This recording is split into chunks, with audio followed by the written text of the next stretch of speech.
Another minute.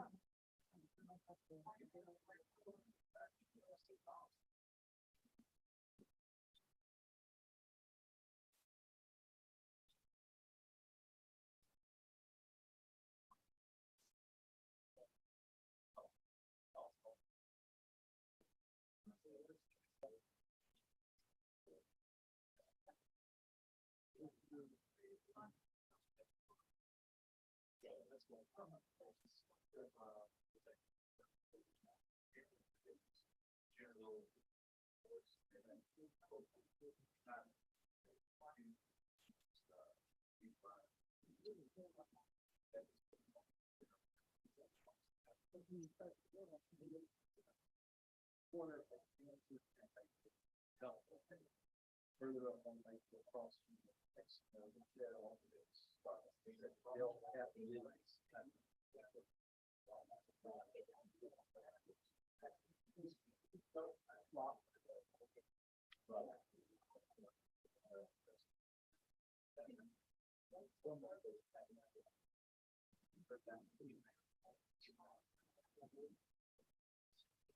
Ready?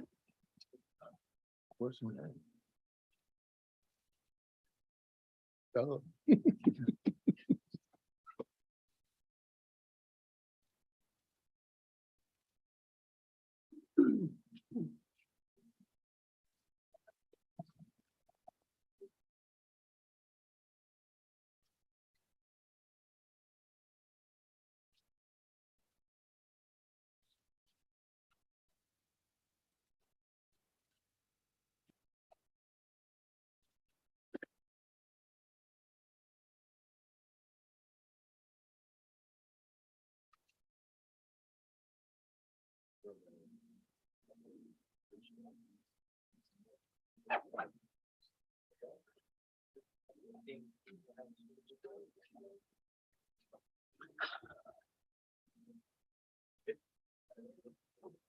Good evening. Welcome to the Graham City Council September 13th, 2022 meeting here in Graham. We welcome you tonight. Thank you for taking time out of your busy schedules to be here with us tonight in the as we conduct the city's business. First, we will ask for a invocation. Is there any pastors that are in the room?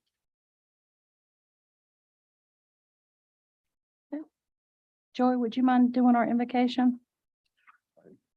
Dear Lord, just thank you for bringing us all here tonight and letting everybody have a safe trip here. And I pray they have a safe trip home and just be with us and give us the wisdom that we can only get from you to make the decisions we need to make the city stronger and better than it ever was. And just be with everybody on the way home. In Jesus' name we pray. Amen. Amen. Will you please rise for our Pledge of Allegiance? Pledge allegiance to the flag of the United States of America and to the republic for which it stands, one nation, indivisible, with liberty and justice for all.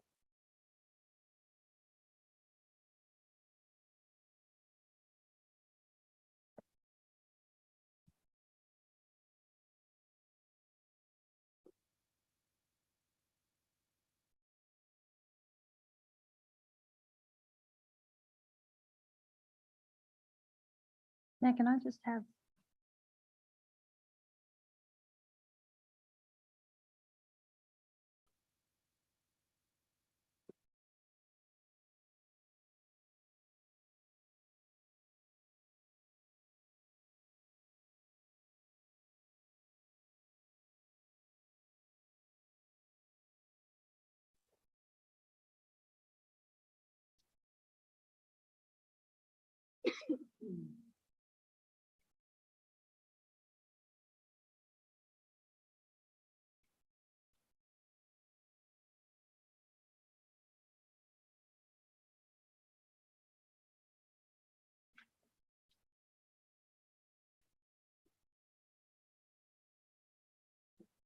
Forgive my eyes.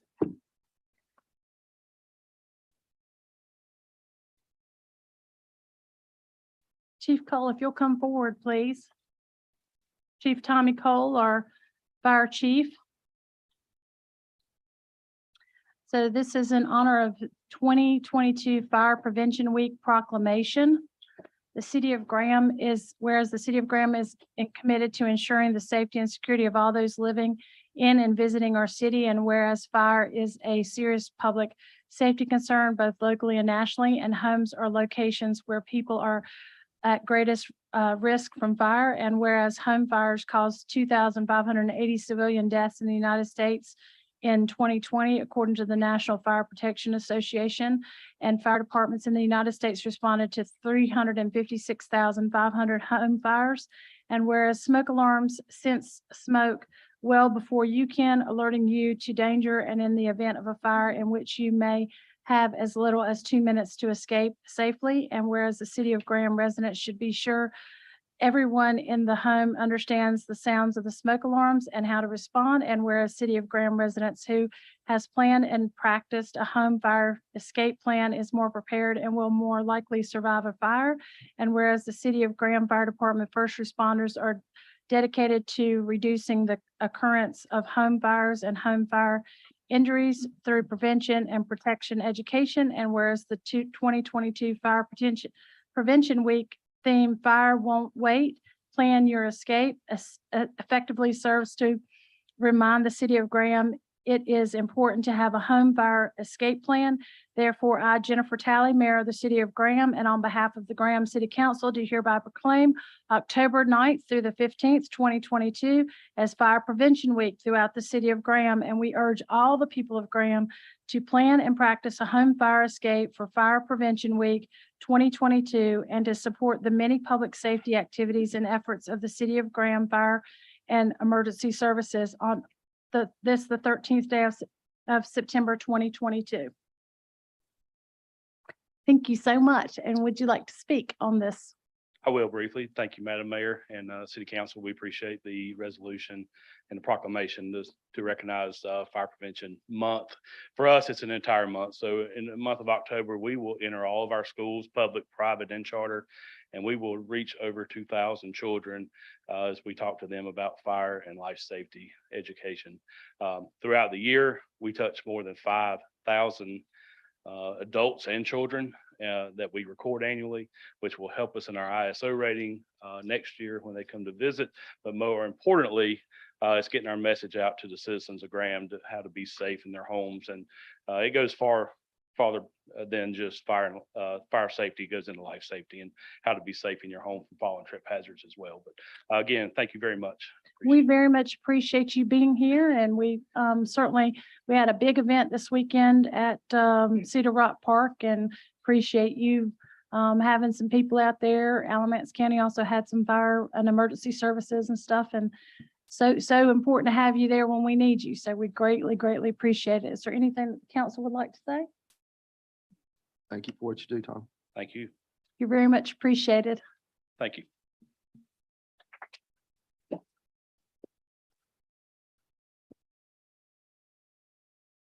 Okay, the next item on the agenda is the consent agenda to approve the August 9th, 2022 City Council regular meeting minutes, to adopt a resolution authorizing the adoption and maintenance of portions of Palmer Drive, Alimony Court, Loon Court, and Thompson Road located within Phase 1 and Phase 2 of West Hill Reserve subdivision.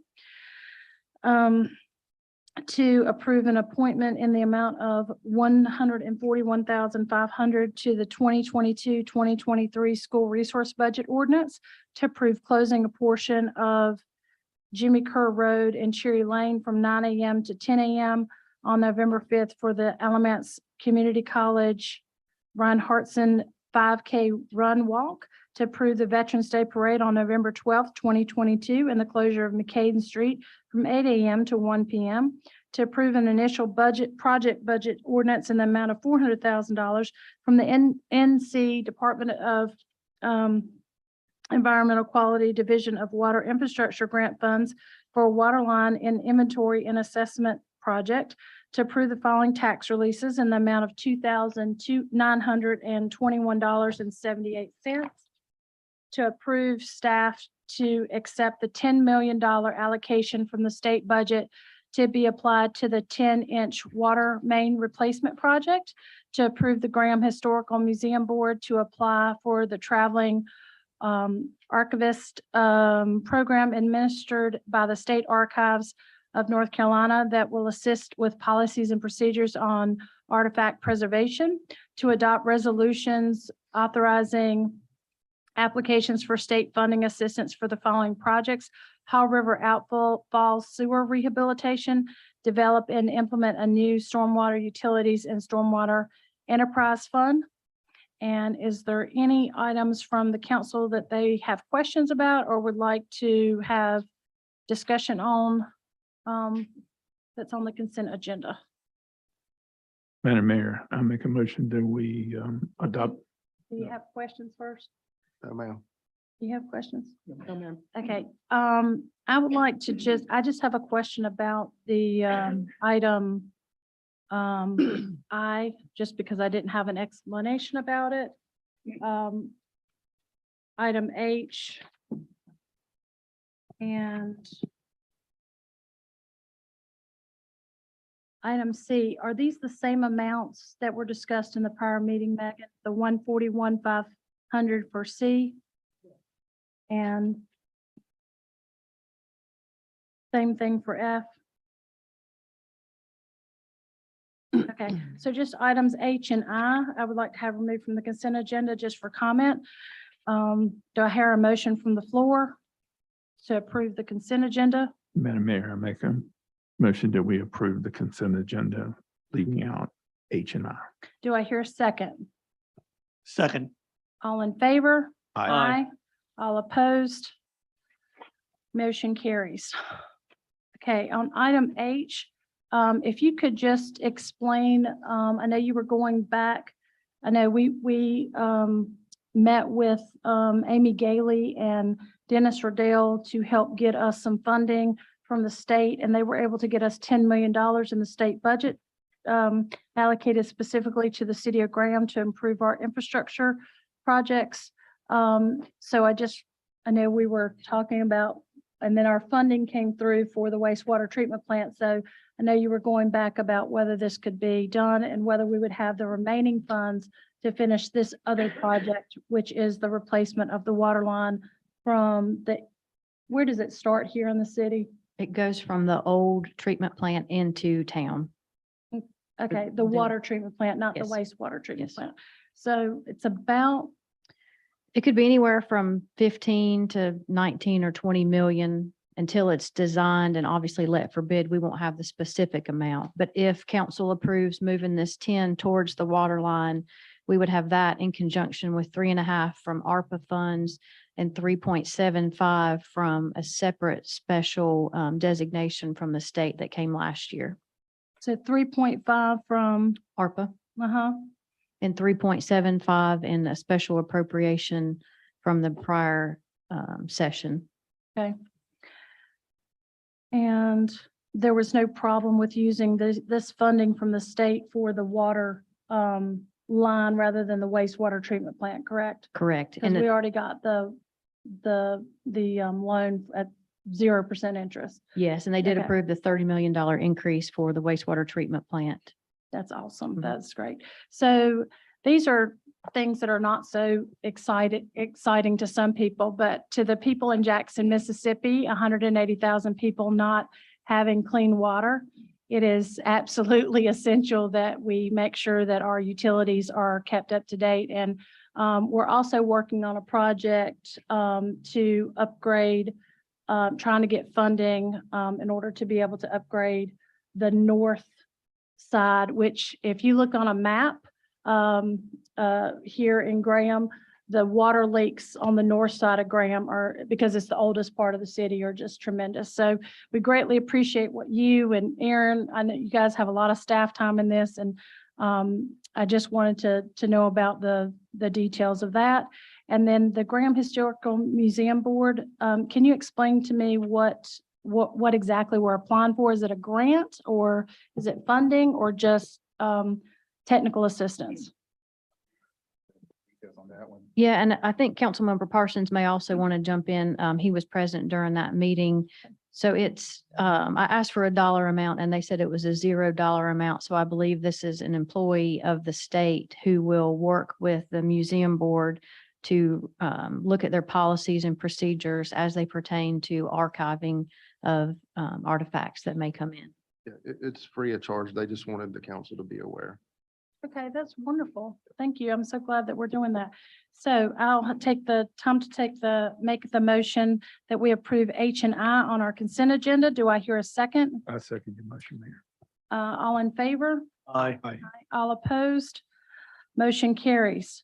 Moving on, public hearings. And I waited to discuss this at this section. In the back of the room, you'll see issues not on tonight's agenda policy. That is a public comment policy for any items that are not on the agenda that will be at the end of the meeting. And just want to lay down some of the ground rules for that. Anyone desiring to address the city council tonight, there is a sign-up sheet at the back. If you'll please sign your name and put the relevant information there, we will collect that at the end of the meeting, and you will have an opportunity to address the city council. The request should not address an item already on the agenda. The issues not included on the agenda portion of the agenda will be at the end of the agenda. Each speaker must be recognized by the mayor as having the exclusive right to be heard. Comments are limited to 3 minutes. Is that right? Okay, is it 4 or 3? 4 minutes for a public comment, 3 minutes for public hearing. Yeah, so we'll get to the public in a minute. So it's 3 minutes at the end of the meeting. A speaker cannot give their allotted time minutes to another speaker to increase that person's allotment time. Speaker must address the entire city council, not an individual city council member. Discussions between speakers in the audience will not be allowed. Speakers will be civil in their language and presentation. It is recommended that there are several people who wish to speak on the same subject, that they choose one speaker to speak for all. For clarification, any council member may ask the speaker questions. The time used by a council member to ask a question or the response of his or her question will not be counted against the citizen's time allotment. Speakers shall not discuss the candidacy of any person seeking public office, including the person addressing the city council. Any action on items brought up during the issues not on the included in the tonight's agenda will be at the discretion of the city council. Typically, if we have items that come up that are not on our publicized agenda, we do not take action on those items. We certainly will hear about those issues, take them into consideration, and if needed for some sort of decision, we will put that on a future agenda and make sure that that is publicly announced. That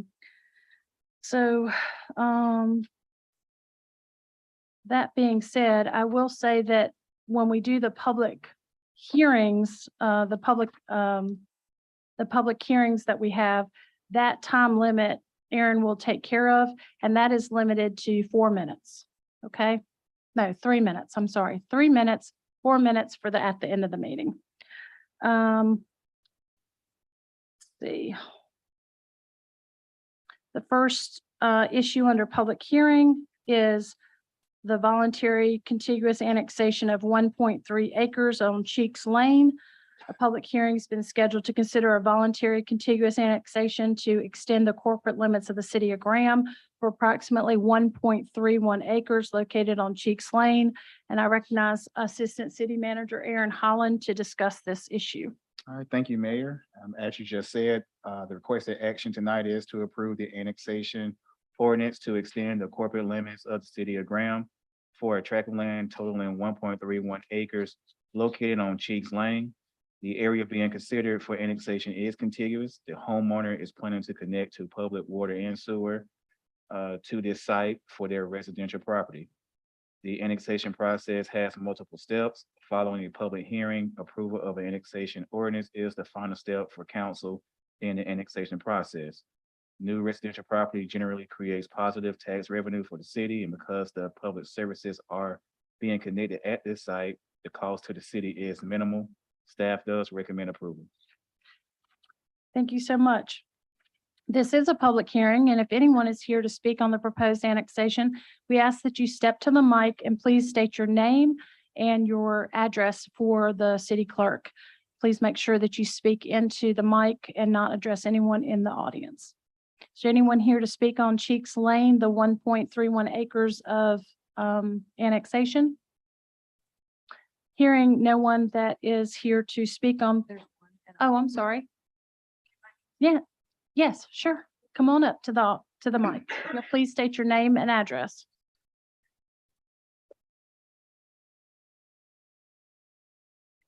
Hey, Sandy Kennedy. My address is 906 Cheeks Lane, Graham. We are building a house. We tore our existing house down. So now we live across the street at 937 Cheeks Lane in a rental house, but we are hoping to get this approved mostly because we want to hook onto the city sewer and water. And Well, as you see, we're getting all new digs, all new utilities. So we greatly appreciate it. Our wastewater treatment plant is going to cost about $72 million to upgrade, and that's not including the building. So it's a big deal. So we appreciate you wanting to come into the city of Graham. And did you have any questions for the council? no, Okay, thank you so much. Is there anyone else that would like to speak on this matter? Hearing none, I ask the council for a motion to close the public hearing. Madam Mayor, I make a motion, we close the public hearing. All in favor? Aye. All opposed? Motion carries. We also need a motion and a second to approve or deny the annexation ordinance. Madam Mayor, I make a motion that we approve the annexation of this property. Do I hear a second? Second. In favor? Aye. All opposed? Motion carries. Next is our rezoning of 14.3 303 acres on 1249 Hanford Road. A public hearing has been scheduled to consider a rezoning from R12 to R18. I'm sorry, from R12 and R18, medium and low density residential to C and R conditional residential for the purpose of constructing up to 72 two-story townhomes located at 1242 Hanford Road. And I will go to our Assistant City Manager, Aaron Holland, for the staff report. Thank you, Mayor. As you just said, this is a request to rezone 14.03 acres of property from R12 and R18 to conditional residential for the purpose of constructing up to 72 two-story townhomes. Nearly all the land nearby is zoned and used for single-family residential with either R12 or R18 zoning. The proposed density with the 72 townhomes on 14 acres of land is approximately 5.1 units per acre for the total lot area. This property is listed on the future land use map as suburban residential, which according to the future land use plan suggests the appropriate density of approximately 3 to 6 dwelling units per acre. With the update to the previous conditional rezoning request, the applicant has decreased the density of the lot by utilizing the full area of the property past the creek location.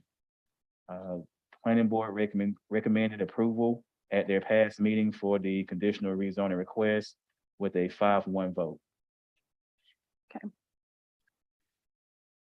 Did they have any conditions? No, none of this. Can you look up what the conditions were from the first planning board review? I know it was a different project being submitted, but I'd just be interested in knowing what there were. It seemed like there was 3 and I can only remember 2 of them. And so this is a public hearing. I do think that it's important for us to kind of see where this process started from. And I think in the presentation that we have up here that was originally presented to the city council, and I think it was back in April. Yeah. So if you could put that up for us, Aaron.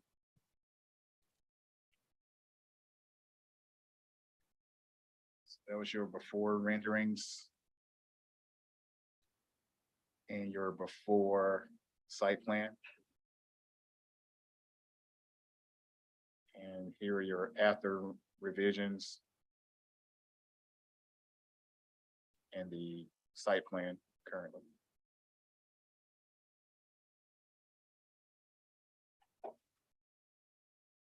So I just think it's for people that weren't here at our previous meeting, I think it's really important for you to see that it's a big difference from where this project started to where they are now. And we are certainly here to hear the concerns of our residents. So we're going to go forward and open our public hearing. Is there anyone here that would like to speak on the proposed rezoning? And again, if you'll step to the mic and then state your name and your address. Good evening. Thank you, Mayor Talley, members of the board. My name is Amanda Hodiern. I'm here tonight representing the applicant and the property owner.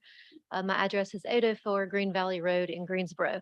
And real quick point of clarification, is this a 3-minute time limit for the applicant presentation as well? I would say that for your presentation, I think what they've done with developers is allow your presentation to be a certain amount, but if the council asks questions of either a resident or your time is extended just to be able to answer those questions back and forth. But we would try to ask you to try to limit your time for your presentation Okay, to be fair to everybody. certainly. Yeah. And I know this is the second time around, so we can address this sort of from a what wasn't right last time, what have we done, and what's better now. So if we could go to my presentation, please, Mr. Holland. Thank you. While he's pulling that up, as the mayor has alluded to, you've seen this before. We're back better than ever. So we appreciate y'all's feedback and thoughtful insights last time. If you recall, we had about an hour-and-a-half discussion back and forth last time, which I think I hope you'll agree when we're said and done tonight has resulted in a better project that we feel like is more compatible with the landform and the existing area, while also accomplishing the goals of infusing some new residential to the area, and allowing some more housing diversity here and some more options for additional residents of Graham who want to live in this location. So just a quick recap, we started this a little over a year ago, just convening with staff, talking about how this might come together. Tracked through that process during the fall with TRC, had a public meeting in March of this year, came before planning board, and ultimately you guys last spring. And as we've said, that resulted in a denial, but with a lot of great feedback and a lot of what we needed to be able to go back to the drawing board, reconvene, take all that input and figure out if that was something that we could move forward with and be able to bring you back what you asked for and what would still work for my client from a feasibility standpoint and from, you know, what he's good at and what he's able to do at a high level, like we would want to offer here to Graham. So that brings us here today. We've got this revised plan that you just saw a little bit of. It's been in your packet, of course. We did go to planning board last month and came out of that meeting with a 5-1 approval and no additional requested conditions. So if we could go to the next slide. This is our TRC reviewed and approved site plan. One note, since we were here last time, y'all's TRC process has also gone through some changes. I know it's a little bit more formal now, has a little bit more teeth to it and more reviewers in it, which I think is great. So we're happy and proud to have been through that process and again, come out of it with an approved plan so that you all have, I hope you feel the confidence and the tools that you need to make an informed decision that this plan indeed does meet the rigors of your development ordinance and is feasible. And we're not all wasting our time here tonight. So a couple of noteworthy things that I'll touch on from where we've been. You asked for, I'll coalesce that discussion from last spring into a few big categories. One was spread out the development over the whole site. Previously, as you saw in the before, we had made a decision to compact all the development on the front of the site in order to save a large substantive natural area at the back of the site across the creek, which, you know, I think does have some merits to it, but for reasons that we talked about then, the council felt like here it would be better to go ahead and spread out a little and decrease the concentration of the massing of this development. So that's what we've done here. You'll see the road does indeed extend all the way back to the farthest point in a little cul-de-sac. We do have to cross that stream, of course, so you see a little break for that. But you know, as intended by you all, I think what this has done is allowed us to break up the massing, make it a little more breathable. It's allowed us to infuse usable open space throughout the site that's much more accessible. We'll talk about that more in a minute, as opposed to having to cross a creek and then get into the woods to use any of the open space that's on the site. And it's also allowed us to change the development form from true townhomes, you know, true row townhomes that were in chunks of 3 and 4 and 5 in our previous plan, to what you see today, which is a 2-family home product, you know, twin homes, if you will. So that there's no rows of 3 or 4 or 5 anymore. These are chunks of 2, just little twin homes that looks more like the urban form around, which is single family. It's sort of one of those hidden density products that we talk about a lot with missing middle concepts and things of that sort, to where you can actually have a little bit of this diversity and optionality in an area without it being immediately obvious as you drive through a corridor. If we could go to the next slide, please. So in addition to spreading it out through the entire property, a couple other things we did, I've talked about the recreational space is now throughout and more accessible. We're going to look at a better rendering to be able to talk about that. We talked about the dwelling unit type now being a 2-family home instead of the typical standard row homes. And they're all 1 story now. Again, the structure form was a big point of dialogue last time. So we did want to revisit that and come up with something that, again, would look more like everything else, but while also being a little bit different and having a little bit more diversity to the area in terms of housing options. If we could go to the next slide, please. We did do an additional community outreach this time. We've of course, wanted to make sure that everyone understood that this project was still moving forward with its revisions. We sent out 146 letters, which was about 110 more or 120 more than was on the city's required mailing list. And we did that just to make sure that we included everyone who might have an interest in this and didn't just sort of use a pre-prescribed boundary that might not make sense in applicability. And it's notable that this plan did extend so much further back that, people might be interested this time around that weren't interested last time around. So that was a big reason why we wanted to go through all this again. So we had a meeting in person at a local church here close to the site on August 11th. We had 4 people attend. We had good discussion with those 4 people. I'm sure you'll hear tonight and probably have been hearing a lot of what we talked about that night. We talked about traffic mainly, the existing conditions on Hanford Road, which, I understand this is a popular part of town. A lot of people live here. A lot of people are continuing to live here.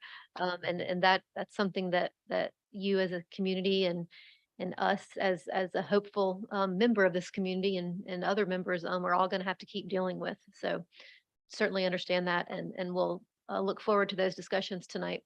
I did not have any additional calls or emails about that meeting, even though my information was included in the letter that you see here. And at Planning Board, also have not had any calls or emails since that meeting. So we look forward to continuing any conversations tonight. We could go to the next slide. This is sort of the visual summary of where we are now. The top there is a colorized rendering that I think highlights better the noteworthy plan elements. You see the breathability here with the green infused throughout. It's not just one big chunk at the back.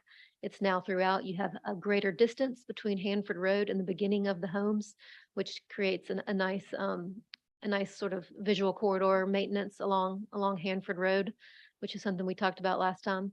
You have the break at Nina Drive, which is of course required under your connectivity ordinance. We talked about that a lot last time.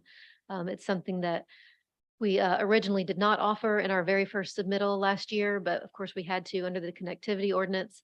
Understand that's not the most popular thing for Canterbury, but it is the way your ordinance reads. It's what your TRC and your regs require. So that's what we've done. And of course, we've stubbed to our adjacent property as well. So when it's to the top of your screen, the way we're oriented here, when that develops, we'll have to connect to that too. So that's a building block. That's what the connectivity ordinance is all about, and that's how it will work. But you see there at that cross section with Nina, we've left that whole quadrant open and spaced out so that you have 4 quadrants there of open space. And we've been able to tuck our mail kiosk into one of those with a complete in and out, turnaround system with parking spots, meaning you can pull off, park your car, safely get out, get your mail, get back in your car and get back on the public right of way without creating any unsafe conditions for yourself or for any other cars trying to get around you or pedestrians. Moving right along towards the back of the site. I'm sorry, if we could thank you. Moving along in the site. That we get to the creek. So we have a big breadth of open space here where we get to highlight that significant environmental feature. We'll do walking trails there. This is where we would do gazebos and that sort of thing for community recreation, perhaps a dog park or a tot lot, depending on, what type of demographic we end up going with here. We also have our stormwater device here, which is of course required under all the regulations. But again, it gives a nice spacing and green space opportunity. And then towards the back of the site, we've left open part of that cul-de-sac, again, just to infuse a recreation opportunity or an open space opportunity for the back of the site here, whether that's a passive field for just open play, or if that becomes a community gardening area. The point is that there's opportunities for all kinds of recreation ability here, depending on how the neighborhood wants to utilize it. And then, of course, at the bottom of the page here, you see the different home types that we're now looking at. These are, as I said, twin homes. They are much more to the naked eye, similar to the single family homes that are along this Hanford Road corridor, which is, I think, what you guys asked for last time. Yes, we want some new housing choices. Yes, we want other people to be able to live here, but we want it to fit in better. And we want it to provide an option for people who want to age in place or who want to downsize or not have the burden of a yard and an upstairs. So, we heard a lot about if that's a demographic that you're interested in serving, then you need to serve it with a one-story product. So, that was another big reason that we liked the idea of converting to a one-story product. So these homes all have everything on the first floor, living space in terms of common kitchen, living room, that sort of thing, but also the bedrooms, bathrooms, all of it.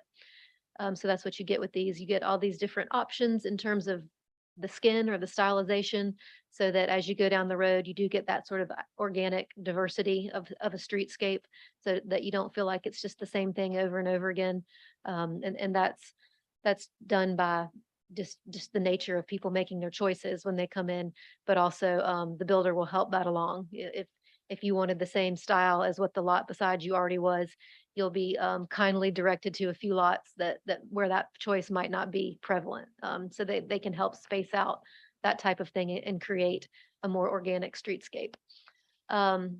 These are all 2-car garages with 2-car driveways in front. So that keeps all the cars off the road. They are public streets built to your public width specifications, so they can handle, a car or two parked on the street if there's a visitor, the same way any public street would. However, that's not something that's going to need to be relied upon for the people who live here. This will be an HOA community, same as last time. So all the green spaces that you see will be HOA maintained. All the exteriors are HOA maintained. All the signage and landscaping, lighting, all of that will all be cohesive and maintained by that HOA body. In the interest of brevity, I'll leave it there and open it up for questions. I also have with me tonight, of course, the principal of my client entity, Will Yearns, who would be the developer. Y'all met him last time. And we have with us Aiden Stolzfus, who is our civil designer. So he can help us with any technical and design questions. I do have a question. Yes, sir. On the HOA, who will manage that? Will the developer manage that or will it be self-governed? So the way that works under the statutes, under 46, we have to, you maintain it at first, obviously, just so there'll be somebody there who's accountable.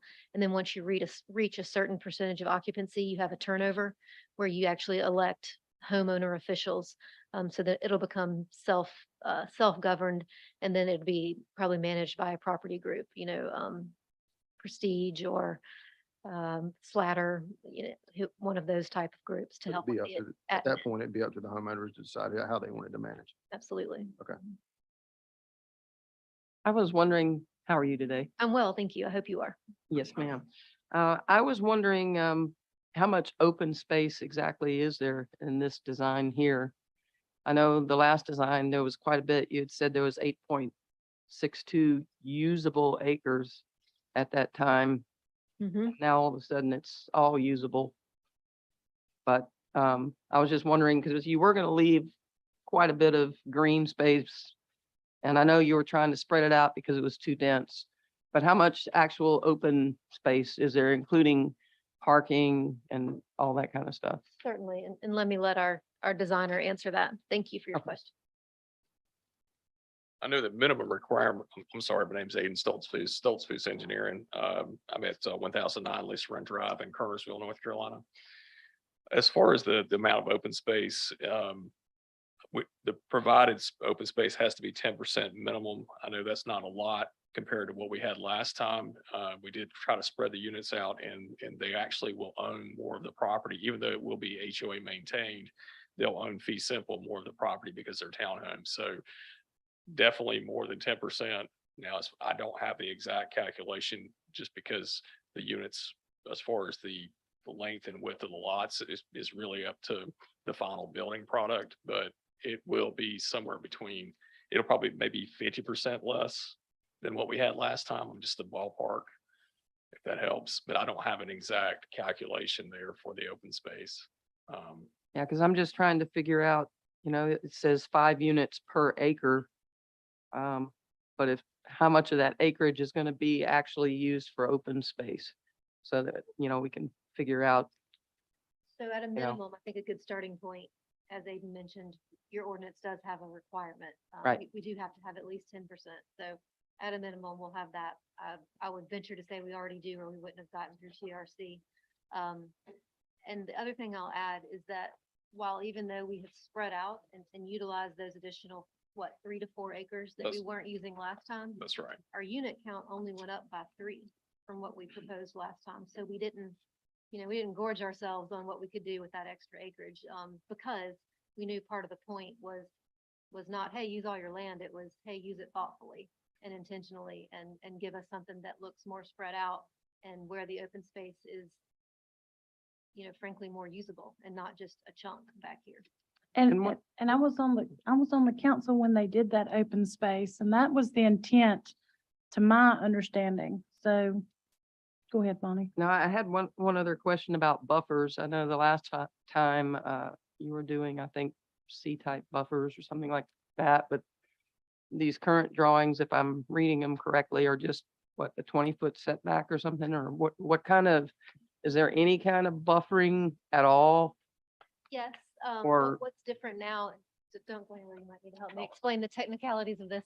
So previously, when we were a true townhome product, which I believe comes in as multifamily under your ordinance, those buffers came in as a requirement. And so that's why you saw them on the plan, because TRC needed to check off that we were doing them, because it was under your ordinance, essentially multifamily adjacent to single family. So we were showing those buffers because they're required. Now, as this 2-family home product, that doesn't require that buffering under your ordinance. So that's why you don't see it. Now, that said, we obviously still want to be good neighbors. We want our residents to feel privacy and to feel, safe and like they're not melded into the backyard. So we're not trying to not do that same landscaping. We absolutely will have landscaping between. We simply didn't show that here because, as Aiden said, as this gets more solidified, if we do get approval and are able to move forward to site plans and construction drawings, we have a builder who actually pulls building permits, and we know exactly where that footprint sits, where the patio goes, where the fee simple ends and the HOA owned property begins, and then you know how much room you have. Ideally, there'd be a little bit of variability in that. So, to not have to put a rigid 20-foot wide buffer on a plan the way we had to before, allows us to, to have the benefit of that like to like product type that we're choosing with this plan. It doesn't mean that we're not going to plant it and make it nice, because that is a benefit to everybody. It just means that we don't have that prescriptive buffer program that was a requirement of the previous iteration.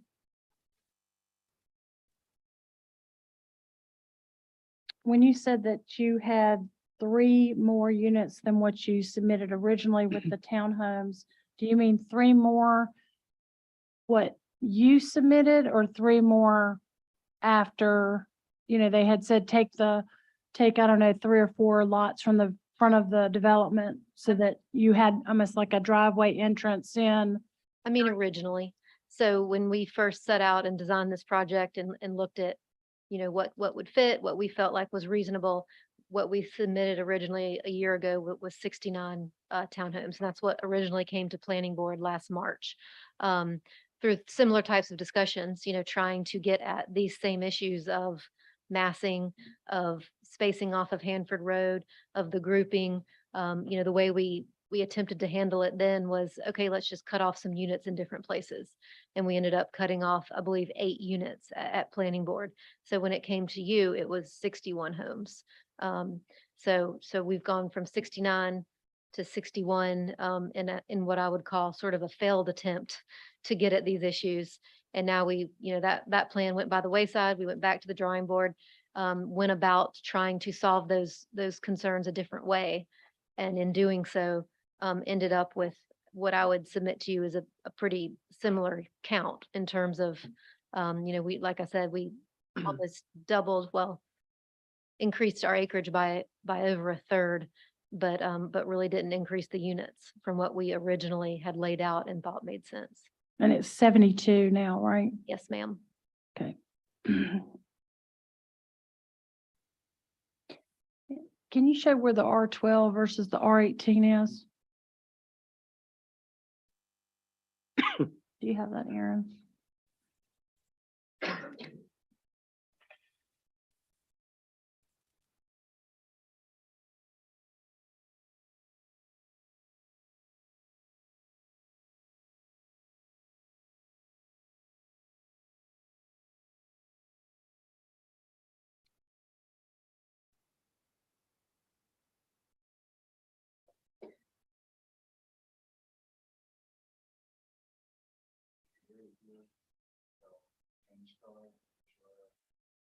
R18, the yellow is your R12.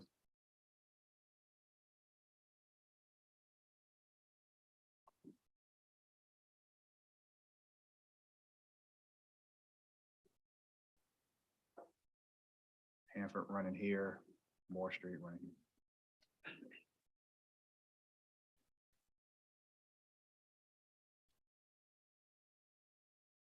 Okay.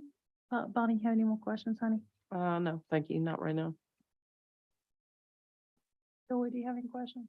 No, ma'am. Yeah, ma'am.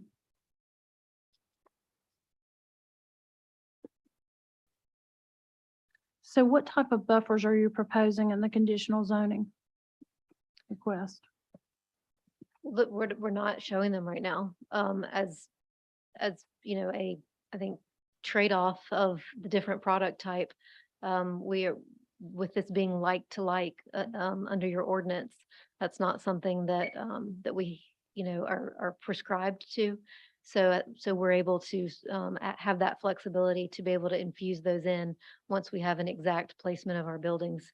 You know, as you would sort of naturally do, it would more meander. It would be, based on does somebody choose a patio, or does somebody have an open backyard? They might want more landscaping than their neighbor would. So it just allows us to do it in a more, I think, site-specific, organic type of way, instead of the buffers under your ordinance, which are prescribed in both width and planting regimen. And they do that, again, let's not forget the rationale, because they're trying to protect a more intense use, from, you know, its impacts on a less intense use. So now we're not in that category anymore. We're considered, we're like the feedback was, you know, more of the same. The urban form is the same now.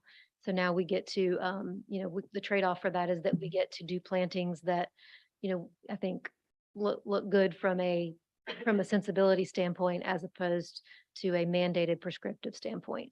So I think that the landscaping we showed you last time, I don't know if you remember, we had the renderings of the landscape buffers.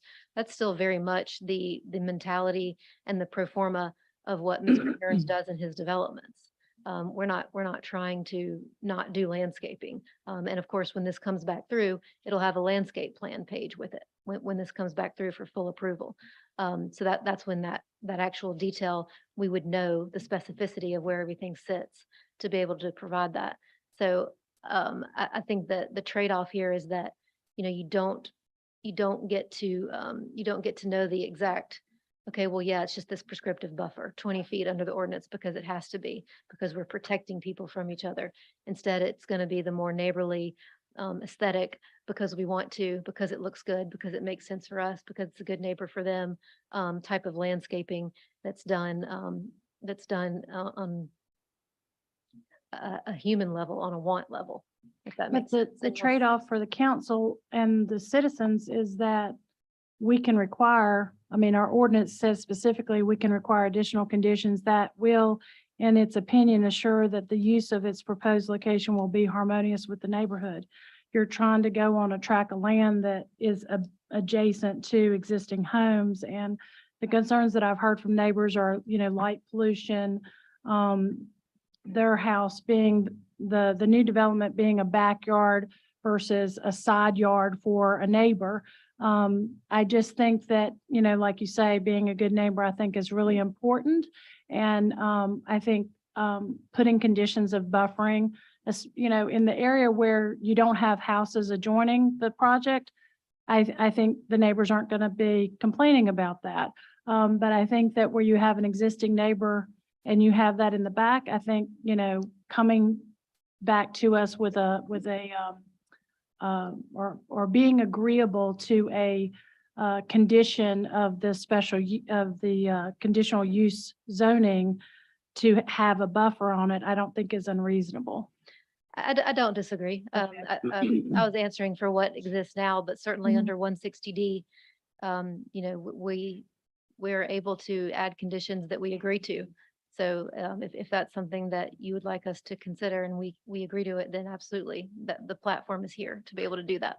Yes. One of the things that we talk about, and for anybody in the audience that may or may not understand kind of all of this legalese talk, but we have what's called a 2035 comprehensive plan. So all of our decisions as city council members for development of any project have to comply with this. And this is something that is done with the citizens every so many, 10 years or something. And so what you do when you're looking at something about this, just trying to educate the public on how to, I guess, formulate their opinions about things, or when they're speaking on things, it's really important to understand what section, which Aaron alluded to earlier, this is suburban residential. And the primary use for suburban residential is predominantly detached single-family homes. New neighborhoods may include a range of duplexes, townhomes, and small-scale multifamily dwellings of 12 units or less. And so you can speak, on this information. It has issues that have been a concern to residents about transportation and things like that. So when you formulate your arguments, understand that every council member here is trying to make their decisions based on evidence that we have here, and put conditions on the developer so that regardless of whether Mr. Hearns develops this property himself or he turns around and sells it to someone else, the conditions that the city council puts on this special condition zoning will have to be applied to. If they are not, that developer will have to come back before the city council and get any changes approved. So in the first council meeting, I say all that to say that when you come up and speak on your argument about what you don't like, please make sure you talk to the developer about what you do like, and you have to address us, but do try to speak on the issue of what you do want to see in that area, obviously, because that developer has certainly the right to be able to develop his property. And just so we can certainly put conditions on that development, but just make sure that you frame whatever your argument is or whatever your thoughts are in relation to this, because we do have to follow this comprehensive plan in the decisions that we make. Yes. I just wanted to make sure I didn't sit down before you were done. So the driveways, are they all 2-car driveways?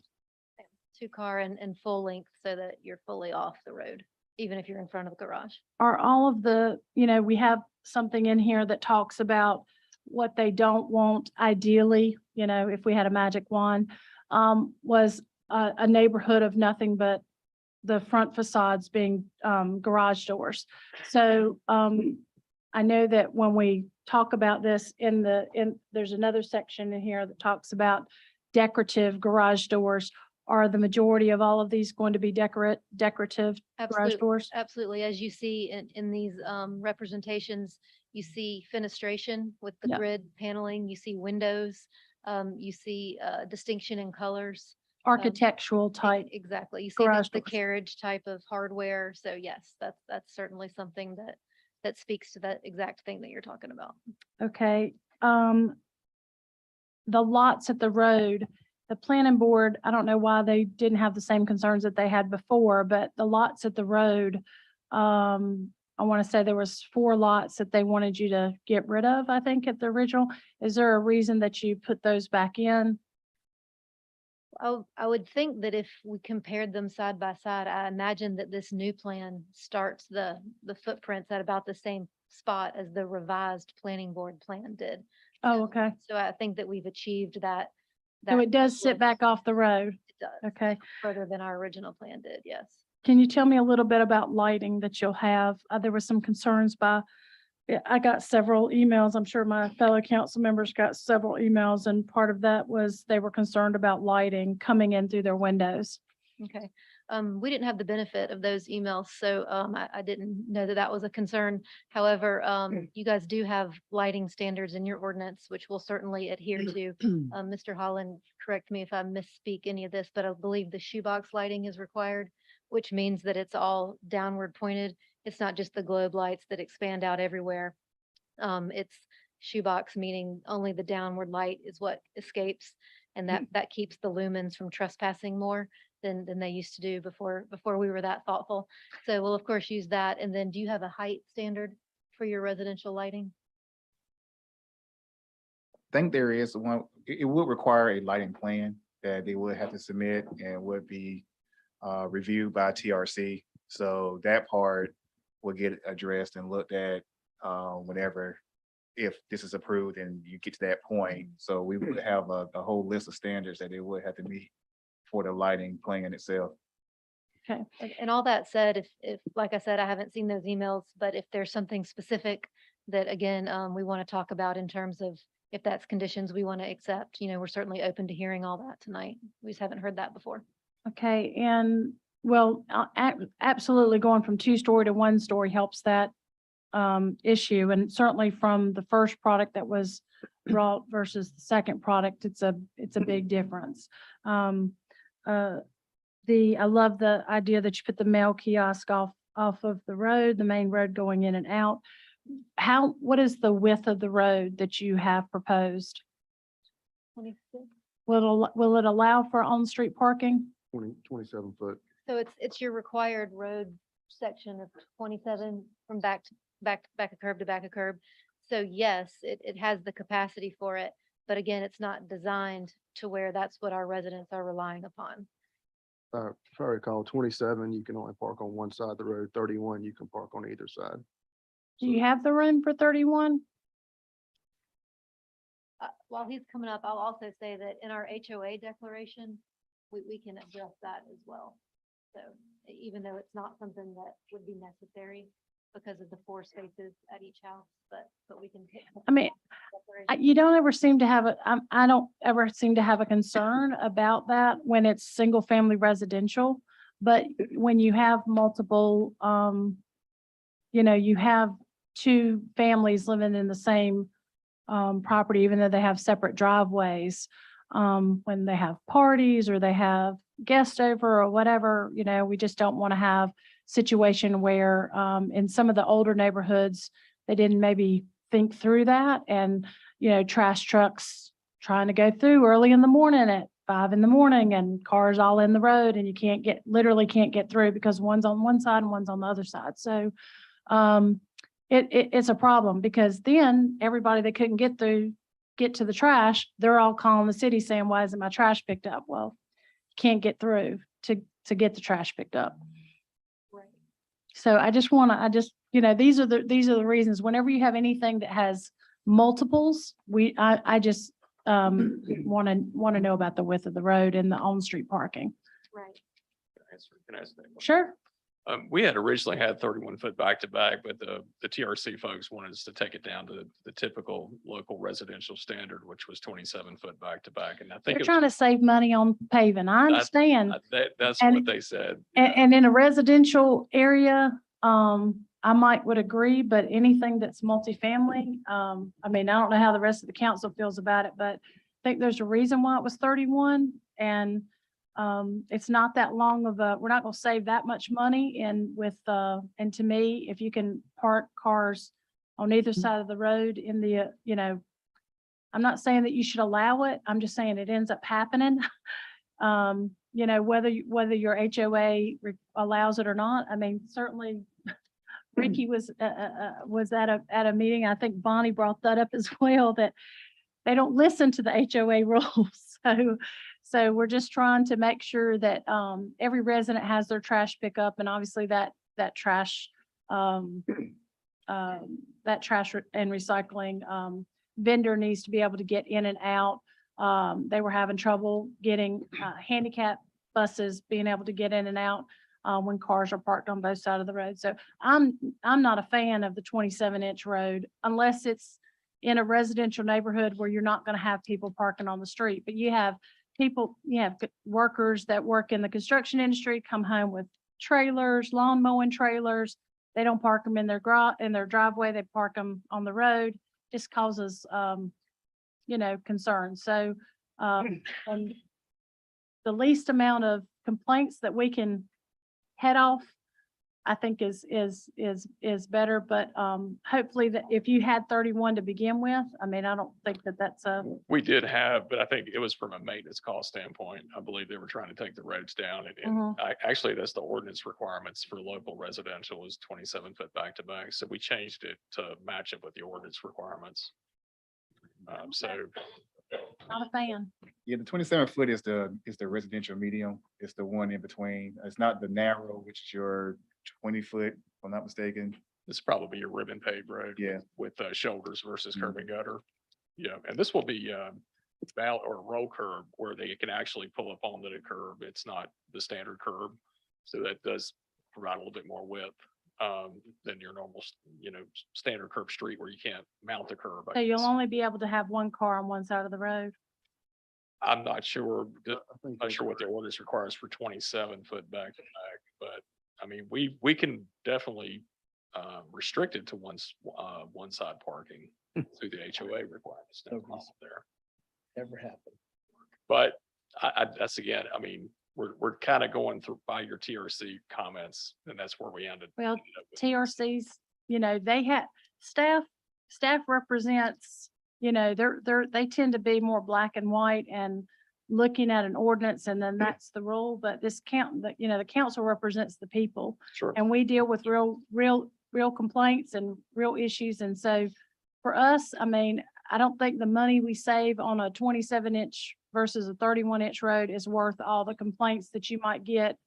Especially in this particular situation where, and I have relayed this comment in general, not in specific to your project, but to our street department, that if we're putting in a road, it doesn't make sense to do a 27-inch back to back rather than a 31 when you literally have street stub outs to further development, right? So that doesn't make sense to me, because when you look at Joey Parson, why he's sitting on this city council is because he has a 700 home development going down his narrow residential street with cars parked on both sides. And when you're driving down it, you have to go like this, to get back there. And now they've got another 700 homes, more than 1,000 cars a day coming down that road. That was just, in my opinion, poor planning. So the money that we save from 27 to 31, as a council member, as a citizen, as a taxpayer, I'm much more willing to pay the difference and have a 31-inch road if that allows people to be able to get through traffic, especially emergency vehicles. I agree with Jennifer. The 31 is much think- more. Maybe a proposal is maybe the Nina Drive in the front street to be 31. What about the back street? Let's say the cul-de-sac. Would that see that? That's a separate procedural Okay. question. Are we gonna have a variance to deviate from your TRC requirements in the ordinance? City council approves a site-specific plan, so, Even if it's outside the ordinance requirements? Yeah, we can put whatever conditions we want on it. right, so that what, we agree to? that you have to agree to, correct? Right, exactly. It's your project, 100%, because I've stood where you are. And so regardless of what this council says, it's up to you to decide whether you're willing to live with those conditions and move forward. But I also want to, that's why I asked you, is that a big deal for you to, to go from the 31 to the 27? I think it's definitely something we could talk about. One thing I will note though, is of course, you see our width here. So if we're taking 31 in the middle, that's 4 less feet that we have for the buffers that we talked about a minute ago on the perimeters. So yes, we're taking all this in and we want to certainly agree to as much of it as we can. But it's all a sliding scale. Yeah, of moving up. if you were gonna go down that road and it was gonna just end, then fine. But I think at some point there might be future development with Sure. connectivity. And that's Yeah, my no, concern. I don't disagree, like I said. So I think these are all good points for us to take under consideration. But So, thank you can- so much. Thank you. Can I ask next person that would like to speak to the council in regards to this issue? Thank you, sir. If you'll state your name and your address. Okay, my name is Robert Greg Sanders, and I live at 1225 Hanford Road. And I'd like to start by congratulating Mr. Boney, actually, and the Alamance News for their awards that they received. I thought that was a real honor, and it's an honor for our hometown newspaper. It's just, from the beginning of this process, we have said that we're not opposed to development on this property. The people that own it, whoever owns it, I know the Lloyds personally that own it now, and have known them for years. They have a right to sell it and they have a right to develop it. That's not a question that we have. From the beginning, we've said we wouldn't have a problem if it was single family residents like the villas and the villas at Hanford. That would then give the developer more chance of a profit because they could put in more dwellings than the R12 or R18. And so we have said that from the very beginning. And I believe you alluded to it at our last meeting. I will admit that the aesthetics of the new drawings are far superior to what they came up with first. But I still personally think that it's just too many. If you are going Hanford Road and you start at Crescent Drive and you drive all the way to the city limits, there are 46 homes that face Hanford Road. And that road from that length is 1 mile. The best I can tell, they didn't put it on their new map, but using their legend scale, it appears to me that the road into Hanford Landing would be slightly less than a half a mile. So you're going to put 72 units on a half a mile, where Hanford is 46 on a mile, which is much more concentrated. The villas, in our discussions in the past, it's been brought up about the villas at Hanford. In that grouping, there are 31 units as opposed to 72. And Chandler Village was mentioned. There are 22 in that. So far fewer than the 72 that's being proposed. And one of the main concerns that we have is the precedent that this will set. In the future, when people come to this council and they want something rezoned because the majority is R18 or A12, R12, it will set a precedent. And if you look at your GIS, there's over 100 acres, not all in one place, but scattered around within 300 yards of this property. And if you take the same density or close to it, you're looking at close to 1,000 additional units. And so in our opinion, it could be devastating initially, but more so in the future. Thank you. Could you repeat what you said about how many per mile? Yes, there's 46 houses that face Hanford Road. Of those, there are 5 that are 2-story. And you said so many per mile though. 46 in that mile. Okay, If you start at Crescent and you go all the way to the city limits past the creek, there are 46 homes. and you said this is 72 in a half a mile? It appears to me it's a little less than a half a mile now. Okay. I just took their little scale Mhm. and it was real small on mine and I estimated it and it came up to less than a half a mile. The book, I referred to earlier, we do units per acre. So that's how Yes. and Canterbury actually has more units per acre than what they're proposing. But I will say that the remainder of all the subdivisions around there range from 1.77 per acre to 5.16 per acre units. So however many units per acre.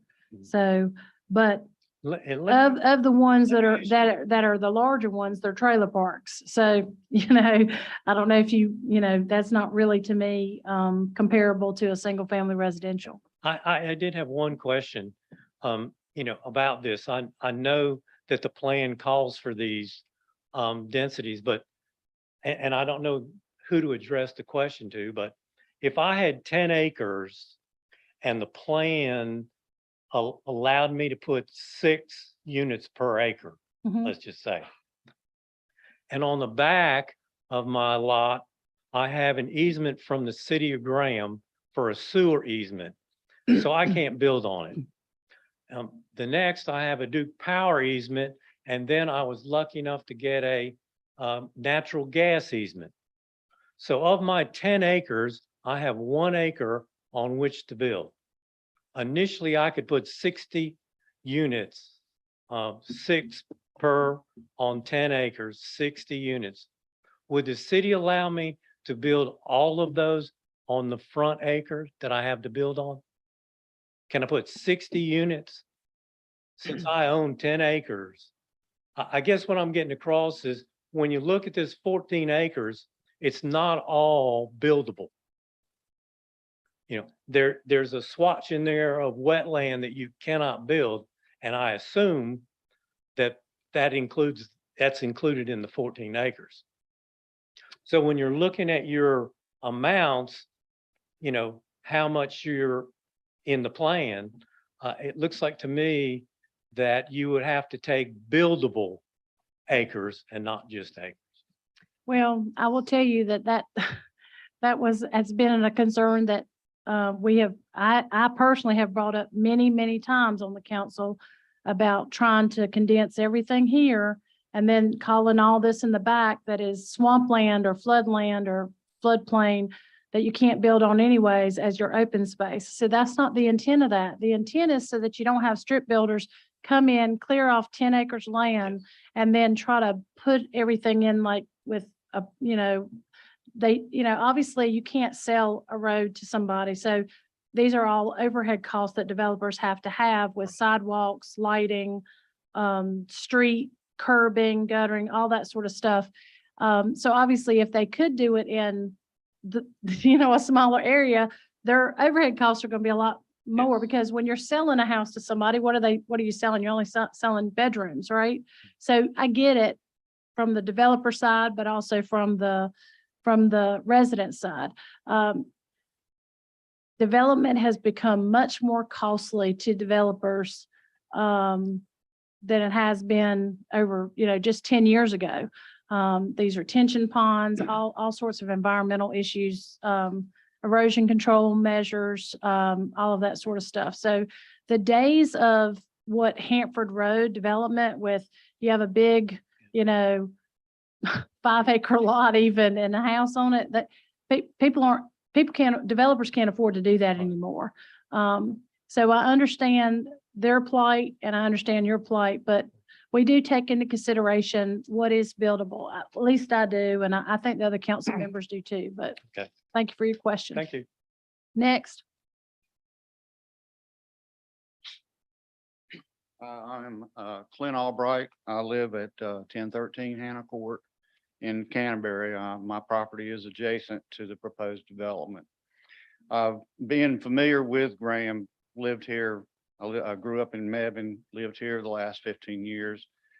I can't think of another multi-family development in which there is an established single-family home development that is immediately adjacent anywhere in the city of Graham.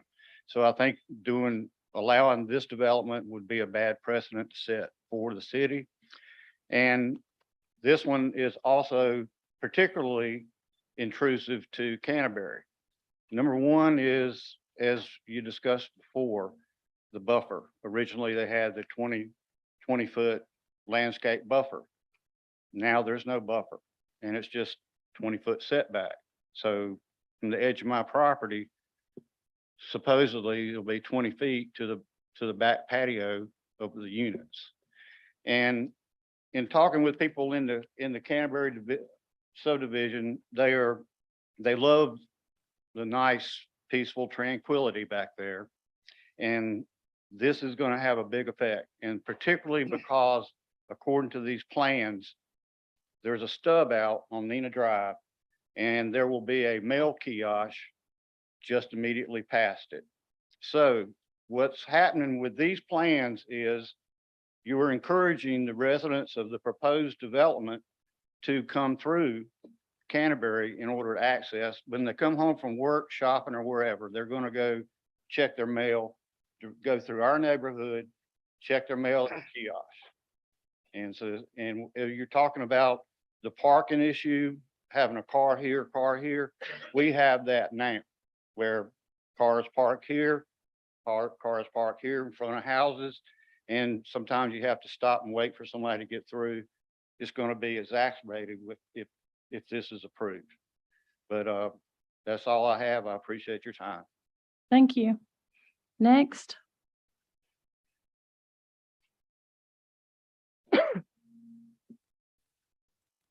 My name is Richard Pearl. I live on Monroe Holt Road, 605 Monroe Holt Road. Moved here 40 years ago when Graham was a quaint little town, and I wish it still was. My question to these people, what sort of traffic studies have been done? We've got 239 townhomes coming in on the Burlington end, not a half mile from this development. 249 average homes, average families, 2 cars, 500 cars. 72 times 2, 144. I'm no math genius, but traffic. Monroe Holt Road is a literal drag strip. They come 2 houses up from me, stop dead in the road with 800 horsepower Mustangs, burn rubber across the bridge and up the hill going through the gears. I'm an old time racer. I street raced myself, but it's ridiculous. My kids growing up, they're all grown, moved off and all. They used to walk down Monroe Holt Road, play ball on Monroe Holt Road. I won't even allow my grandkids in the front yard anymore. I'm just waiting for the day that some poor soul, I hope it's not me or any of my neighbors, that a car goes running right through the living room. That's aside from, it's not if it's going to happen, when it's going to happen, drive-by shootings. It'll happen. I fly an American flag in front of my house. I fly a police support flag in front of the house. I'll be a target. It's just growing too fast. People are not thinking. But what sort of traffic studies have you done? What sort of traffic studies?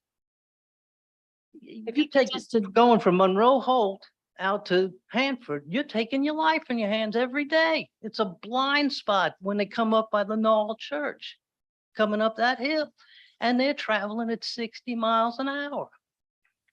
I invite the council to come sit in my front yard. I'll supply the iced tea and everything else like that between the hours of 2:30 in the afternoon to 5 in the afternoon to see what goes on that road. I have 2 of my neighbors here. They see it every day. We can't pull, I have a landscape business. I sit out there 10 minutes waiting to back my trailer into the driveway. It's crazy. Monroe, Thank you for the Thank you. opportunity to speak. I can tell you, I drive that road every day and I know exactly what you're talking about. Terry Johnson drives that road every day, and he Yep. knows what I'm talking about. Aaron, who maintains that Monroe Holt? Yeah. We get a lot of complaints in the winter because that road's not scraped for snow and ice and all that. But NCDOT, there's a lot of construction going on, and we can call and we know who to call to get things done. But I will tell you, I encourage any kind of problems, concerns, continue to give it to the staff, because any concerns that we get, we do try to relate on to. it's so interesting because people will say, well, I come down my street, you know, out of my subdivision and it's all scraped and beautiful. I get to Monroe Holt and it's, you know, completely iced over.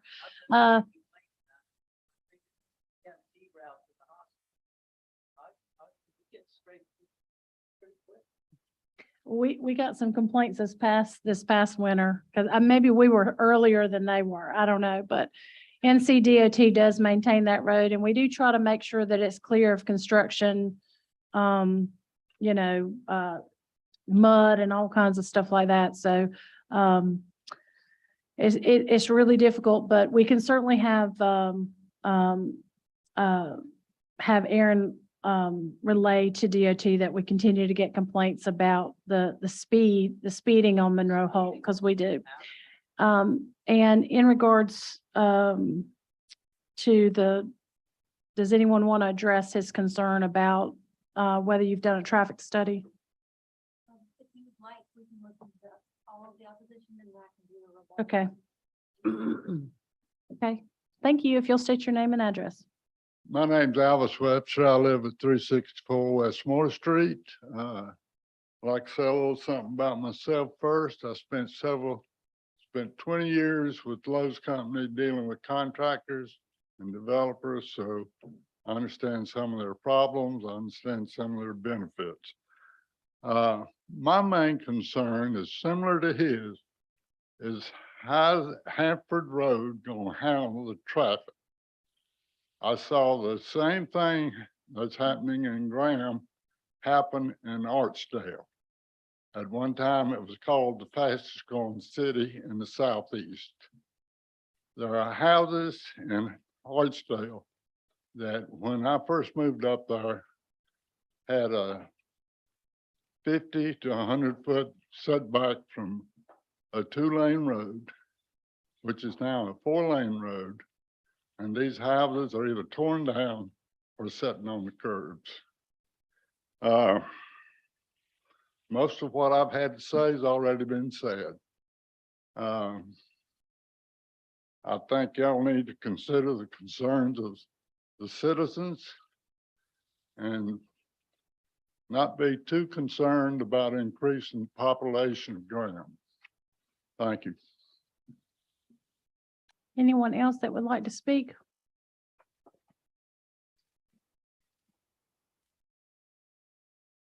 Good evening, and thank you for listening to me.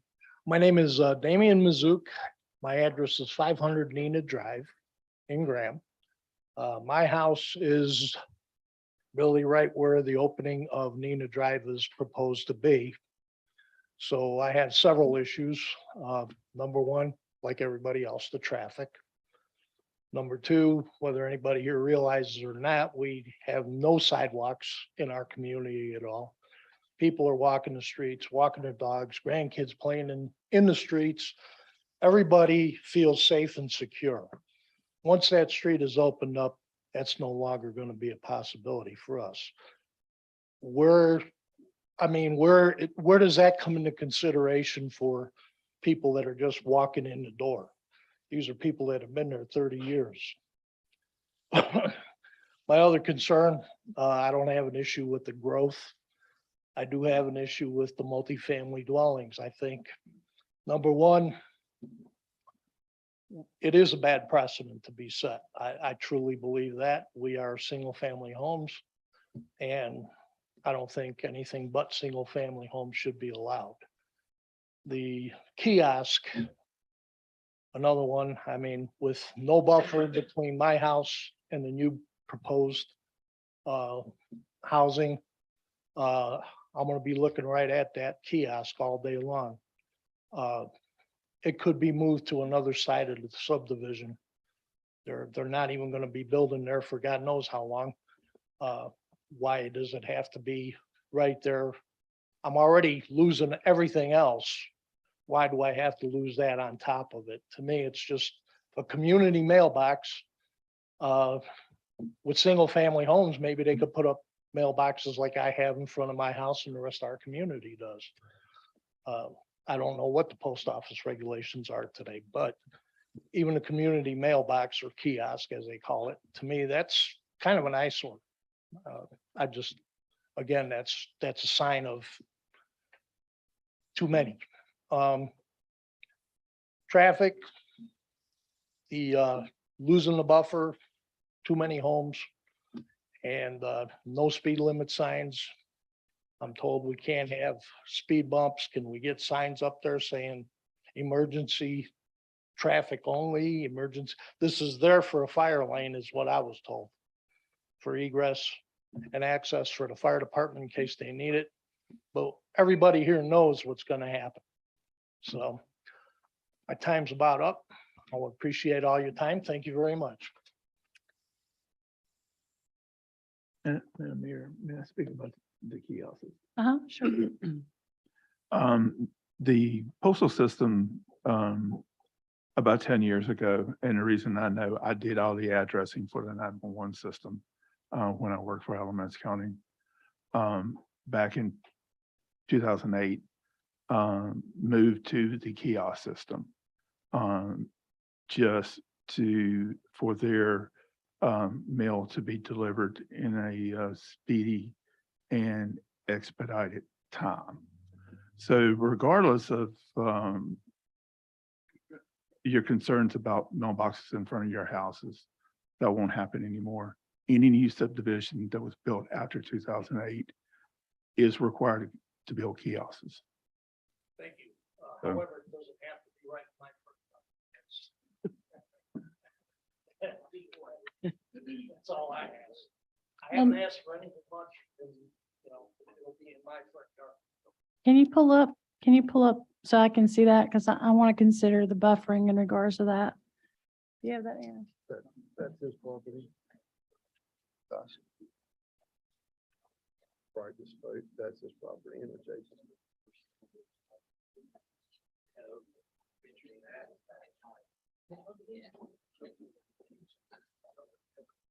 I think there's better places.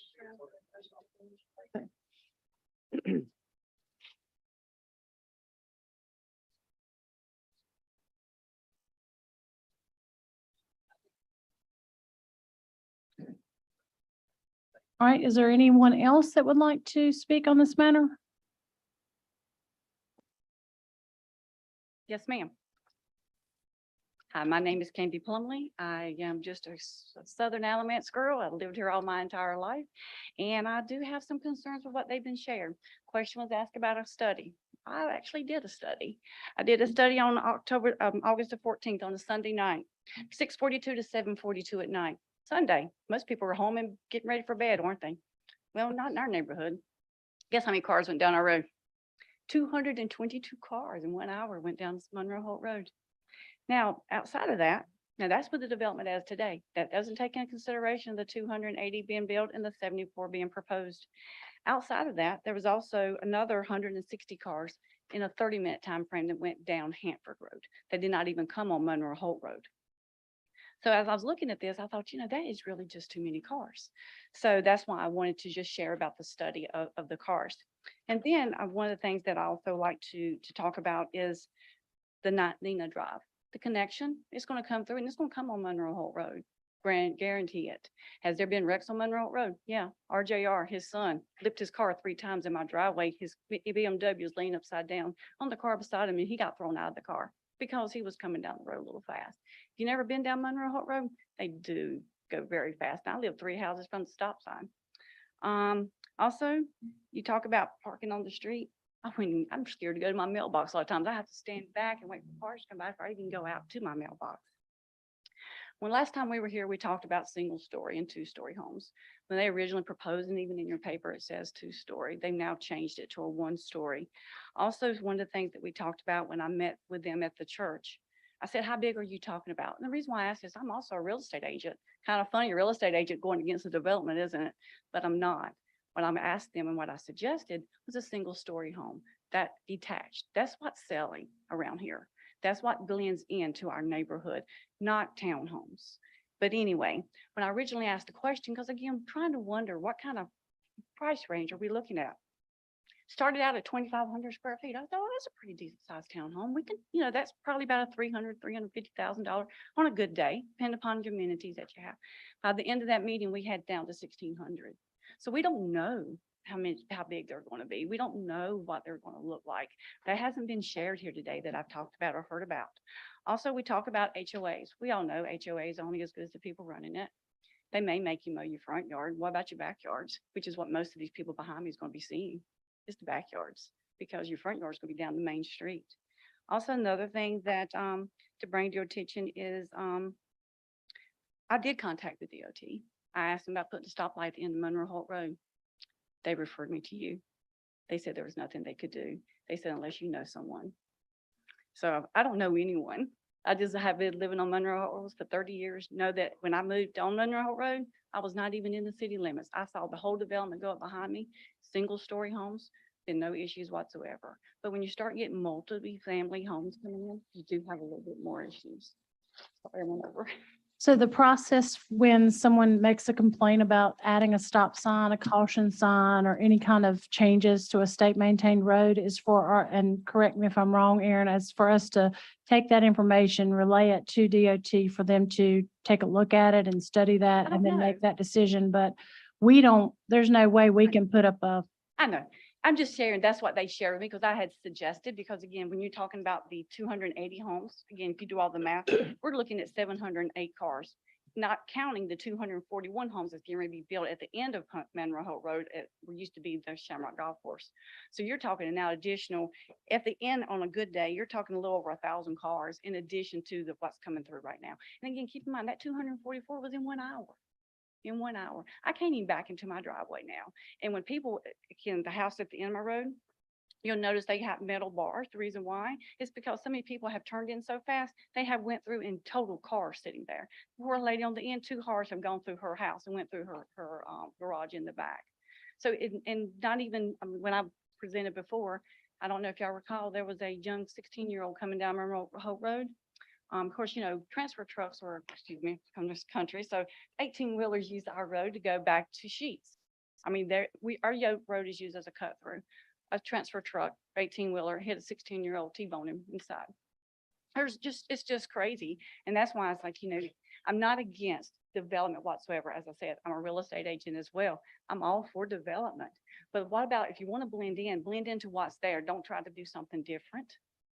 Also, another suggestion I made to them, as you said, what suggestions? We have no 50+ houses really around here. Why don't we look at trying to do something like that? So. thank you. For your time.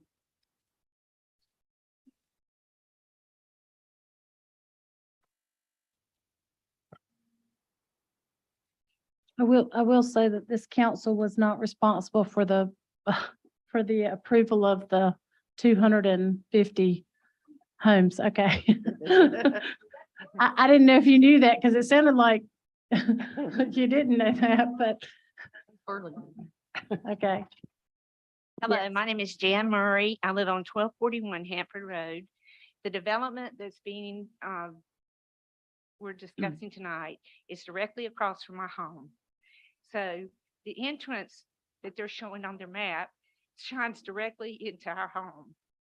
So my concern is that they do something to the driveway to divert it at an angle or something, have some kind of block or something to where it doesn't shine in our homes, directly into my home. And also, I think the number of homes is way too many for the amount of land it is. Thank you. So we do have some ordinances that help protect for lighting pollution. So they will have to submit a lighting plan that will have to be approved by TRC. Anyone else that would like to speak on this issue? Hello, my name's Crystal Jury. I actually live at 505 Monroe Holt Road. So when you come down Monroe Holt, I'm the second house on the left. I'm one of the houses that she talked about. I've actually got a flower bed with bars planted in it because years ago, people coming down and turned on Monroe Holt, lost control and rolled into the house. That was prior to us ever moving in. That's, high up on the list as far as traffic. we have to actually get out of the road so quick when we're trying to get into the driveway that we've actually torn our driveway, the end of it all to bits, and we've got to actually replace our driveway. That's how bad it is, just trying to, you gotta scoot out of the way. Then, sometimes it ain't no backing up. If you want to back up, you gotta sit in your driveway and idle and wait for it to clear out and then go ahead and do that. But really backing in is the way to go, because if you don't back in, you're not getting back out. The DOT, I called again myself, left a message, spoke to a lady finally. She said she would pass the information. This was prior to school. And she said if they did do a traffic study at that point in time, it would take a week or two. And I said, you know what, that's perfect, because in a week or two, kids will be back in school and the traffic that you see now will be, even more than what they'll see. But that's yet to be done, or, if it has been done, I haven't heard anything back from that. Another thing, as far as adding in townhouses as opposed to doing some single family, the schools are already struggling. They can't keep teachers.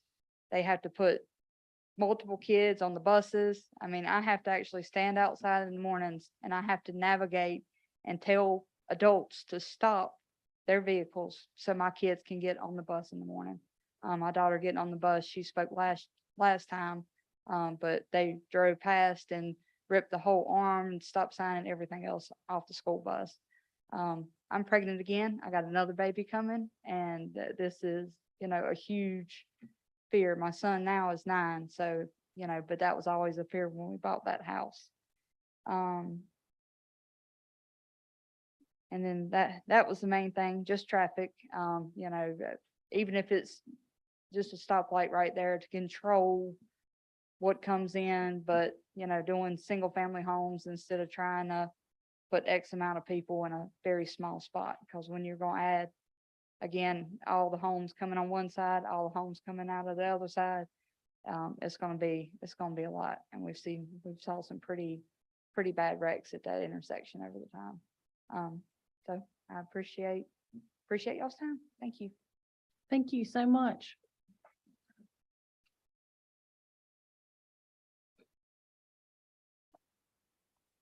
If you'll state your name and your address for the clerk. Yes, my name is Brittany Hoffman. I live at 513 Monroe Holt Road. Y'all, I actually emailed all of you last night. I don't know if anyone's had a chance to read it yet or not, so I'm not gonna go over all of that. Most of my neighbors and community members have spoken to the main concerns that I have. Because I live on the same road as the last two people that have spoken have, and this is the house that I grew up in. And I do not want to leave it. I don't. I love Graham. I love my home.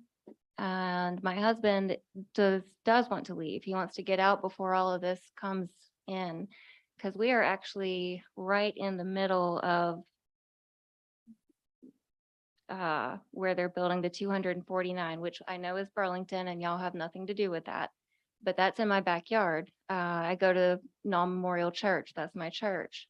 So right behind that is where they're clearing land, and all of the creatures that live out there have been already coming in. So that's one of my other concerns that I don't think I've heard anyone speak to yet, is just our natural habitats and the animals. We have lots of deer and coyotes and all the just different and mice and rats.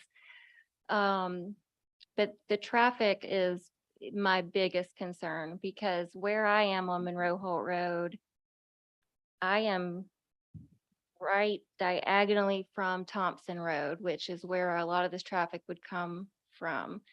And when I back out of my driveway, I'm already watching for traffic from both directions, but I also have to look and diagonally back to make sure no one else is trying to come out at the same time I'm trying to back out. I'm usually terrified to check my mail. I have a 6-year-old little boy, and I will not let him check the mail with me because I'm terrified he's going to get hit.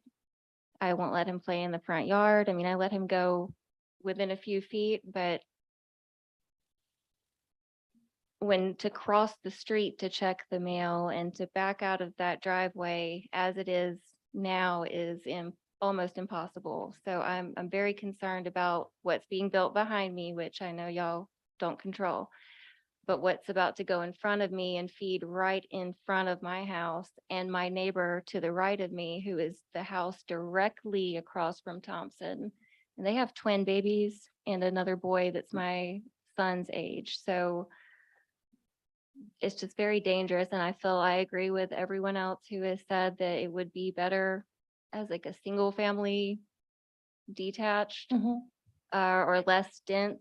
Like that's just a bunch of people on top of other developments all over our town that are happening simultaneously.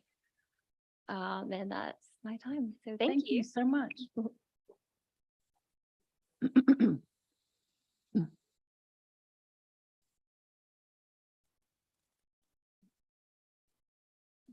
Is there anyone else that would like to speak?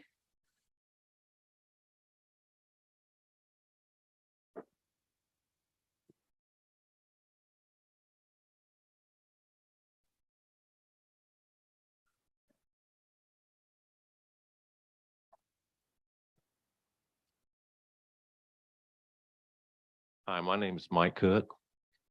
I'm one of the neighbors of this project. I live at 1202 Hanford Road, and they're going to be coming up to the back of my property. And my concern or question, number one, you guys have talked about buffers. Buffers are very important. So I would like to see a little bit more clarification on that if we could at some point in time. Secondly, has there been any kind of study done on runoffs? There's a creek back there on my property, separates my property. Basically, we'd be sharing that. That land that you guys are building on, I believe, has got a slope, and that runoff's going to go down to that creek. So what are we dealing with there? Does anybody know? That's the question I have. And part of that property, I'm not sure, but I can make a phone call. You guys might have already done it. To the EPA. Let's find out. Part of that land stays fairly wet down there. That's not going to be considered a wetlands situation, is it? Those are the questions I've got. Now, just to reiterate, Hanford Road is basically single dwelling homes. And I agree with the rest of these folks. Single dwelling homes would be very, very well in that property. I know everybody's got a right to different kinds of housing. I understand that. There are needs for it. But golly, guys, you guys have done such a good job of keeping Graham. I was so proud of the people that stood up about a year ago when they wanted to change our downtown. And that was the most amazing thing I have ever seen in a long time. Community came together and said, no, we like what we have. We don't want to change it. Don't try to make Graham Mebane, for God's sakes. I lived in Mebane. I've got friends that live in Mebane.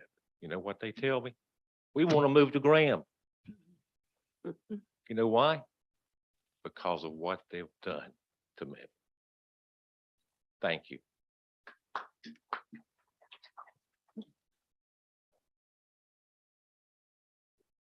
Miss Huey here tonight? Okay, would you like to speak, ma'am?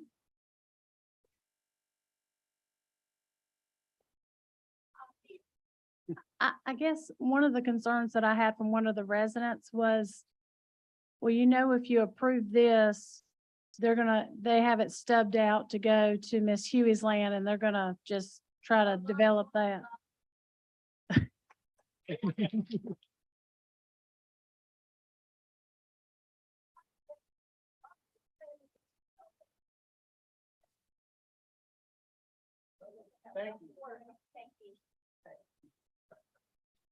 Okay.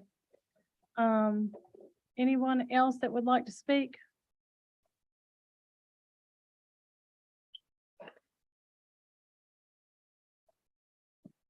I don't see it.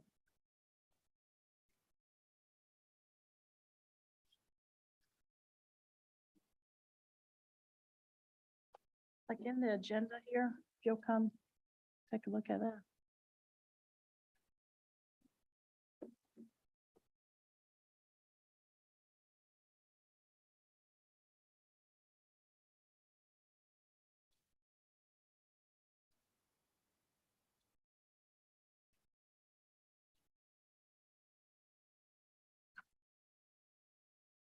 See, it's not on there.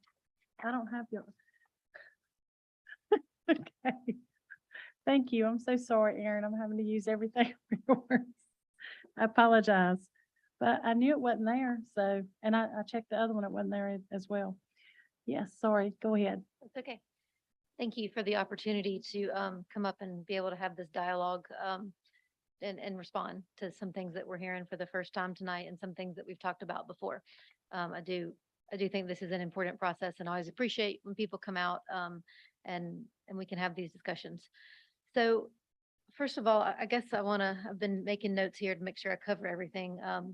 So to go in some sort of order, I think it's important that we remember what we're talking about and stay apples to apples, so to speak.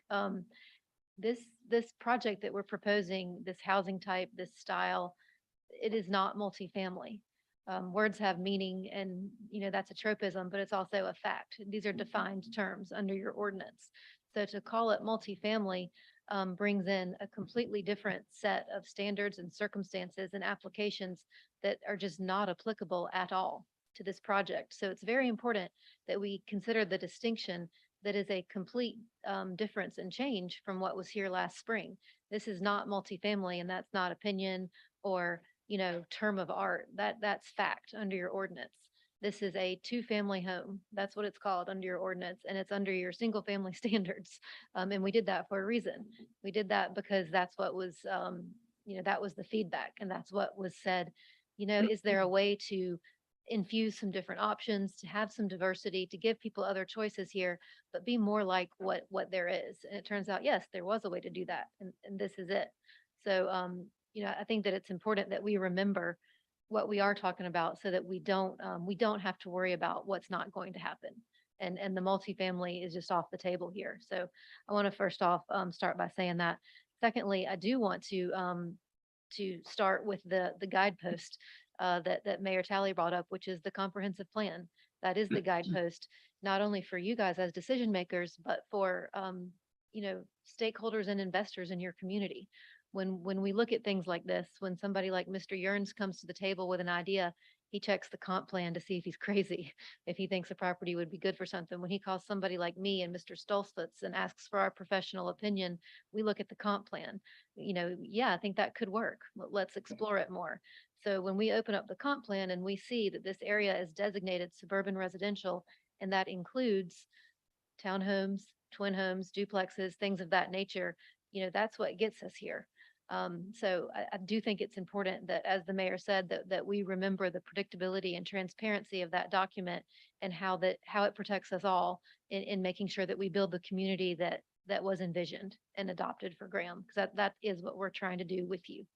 And in this case, even more so, we have the benefit of having been here before. So not only did we get the comp plan guidance, but then we came and we got really good guidance from the planning board and from you all. And there was a lot of discussion back in the spring, do we want to, try to make some of those changes ad hoc at the podium that night? You may recall we went out, we asked for a recess, we went out in the hall and we talked about it. Do we want to just do this on the spot and get approved, or do we want to take a step back, be more thoughtful and intentional and try again? And at the expense of, resources, time, money, the benevolence of the seller, frankly, to give us that time, we wanted to do it right. We didn't want to just make some ad hoc changes. We wanted to really go back and infuse that feedback because we did think it was good feedback and we did think we could do it better. So I don't want us to lose sight of what I think we should be patting ourselves on the back for, that you guys had a lot of good ideas. The community had a lot of good ideas. Back then we heard a lot about, why can't these be more like patio homes or villas, or little connected twin homes that have features that are more age targeted. And that's exactly what we've brought back. That was good feedback. These are age targeted. They have fully maintained exterior lawns. HOA isn't going to have to ask anybody to mow their lawns. It's going to be mowed for them. That's something that a 50-plus-year-old would be attracted to. or frankly, some younger people too. They're all one-story living. They're the type of amenities that those type of buyers tend to be attracted to. It doesn't mean that it's a deed restriction. It means, build for what demographics tell us certain buyers like. So that was feedback we got, and that's what we've infused. So I do want to not lose sight of the things that have been gained here and the significant strides. And I appreciate the comments that have been made in that direction. In terms of density, again, the comp plan is our guidepost, 3 to 6 units per acre, and we are right in that range. We are able to accomplish and exceed the open space standards that are set out. We're able to meet all of the development requirements that are set forth in your ordinance for this suburban residential area and for your residential development. Furthermore, if we were to develop this as single family homes, true detached single family, we've done it. We've laid it out. You can get about 65 to 68 homes. So it's really not much difference. It's completely de minimis in terms of traffic generation, people, population, light pollution, that sort of thing. And just as we said last time, and it has come up tonight, we said if we deviate from townhomes and go to this 2-family type of home structure, we're going to lose the buffers. We're going to lose some of those protections from different urban forms, and we have. We're going to lose the huge pocket of open space that would have been a good habitat enclave for wildlife.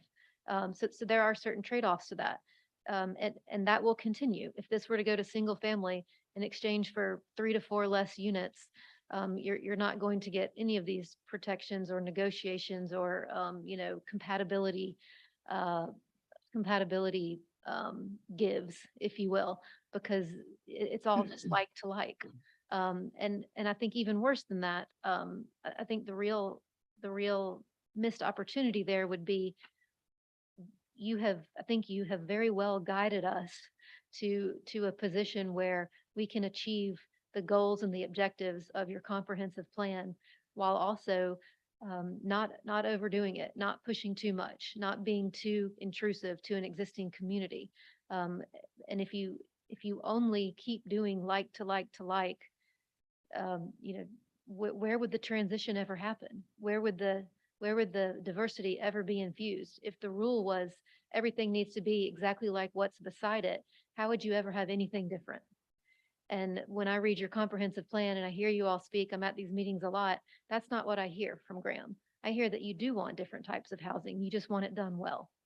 You want it done thoughtfully. And I think that this plan represents a good example of that. Do I think there's things that we can still add to it? Absolutely. And I think we're going to do that tonight. I'm going to get to some of that after I've addressed all the concerns, but I do think that based on the experience and the feedback of last spring, I do think we have gotten to that sweet spot of meeting these future goals and objectives while also protecting what has made Graham great and keeps making it great. Let's see. The mail kiosk, that actually what was here last time. So I don't, and thank you, Mr. Hall, for explaining that that's not up to us, much like the Nina Drive extension. But I do want to point out that the navigability of that is entirely maintained within our subject property. You don't have to come up through Nina Drive through Canterbury in order to get in and out of it like I was describing. There is an in and an out entirely on the Nina Drive that's on this property and the Hanford Landing main drive that's on our property. So there's no reason that anybody would need to go through Canterbury if they want to stop and get their mail. Similarly, traffic studies and human nature show time and time again that I'm sure you've heard me say this to you before. A traffic engineer told it to me, and I've always taken it to heart. Traffic is like water. It follows the path of least resistance. You have here a straight shot out to Hanford Road to go right or left. You go right and you can pretty quickly get to Main Street and up to the interstate. Certainly some people are going to want to go left, going to want to get to Burlington, things of that sort. But the point is, it is not going to be an advantage or a benefit to a driver to say, let me cut through Canterbury where there's no sidewalks, where there's pedestrians, where there's that sort of thing. This neighborhood does have sidewalks. It's a newer neighborhood. It's being built to those newer standards, which you ask us to do. So we do. And similarly, with us stubbing out to Miss Huey's property, that's not because there's a nefarious or Right. back intention to do something with it. It's because we're asked to do that. The same way that whoever developed Canterbury was asked to stub to this property. That's just how it's done. So, you know, we wouldn't be allowed to say, no, thanks, we're not going to stub out for future development. That's why that's there. And it flows both ways. We can't forget that, yes, we're here to the table second, and we're the ones having to open up this connection of that stub that's been there for this reason for decades. But it's a cross benefit. Anyone living in Canterbury is also welcome to come up through Hanford Landing to come in and out. So it goes both ways, and that's the point of it. And it's also for their protection as well and their added safety if there were an emergency event, which is the reason you have these connectivity ordinances. As for traffic studies, we've talked about this before, and it's been mentioned tonight. These are NCDOT roads. And so if this project were to get approved and we go back through the TRC process with site plans, NCDOT is a part of that. They come to the TRC table. That's when they make us do our full traffic study that takes into account all the background development of other things going on. The traffic study is a very specific science that people go to school and have degrees to learn how to do.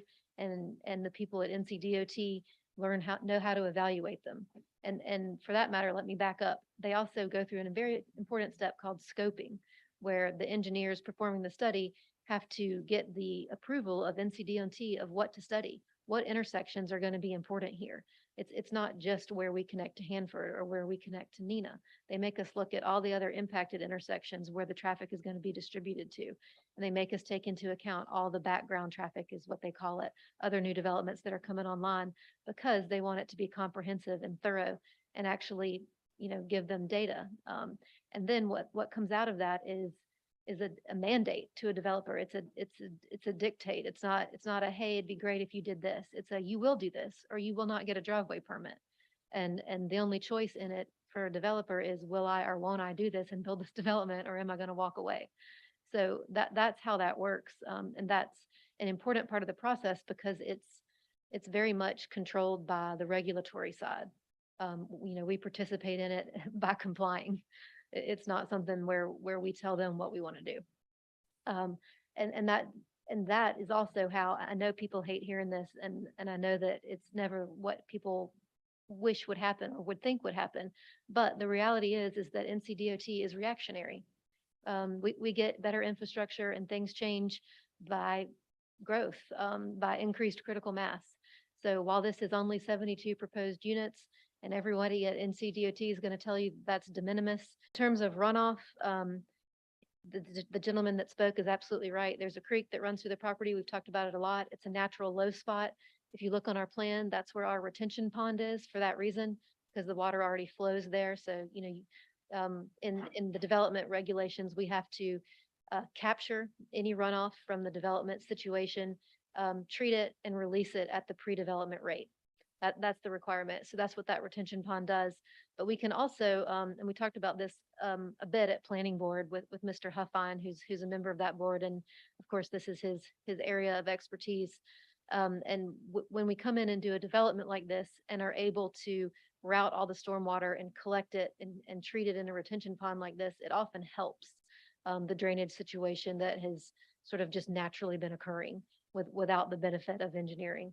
So yes, this is what I would call a preliminary design study of how that should work. But when it gets fully engineered, if we get to that point, it will be fully studied and calculated to make sure every bit of that water is caught and treated as I've described and as is required by the state, the county, and I'm sure the city through your ordinances, through reference, and that'll be checked and back checked through the various members of TRC. So yes, that does get dealt with. Let's see, I think that covers most of the points we've heard. In terms of the conditions that have been explored by the council, we do want to respond to those. So I think the buffer and the road width work in tandem. So if we could look at this slide, I guess let me start here. We do want to offer a 20-foot buffer that gets us back to where we were before. And I think that we would like to not provide that buffer in the green natural areas, like you said before, Mayor Tally. Reason being is because that will allow us, if you look at the road, we can't expand it where the driveways are, right? Because you can't park in those areas anyway. So that road width would not gain any benefit from being widened, but we can expand it everywhere else, which also happens to be at the crossings, and at the green spaces. So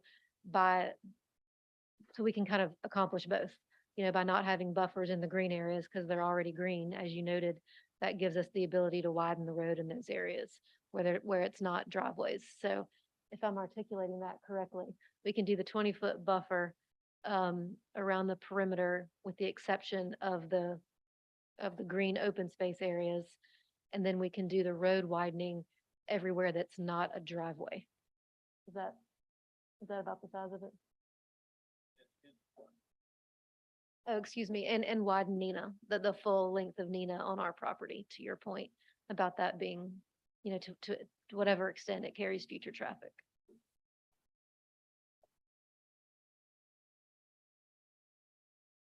Is it all slab construction or do you have crawl spaces? I don't know that that's been fully determined yet. I mean, this is, we like to do this. It's a little bit of a dance at this point because we like to be transparent and predictable and open about these types of things, but they're also, by law, not part of what we can consider with a zoning. And also just from a logistical functionality standpoint, it's not something that we have fully vetted yet, because since we're not even zoned or entitled, we don't have a builder here standing who's drawn up plans for this site. So it does kind of happen in a sequence of events, as I know you know, and so we don't have a grading plan done yet. I was asking because of the water feature on the property and runoff and all that.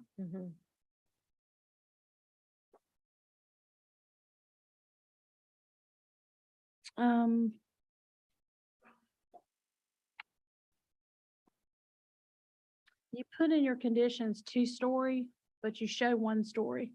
Yeah, yes, and that's because at the time we needed to file, again, we weren't far enough along with making sure that we could commit to, having a builder partner online that wanted to do this type of product.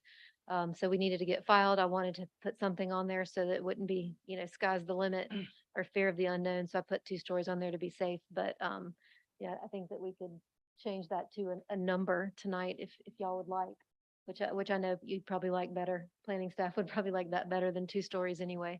But that was simply done at the time because we didn't know yet.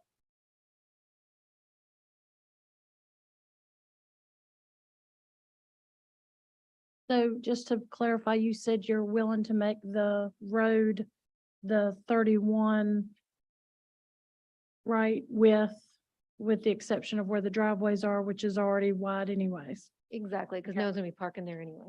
And the buffers everywhere except for where the greenway area is, which isn't needed anyways.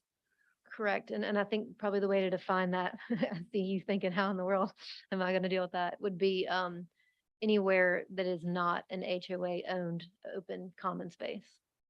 And in the back where you have the cul-de-sac, I noticed that you have a unimproved lot there that you consider to be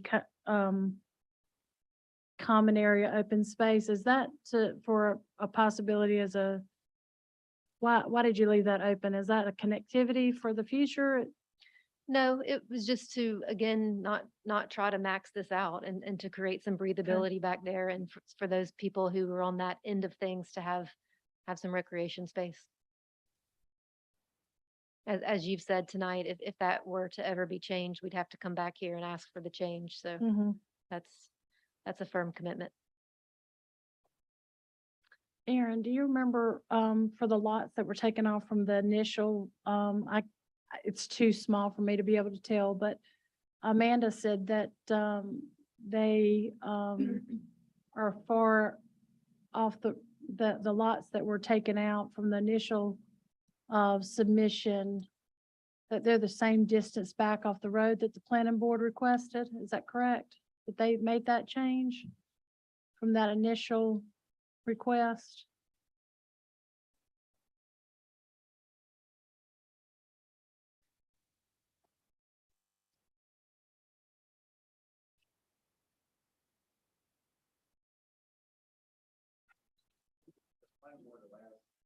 From the last time had requested units 1 through 4 and 66 through 69 to be removed from the plan to allow for additional spacing and design flexibility. I know Chairman Ward is here. Does that sound correct? How far back off the road does that push them? And does this new lot, does this new design have them that far back as well? Well, 1 through 4, here's your other one here. 1 through 4 is here. And I'm assuming it's these here. Mhm. This is after. Oh, the after change, okay, I'm Yeah. sorry. So this is what was from the planning board's recommendation, the new plan that was revised to address those lots being removed. If you flip back to the current plan, It looks like it sits the same. And so can you show me the rendering again?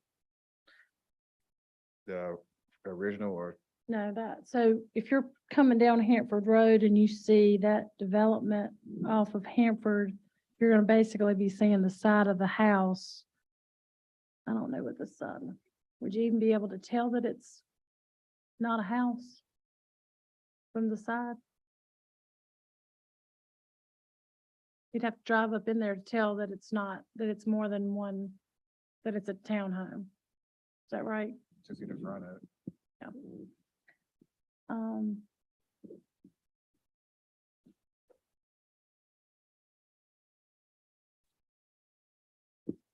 Will you be putting in sidewalks?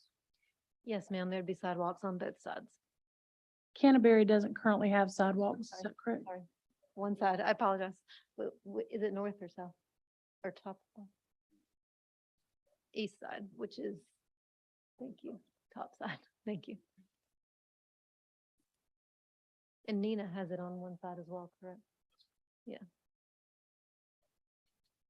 I just said that Nina on the subject property also has a sidewalk on one side. Proposed. Proposed, Nina.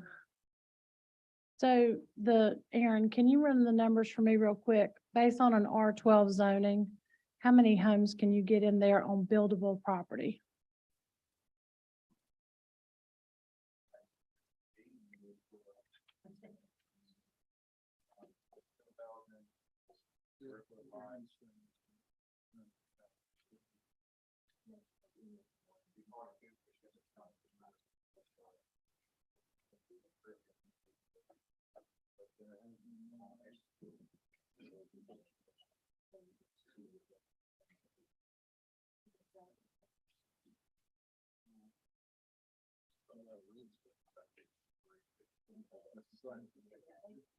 Agency, it'd be about 54 lots. 54 lots, so 54 houses on the current zoning of R12. R12.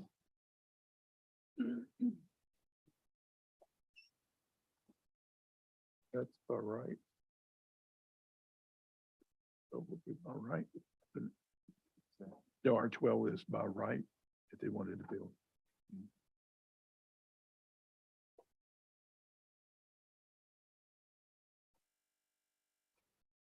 And the buffer that was originally planned, was that a type C buffer, Aaron? That's correct, yes. Type C.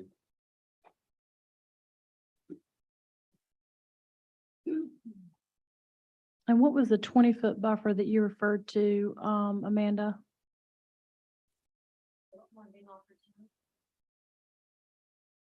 Previously, I think you said that you were concerned about the 20-foot buffer.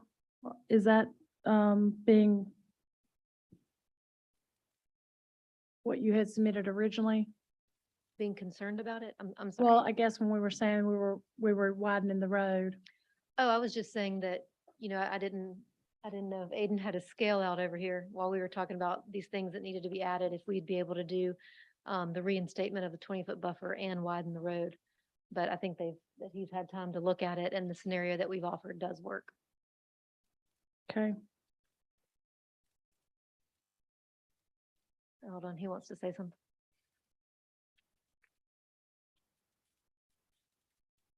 I do want to say something on the widening. As far as the technicality goes, we have 4 foot between the back of the curb and the sidewalk. If we widen out to 31, that's going to probably either push the sidewalk towards the right of way, or if we can go to 30 inches. Typically, the standard for 31 back to back is 30 inches. So I know this stuff is set in stone after tonight. Just want to clarify that. Are you okay with that? I guess is my question. So typically we'd have, with 27-foot back to back, we'd have a 4-foot grass strip between the back of curb and sidewalk. If we go to 31, it typically leaves about a 2.5 foot. We could keep everything at a 50-foot right away if we just change that dimension. 30 instead of 31. Well, no, 31. We would do 31 in the areas that we had designated. But the sidewalk would have to move a little closer to the street to accommodate everything in the 50-foot right away, as long as we're okay with that. We don't have to. How would you need me to word that? I think just so it wouldn't have to come back, because it has to go back to TRC for any of these changes to be looked at in a practicality standpoint. If you can add, if you want to make that change, if you can add if feasible, that way we can get as close to it as we can. And if it's not engineering possible, then we don't have to come back for that to be ran back through. We try to get as close, they can try to get as close as they can based on the standards of engineering and with public works. So if you just add that feasibility aspect to it, that will allow some flexibility for engineering to work within some parameters. Right. I think it's just the fixed typical section, we'd have to have some flexibility on Right. to get 31 foot back to back. And To basically, to comply with the sidewalk setback? that's correct, because I think right now with the 27-foot back to back section, you have a 4-foot grass strip in there, and that's what's on the plans. That's per ordinance, and so if we change it to 31 foot, it would just decrease that distance there. So we just need some flexibility to work with TRC folks on how that would look. And 30 inches is typically what you have in most areas, say around like a 30-inch grass strip.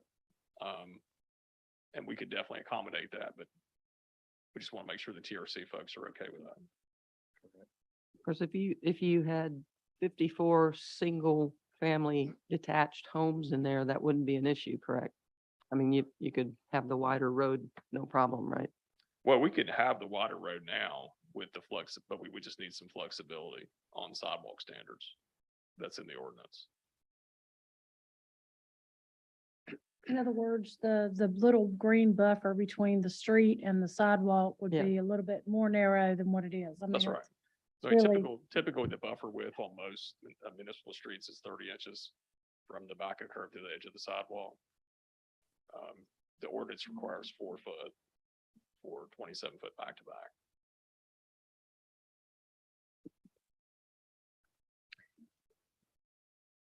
So, can you put up the renderings up one more time, Aaron? Did any of the neighbors have a problem with the aesthetics of what's being proposed here? Not the fact that the units, the density or the traffic or all that, but do you have a problem with the actual aesthetics of the property? Yeah. You have to come back up here. I'm sorry.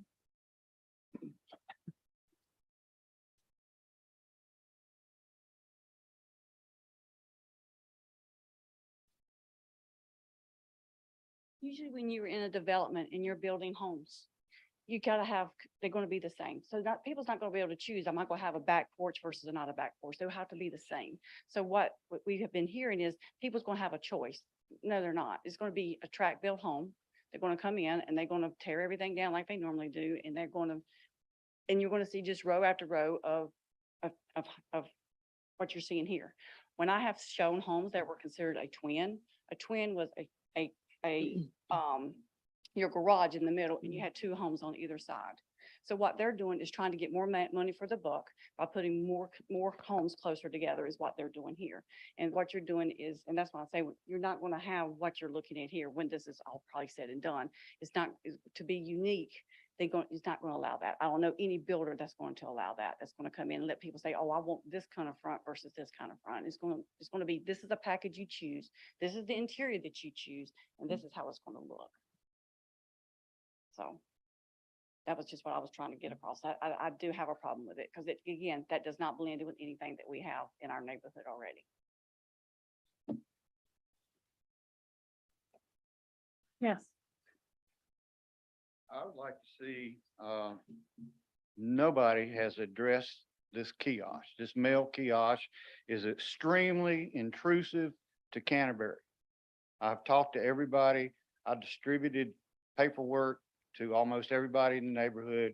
Everyone is concerned about the mail kiosk because you can say that people won't come through to Canterbury, but thinking logically, they are going to use Canterbury and then go to Nina Drive. They're going to check their mail and then they go to the left or they go to the right to their home. That's what's going to happen. It's extremely and unfair intrusion on the Canterbury neighborhood. I wish that it could be addressed. Aaron, can you bring up the site plan again? I think we can do that. Can you zoom in right there where the kiosk is at? I think they've addressed that because it's a one-way in, one-way.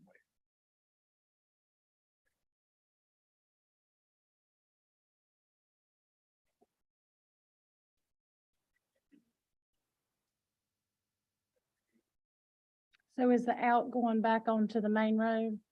No, the end goes in from the main road, and it comes out on the stub out. So if it's more digestible to you all or the Canterbury neighbors, we could flip that and put the kiosk on the eastern or topmost corner of that intersection and just pull down one of those sets of homes and just flip that. If that would be more, if that would alleviate that concern at all.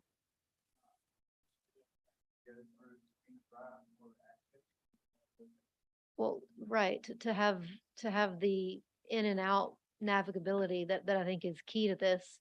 And that Mr. Hall pointed out is one way. Yes, it needs to sit on that corner and utilize both of those roads. But again, that part of Nina Drive is on the subject property. So there's no reason that you would need to dip down into Canterbury to be able to utilize that design feature. So that's something that, I'm not sure if that helps, but if that does, we're happy to flip it. Okay.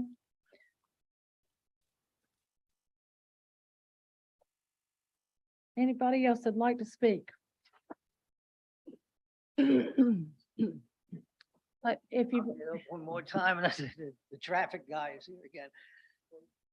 if you've already, You said about the DOT making the judgment on the traffic. You folks don't care about. okay, you can't address people in the audience. You have to address the council. But go ahead. But anyway, people are in business to make money.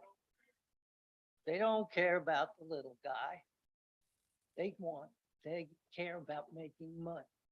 Yes, probably the DOT does have the rule over the traffic. But several years back, the DOT came on the Monroe Holt Road. You probably remember this. They wanted to straighten it out, widen a little bit, which they took a little of everybody's property, and make that bridge straight. My neighbor and I said to the DOT man when he was going around to all of us, You're turning it into a drag strip. The DOT doesn't care. They care about, yeah, it improves the traffic flow. Yes.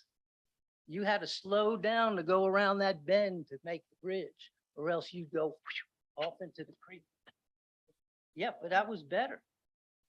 They do that on racetracks. They make a chicane, slow down the cars in the race. It makes no sense. And like I said, I can't fault the people. They're in business to make money. They want to make money, but they don't care about us. They don't care about our grandchildren. They don't care about our children. They just care about the bottom line, profit. That's all. Thank you. Thank you.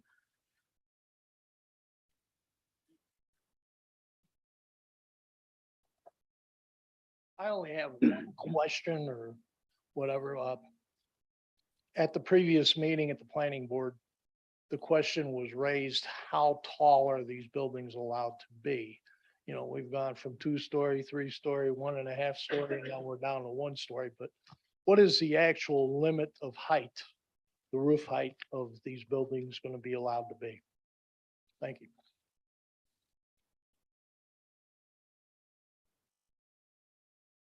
Darren, do you know the answer to that question?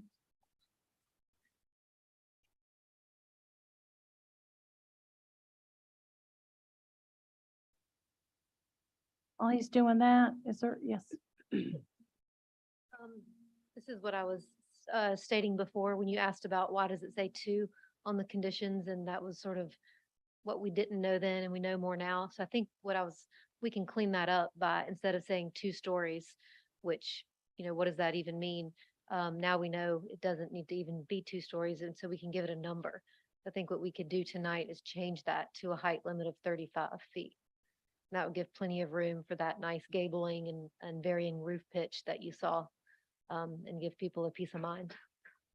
Okay.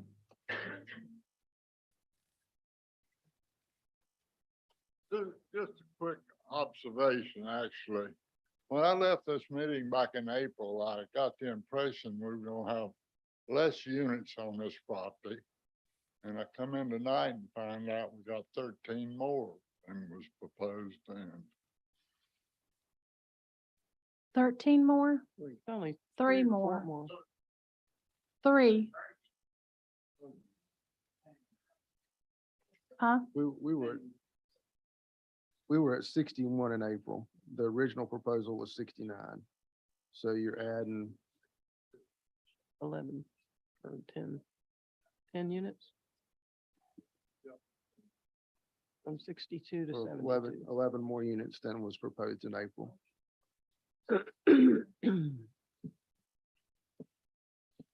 I do have a question for the developer.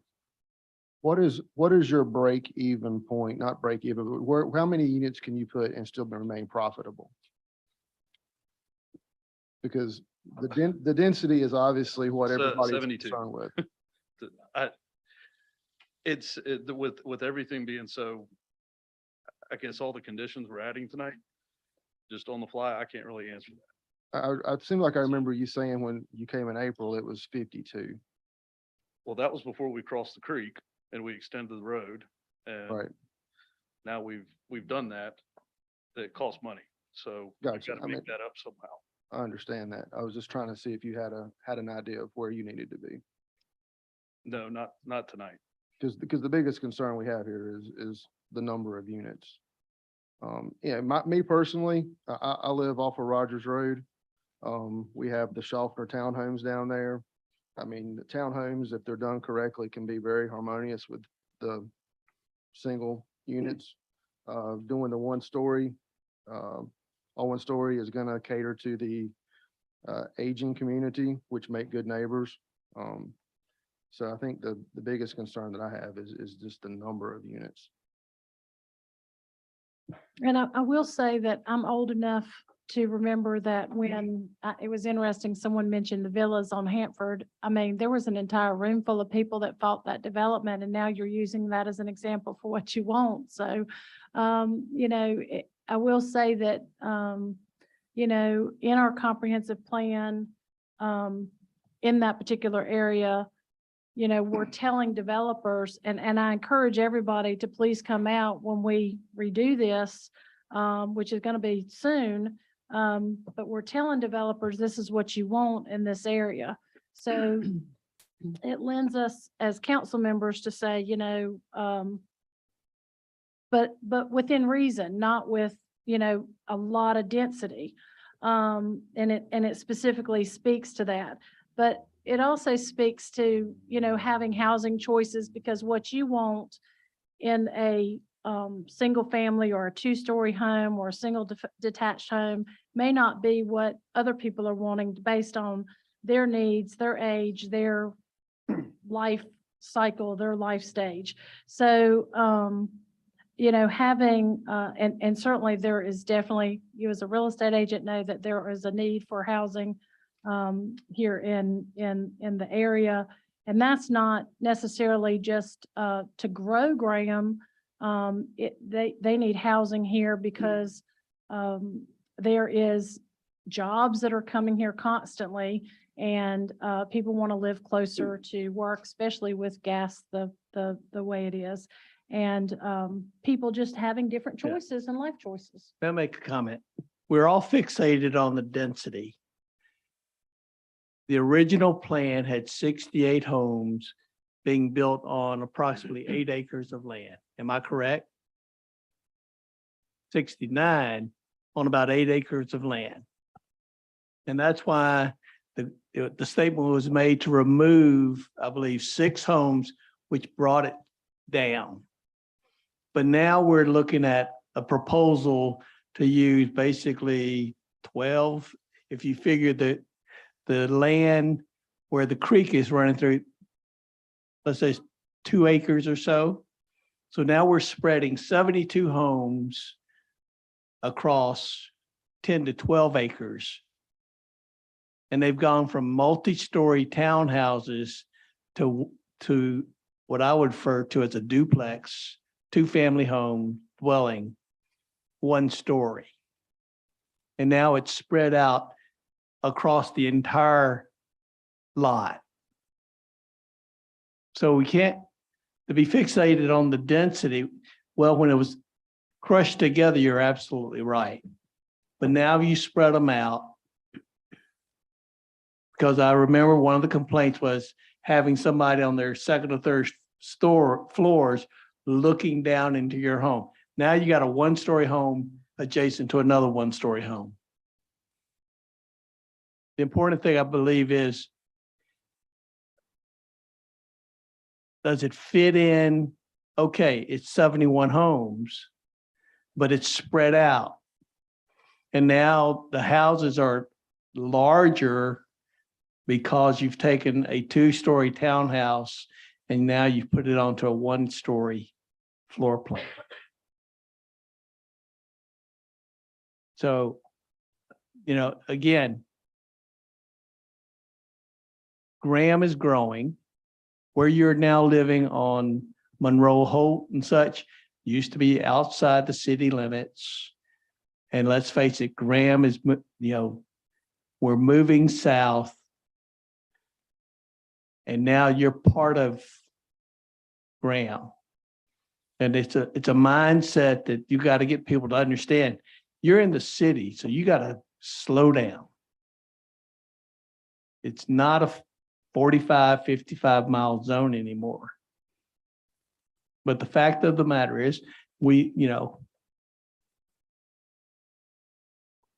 I think the developer has made an effort to answer many of your questions. When it comes to the traffic, it's a fact of life. Monroe Holt is a great way to get to 49. And I'll acknowledge working out at Cedar Rock Park this past week. That's the way I get out to 49 now. But if the developer builds the kind of homes they're portraying here, that it's appealing.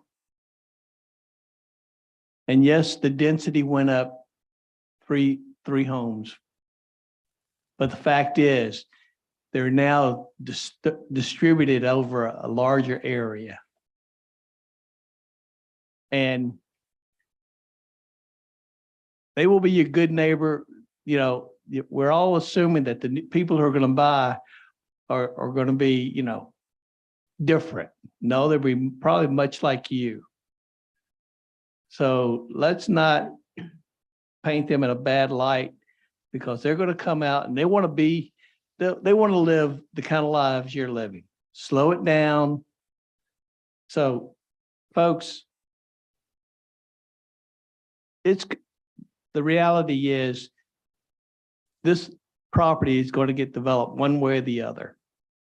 And now here's an opportunity that we can influence how it's developed. And I believe the developer has taken your concerns to heart when they took out the multi-story townhouses, and basically, in my mind, they're duplexes. And the fact that it's two-car garage, driveway and such, you can put 4 cars right there. You know? And the fact that, again, accommodating the mayor's a 31-foot wide road. We need to find a compromise that we come together. We all can't get all we want, but let's find what's the best compromise for those of you who live adjacent to this property and the developer who's coming in to build on the property.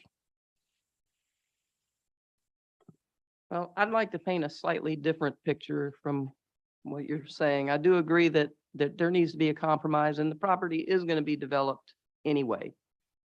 However, we're still supposed to consider existing land uses and things like that in the surrounding areas. You know, this is not, I'm sorry, it is an improvement over the 2-story townhome. Absolutely. But does it fit in with the current land use pattern around it? In my mind, it does not. And especially when you're connecting it directly through to another neighborhood that is single family, detached homes. And then you're going to put this, albeit they're very nice, and I don't have any problem with these types of units, but I do have problems with them when you're going to put them in the middle of a single family detached home neighborhood. And that's what I'm looking at even more so than the density, is the fact that it just simply does not fit in with the area, and for me, and I know that's a big concern for the folks that live there, just as it would be if I lived there. So I think we have to consider that too. I do agree with you. We need to find a compromise, but I don't really understand why they can't build single family detached homes on that property. I don't see why that's an issue to fit in with the surrounding land use. And that's just my opinion, but.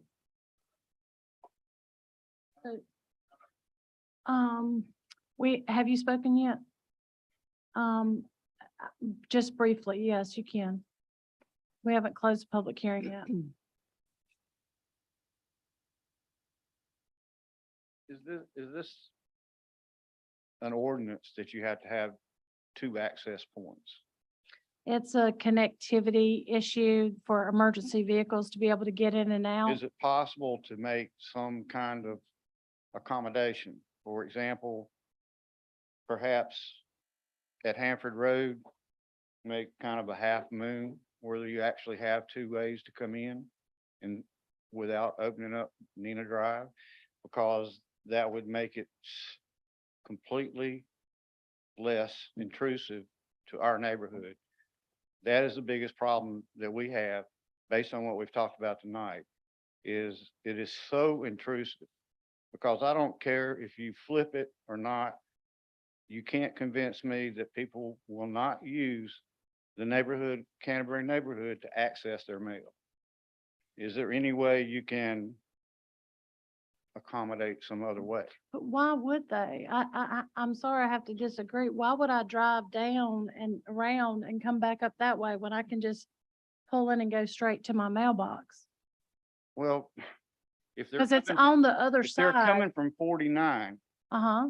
okay, there is no doubt in my mind, they're coming into Canterbury. They're not going up to that stoplight, that stop sign up there. Because especially when the coming home hours, there's a lot of traffic up there. I mean, it down Hanford Road, there's a lot of traffic. So just logically, if you're coming from 49 and you're living in this proposed development, you're going into Canterbury in order to access go check your mail and then turn left or right, going back to where you live. And it's intrusive. And there's no other multifamily neighborhood in the city of Graham that is directly adjacent to an established single-family neighborhood. And I just wish that there was some way. That is my biggest objection, and most of the people that live in Canterbury, that is their biggest objection, is when you open up Nina Drive and you put the mail kiosk there, it's logical they're going to use it. Well, I think they're willing to put the kiosk across the street, across the I still road. think they'll use it. I still think they'll come that way. I think it's just logical. Because Well, it's hard to that's- turn right down there at that stop sign. Well, Yeah. that's not the developer's Traffic. fault that the city has an ordinance that requires 2 ways in and 2 ways out. But can't you? If could you put have half a, moon, could you ask them to put a half moon where, like, coming off of Hanford, that gives you 2 ways in, 2 ways out, instead of opening up Nina Drive? No, I'm not sure DOT would allow for that. Would that serve that purpose? They have. Having 2 ways in, 2 ways out. That's a narrow. We've lived in our neighborhood for years, never on 1 way in, 1 way out. Most neighborhoods in Graham are 1 way in, 1 way out. There's very few that have, dual entrance and exits. well, I know. again, I'm very old, so I can recall a lot of exceptions to the rules. So there was a, Is 1 way in, 1 way out, Mhm. which I is knew this. unfortunate that evidently that must have passed in the last few years. Chandler Village, 1 way in, 1 way out. So Steelcrest subdivision, remember that? Whole neighborhood up in arms, because what's the other development right beside it? Mallard Creek was gonna connect, Some kind of goat neck. yeah. So they actually have an access there, but it's dirt and it's not improved. So people don't use it, but in the event of an emergency, you could get through it. Yeah, I mean, Um, if you could. but I don't know if that's allowed. But I'm old enough to say that we didn't connect those developments and that made everybody happy. I just think that it's too invasive to our neighborhood, and it's too logical by putting mail kiosks there for them to use Canterbury in order to access their mail before they go home or whatever, I mean. I really don't see that many people coming through Canterbury. I've been through Canterbury several times and it is very difficult to maneuver. Excuse me, It's very difficult to maneuver. I couldn't understand. It's I difficult to said I've maneuver. been through your subdivision several times, looking at it before tonight's public hearing. And I found it very difficult to maneuver. I don't see that many people coming through your subdivision. No, I disagree. Aaron, can you speak on that connectivity and why the city has a requirement for that? Well, I think we had to also look at the examples that are being used. It's the number of units that you have that also prompts whether you're going to have 1 or 2 entrances. Chandler Village, for example, well, I guess Chief is left now, but I want to say the threshold was 30 or 31 units is what prompts you to have that additional entrance, and it is based on for the safety of public services. 31 units, is that right, Chief Cole?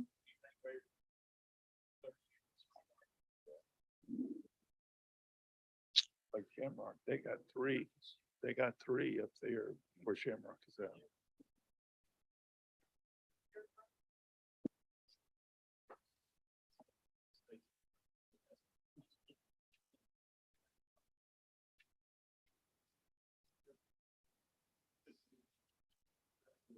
There's no way to make that access emergency only?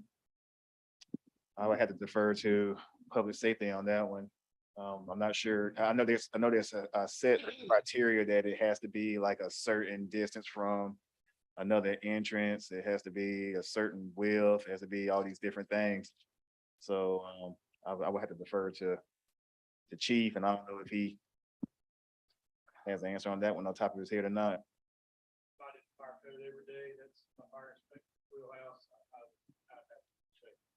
Yeah, it's a nice list of criteria you have to be able to meet for that other entrance.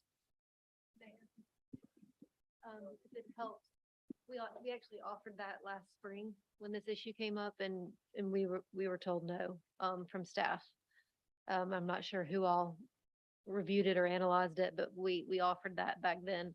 And of course, we were told council can do what they want to on it, but staff was vehemently opposed. So I'm not sure if that was from planning or if it was from fire.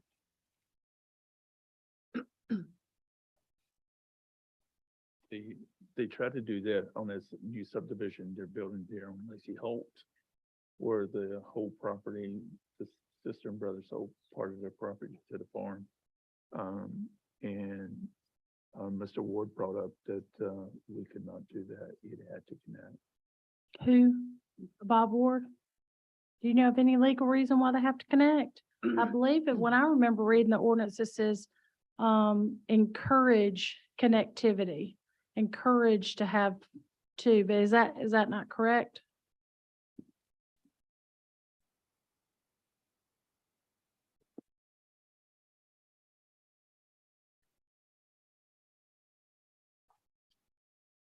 Madam Mayor, I will probably make a lot of people happy with this comment. The new fire code standard that's coming out says 100 requires a secondary access. When is that? We don't know yet. It's actually already in the fire code.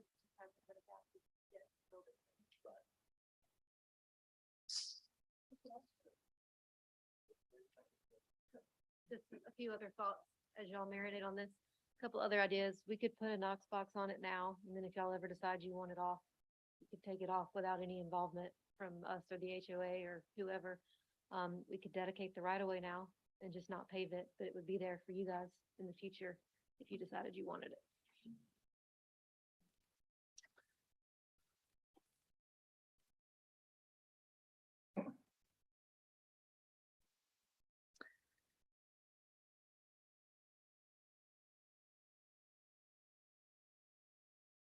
So to Mr. Chin's comments, if I was a resident there on Hanford Road and I had all the concerns that you guys have relayed today, I want you to understand that with conditional zoning, you get a lot that you don't get if you do a full out denial of their request and they come back with just taking use of right. You don't have to, they're not going to have to do a lot of this, a lot of the conditions that we put on here. They'll just be able to develop it. They'll be able to put, what was it, 54 homes that are R12 there. And you're not going to get a lot that you can get from putting conditional restrictions on it.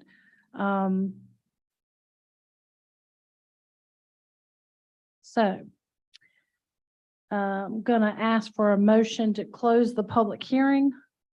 Madam Mayor, I make the motion that we close the public hearing. A second. All in favor? Aye. Okay, and now we'll discuss it among the council. Bonnie, what is your feelings about the proposed development? Well, I pretty much already said how I feel about it. I do think it's better than what it was. I think they made efforts to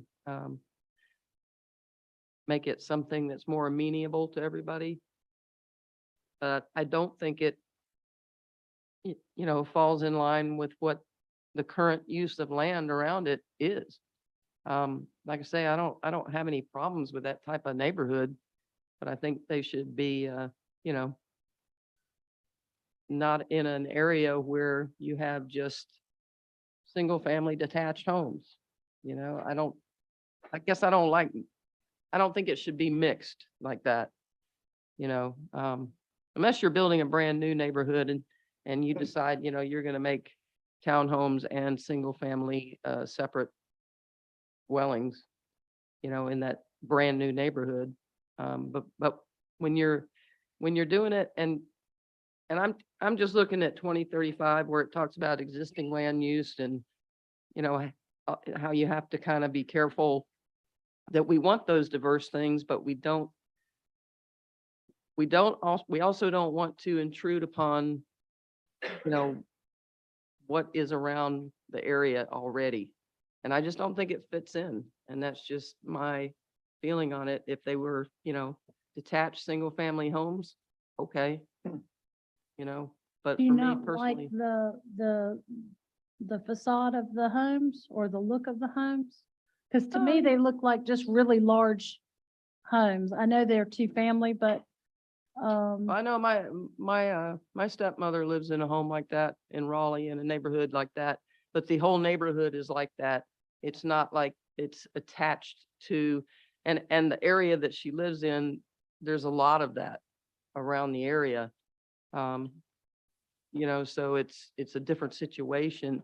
so the density and the connectivity, if there was not the connectivity based on this new requirement that you don't have to have that connectivity, and based on lowering the density, what are your feelings about it now? I just want to make sure we're addressing everything that everybody's concerned about.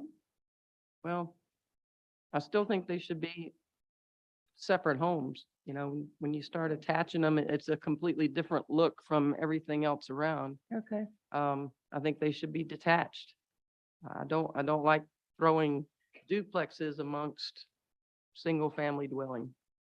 And it's nothing against duplexes because usually these townhomes are kept up really well and, I mean, I know from living where I live, and being on the HOA there, people don't always keep up single units like that, they don't mow their grass, they don't wash their houses, the sides of their houses, they don't keep them up. Townhomes, they usually do, because they're maintained for them. So there is that to consider too for the folks that, would be affected by that. But that's how I feel about it. Okay. It just does not fit in with the area and, Okay. Mr. Chin? Well, I think that people didn't like the villas until they got built, and now they wish everybody else was building the villas.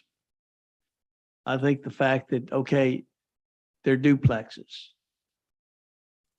They're appealing. The density has been spread out. There's green space between the buildings, the two, the complexes.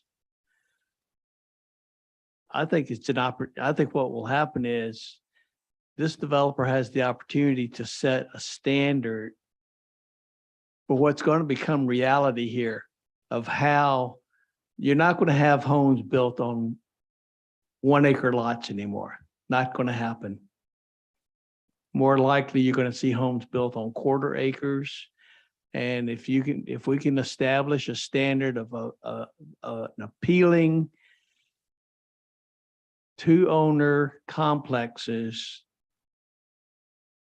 then Graham will not become townhouse central. I mean, just look down 85 going toward Mebane, you see all those townhouses.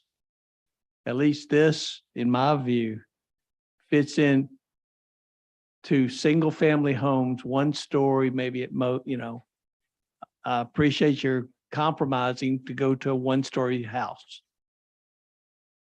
But I think it's, again, It's not the best, but it could be worse. And the fact that they took where they had put 68, we asked them to bring it down to 61. That was under the assumption they were going to stay under that small piece of land where they left the creek side open. The fact that you're using the whole lot, I think it's beneficial. And I just think, I appreciate your effort at doing this. Well, just real quick, because I was looking at the layout here and you're talking about the density that we were concerned about before. They've added how many? 3.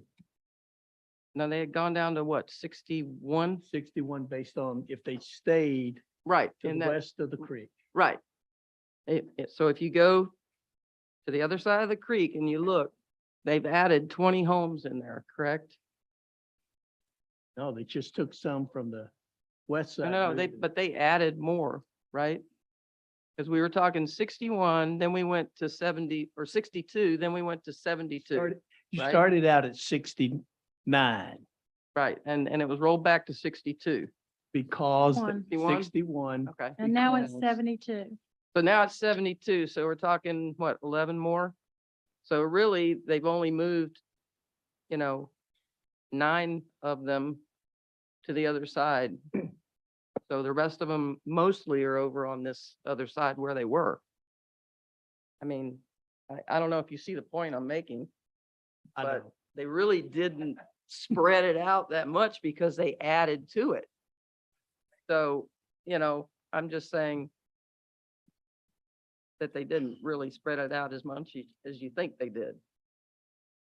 I mean, So- the units per acre are still on buildable property. Regardless, if we get nothing, we ask for no conditions, they can develop it as is with 54 houses. So that's gonna be the same amount of traffic, same amount of everything. Plus it can be 2-story, or just a lot of other things. So, I just, I want to try to I want to address all the concerns of the citizens. And, if you've got a person that owns property and they're not willing to develop it at R18, which tell me, Aaron, when is the last time someone's come in here and developed something as at R18? 'Cause In a while. I'm pretty old and I don't remember.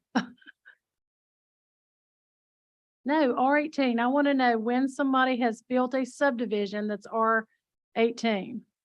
It's not financially feasible. So we as a community have to acknowledge that the regulations have changed over time, environmental requirements have changed over time, and developers just cannot do that kind of development anymore. So the compromise has got to be that we get something for giving up something. So I think, that's my thought on it. Because if I'm a neighbor there, I want to be able to, get the best that I can get based on the situation. If it's going to be developed, I want it to be developed with things that are going to help my property value.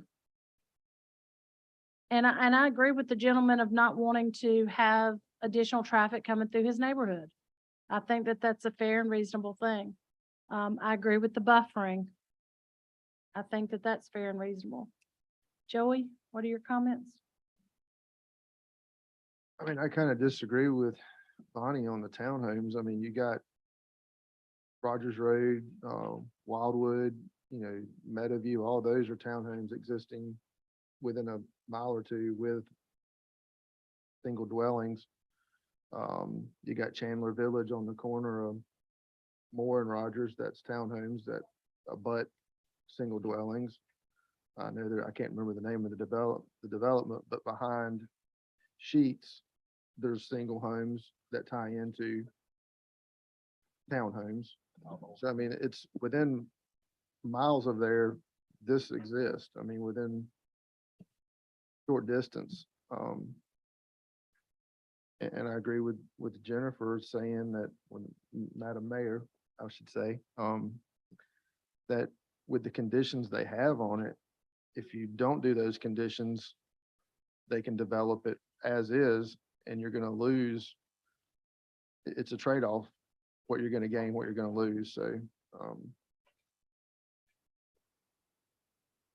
And if again, if they could offer, some sort of buffer in between the existing homes. And I know there was concerns, with the entrance, not with fixed light pollution, but automotive cars coming in and out with the light pollution shining into the homes, adjacent on, Hanford Road, Mr. Murray, those areas over there that are directly across. There was some way to, you're limited the road frontage, but to split that entrance out to where it wouldn't be as intrusive. It's gonna be intrusive no matter what, but that's my concern there. Ricky?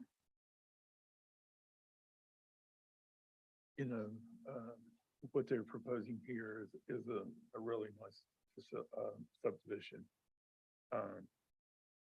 Compared to what if they go in by right. There's no buffering. They wouldn't have to require, as far as the buffering would be minimal. 5-foot setbacks, 10 foot on each side. The connectivity, regardless, is going to be there.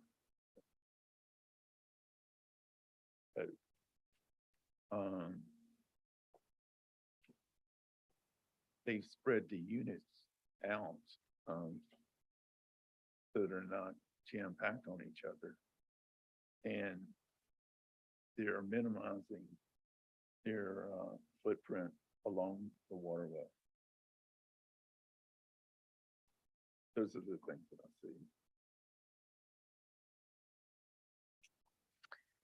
So, I mean, I think we have to be able to say to ourselves, what is most important? Because if they develop it just as use of right, again, the 2-story seemed to be repetitive with a lot of people that spoke. And they did go back with a 1-story. They used the entire lot instead of just half of the property, which obviously cost them more money to develop curb, road, guttering, all of that. They're willing to go to the 31-inch road. The city's willing to, I would assume, work with them on the sidewalk buffer. I would like to see, I'm very happy that they built in the shelter rec center areas, because we brought that up at the initial meeting, and they left not just one space on both sides of the road, but also in the back in the cul-de-sac. There's also another recreation. I know it's really small up on the screen, but there's another recreation area there as well. The decorative garage doors, they can have a shelter or some sort of recreational facility in those open space areas. They're willing to move the mail kiosk across the street. They're willing to put the connectivity of the road in there on, what's the name of that road? Nina Drive, but not necessarily connect it so that people's access to it would only be through their main entrance off of Monroe, Hanford. And so,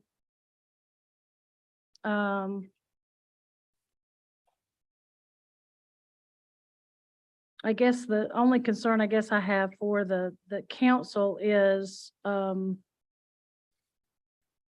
what is their feeling on the density? And I can tell you that every council member on here ran on the issues of lowering the density.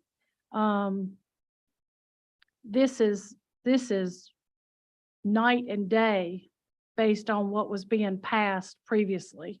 I'm just going to tell you, it was 700 unit developments and stuff, and it was everywhere. It was going everywhere. So I think that the developer has taken that into consideration, and I think that they have made a lot of changes and a lot of concessions, in my personal opinion. But we represent you guys, and we're trying to make sure that we're going to hold developers to what this comprehensive plan says, and to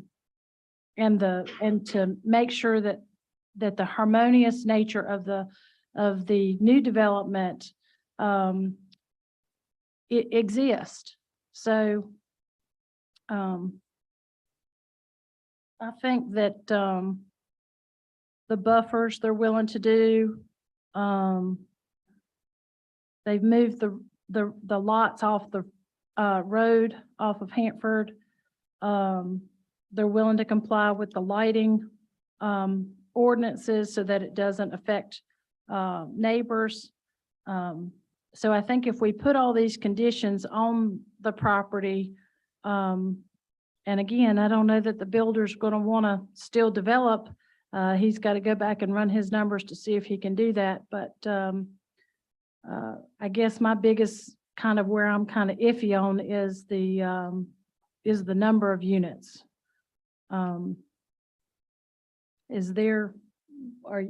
You're okay with the 72? Is that right? Because it's 3 more units than the originally proposed.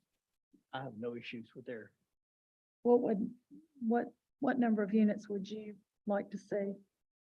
54 is what they can do automatically with no conditions. You've got to be willing to do some sort of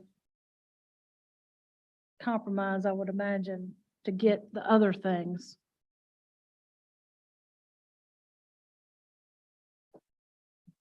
But if you're just neither, it's fine too. Yeah, I don't, again, I don't think it fits in with the area, so Okay. I'm just not, What do you, I can't are even tell you you. fine with the density of 72? I would like to see it go down, but I understand where he's at with his added expense as well. But I would like for some sort of compromise there to be able to drop it down. And I would like to see what the alternative is to tying in a Nina there per the new possible fire code of 100 units. And Ricky, do you want to go down on the number of units, or do you want to keep the number of units? Okay. Well, I kind of need to know that in order to make a motion. Unless someone else on the council would like to make a motion. Well, if we kept it at the road at 27 feet, it's not ideal, but it would also cut the developer's fence up front. And that may be a compromise on a unit or two, I don't know. And it would also help with maintaining buffer on the rear property lines. Just an option, just something to If you were willing to what? keep the road at 27 feet versus going to the 31. It would cut the developer's cost. And there may be some compromise. But he didn't have to spend more money on the development and be able to reduce the number of units. but the whole emphasis on the buffer was because there would be townhouses that were potentially 3 stories high. Correct. And so if we reduce the buildings to 1 story, why do we need to be focused on, we got to have the buffers? Because the whole intention of the buffers was to shield that higher building from folks who live in 1-story homes. It does, but I can speak from experience. They came in behind me in the previous council, approved a higher density, and I have homes not even 20 feet from my back fence. I mean, so I understand. So we're talking about the depth of the depth of depth the of the property back. line. Yeah, 20 Yeah. foot's not a lot of depth. It's not a lot of privacy. And I get it. I lived in where I lived for many, many years and they were able to come in and rezone that, they built too big of a home on too small of a lot. So therefore it pushes the home right up to the property line within the minimum offsets. And, I just think, maintaining that 20-foot minimum goes a long way to providing some privacy. They can go in there and plant some lelands or something along the back edge, and within a few years, they won't even know those houses are there, Right. if they have the room to do that. I have no issues with that, yeah. Because right now, the back offset without any conditions, how much 20 foot. is 20 foot? 20 foot now. Now granted, if you're adding 4 foot of road, that's 2 foot per side. That's not a lot. I mean, you can still do 18 foot and not change the, But they are going to do the buffer on all the residential, right, except for the greenways, which are already green. correct. But I mean, I'm just getting at if we keep it at 27 feet, it reduces the developer's expenses. And, what kind of compromise can we make on the number of units by doing that? Well, I'd much rather give them, I don't, I really think this type of development is going to cater to the aging population. And a lot of these people may have one car, may have two, but they're not going to be coming in and out like a new, younger development would be coming out. So some of the traffic, I don't think is going to be a big issue. You're not going to have multiple people getting up and going to work every day. These will be retired people that will go out at 12 and go get some coffee with their other retirees or something.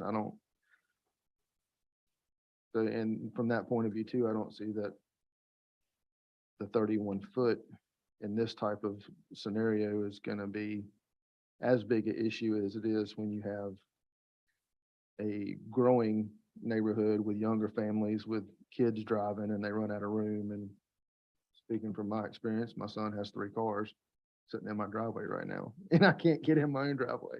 So I don't think this will be the same type of demographic as some of the other developments that we've seen come up.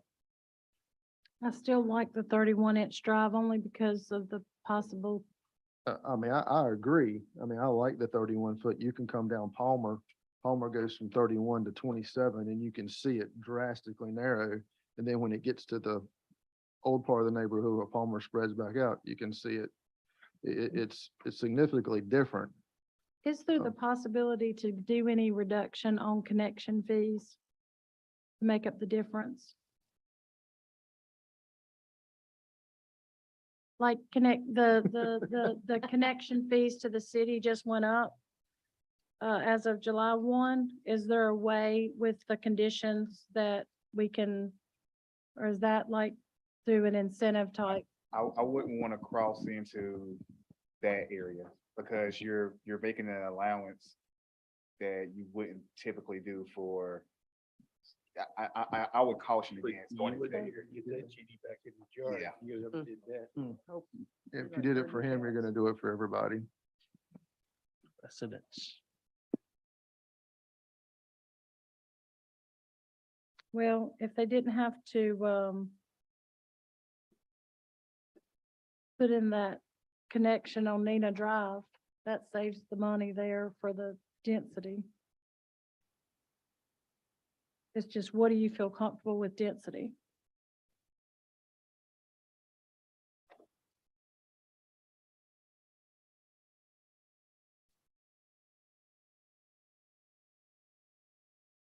Do you have a feeling, Ricky, about density?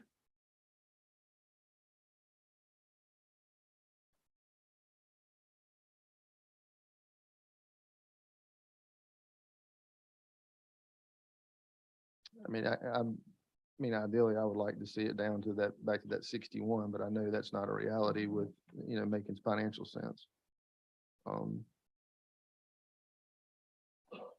Well, we can make a motion to whatever you want and pass whatever the council decides that they want in that area, and then the developer has the option to say whether or not they can meet that condition and come back and say, well, I can't do 61, but I can do 65 or whatever.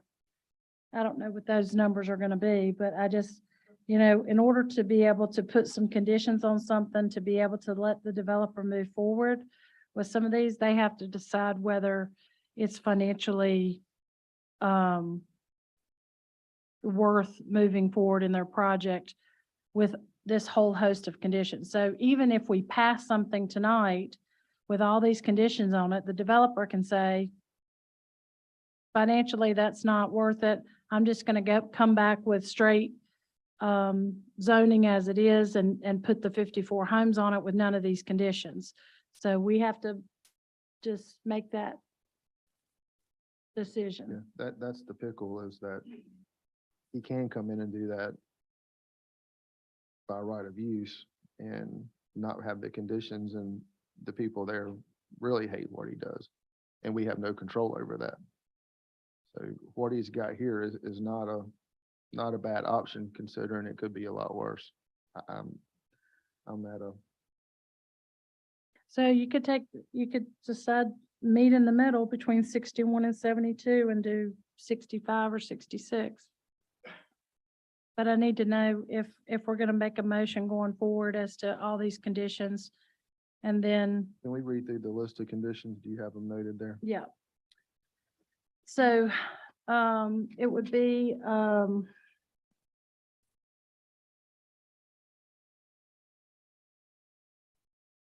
31-foot roads. yeah, it would be 31-foot road, that the density be limited to so many units, that the developer would work with city engineering and planning department in regards to the sidewalk buffers, that there would be a decorative garage doors, that there would be, maybe I should say architectural garage doors, that there would be, the mail kiosk would be on the north side of Nina Drive. Is that the best way to describe that? East side. East side. East side of Nina Drive. And then the units would be limited to 1 story, no taller than, at a height of no greater than 35 feet.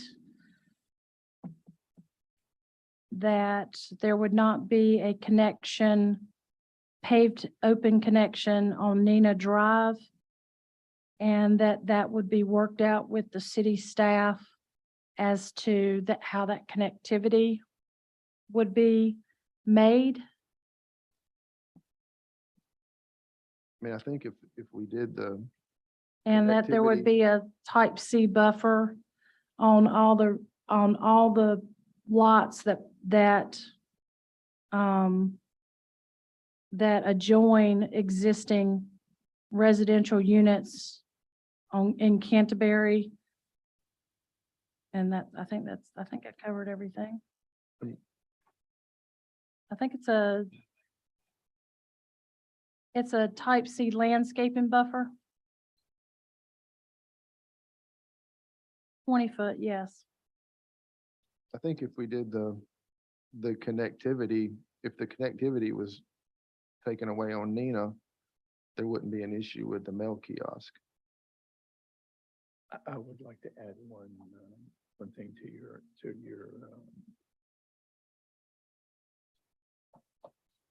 amendment, that no parking, and it'd be no parking signs be installed in the cul-de-sac.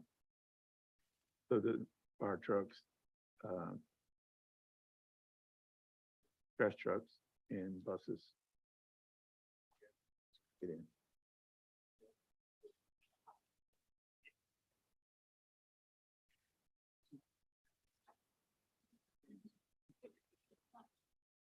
I think that's something that the HOA does though, isn't it? No, it's not if it's a city street. Okay. And would that needed to be addressed through TRC? I can add it. So, TRC when it goes to technical review. Okay. We have a problem with that issue. Oh, I know you do in your neighborhood. I know. if that mail kiosk, can you bring that up again, Aaron? Sure, but I just want to add, a type C is 15 feet. Okay, what's Yeah. the, Type C requires a certain amount of, a type of Yeah, landscaping it's a- too, does it not? It's a minimum width of 15 feet. Is what I have here.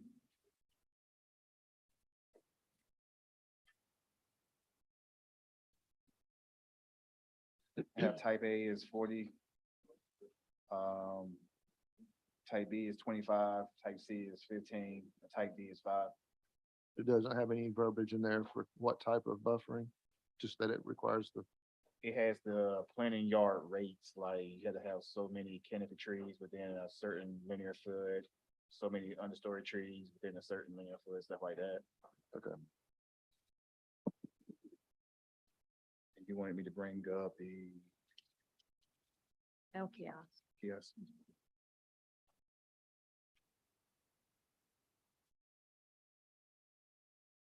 And that's one way in off of that main road.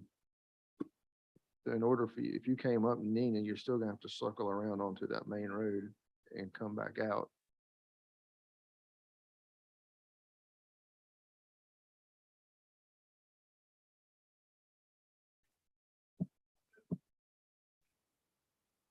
I mean, the lot where it's existing now is much larger than the lot that it would have to be on the other side.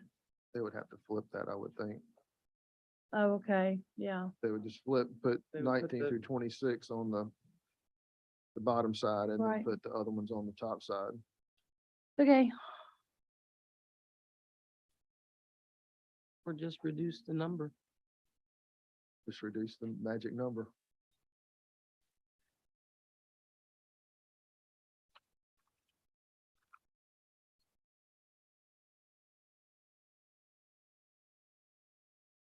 I think I would change that from type C to 20-foot offset. well, you can still do it's a conditional use zoning, so can't you do type C landscaping with 20-foot buffer? I mean, you can make whatever, you can, recommend whatever, well, Yeah. approve any standard you want on that.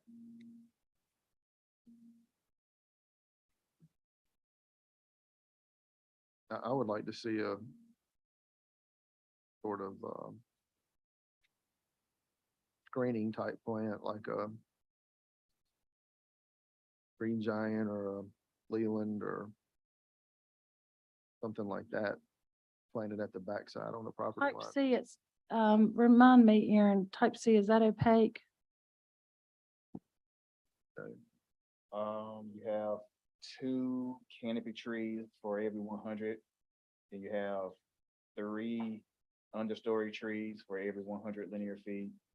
So That wouldn't be opaque, not about, you would have a sort of sparse.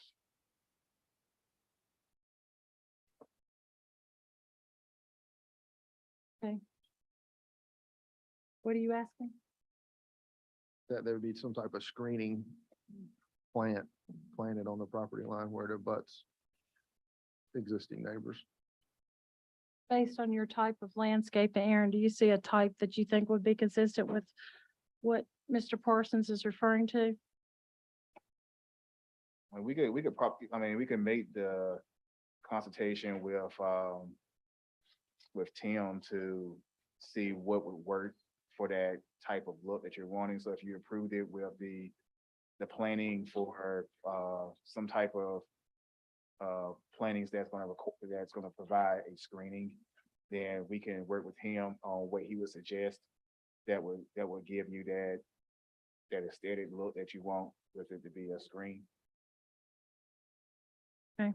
So you gave us that verbiage, we can work with him on what that could look like. Okay.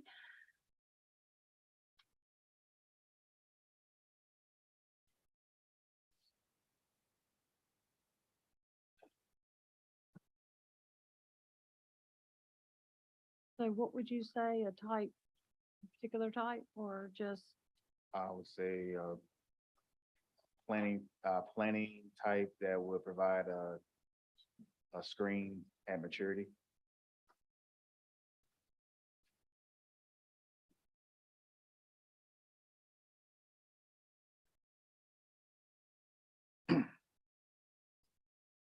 okay.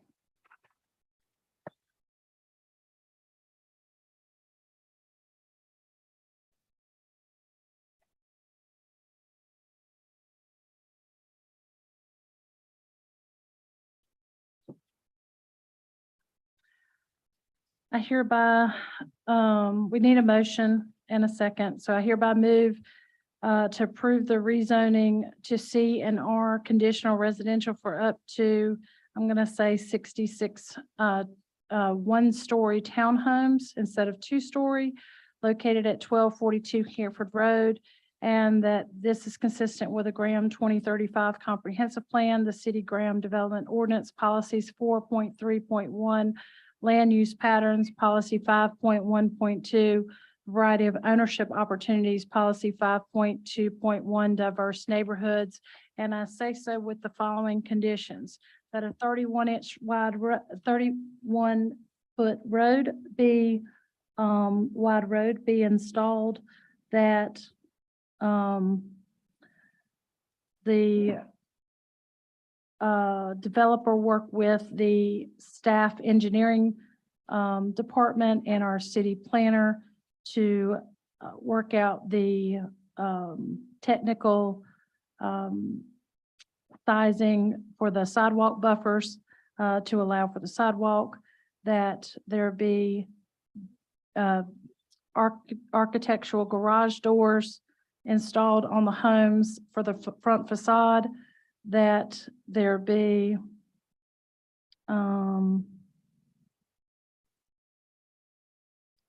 the mail kiosk will be located on the eastern side of Nina Drive, that the planting type be a screening at maturity between the existing residential homes and the back lots of the new development, that there'll be type C buffers. I'm sorry, excuse me, 20-foot buffers. And that, I'm trying to think, that the developer will comply with the lighting requirements as proposed by the technical review committee to ensure that there's no lighting pollution on the existing neighborhood, that the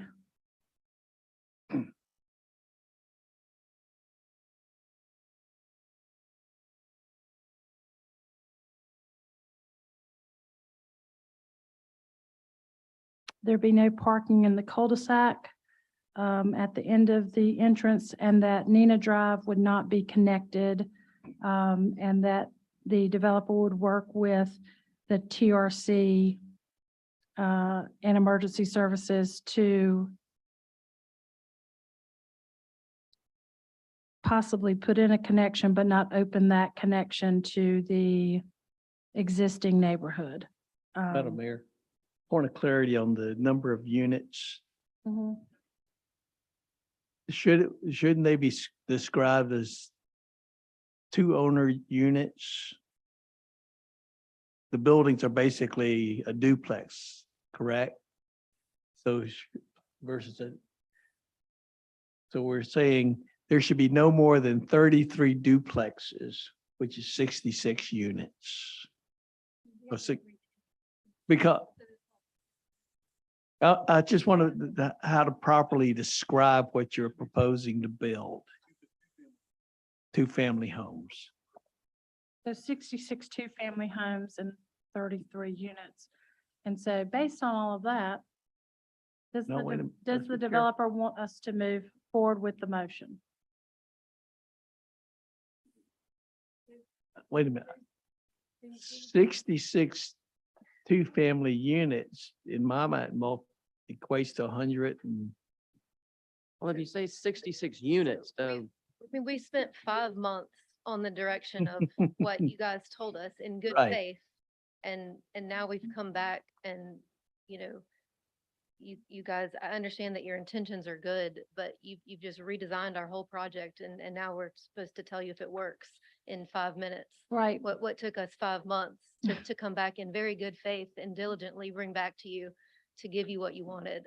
So now not only are we deviating from the comp plan, but we're even deviating from your own code ordinances. So, you know, I'm spinning right now and I don't think I can give you an answer. I don't know if Will can in 2 minutes.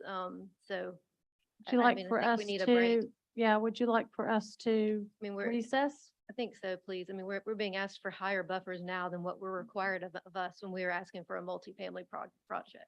So, Again. You have 20-foot setbacks on your plan. excuse me? You have 20-foot setback on your plan. Is that, It was a type C last time. I mean, I'm looking at this right here. but It the says one you have now 20-foot is 20 setback. feet. That- It's a definitional requirement. You're supposed to assert that.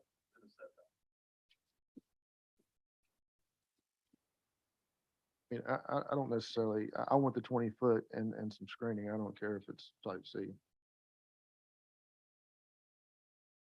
Okay, well, let them discuss. Let's take a break.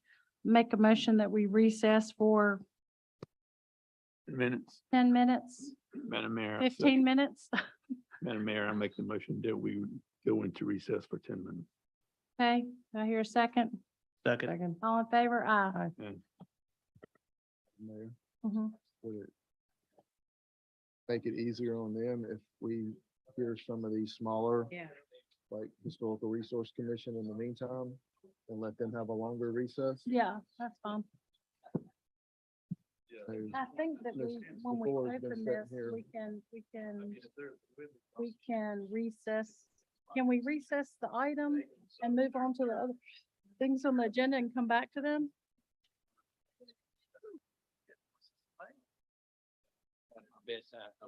Like if we wanted to skip down and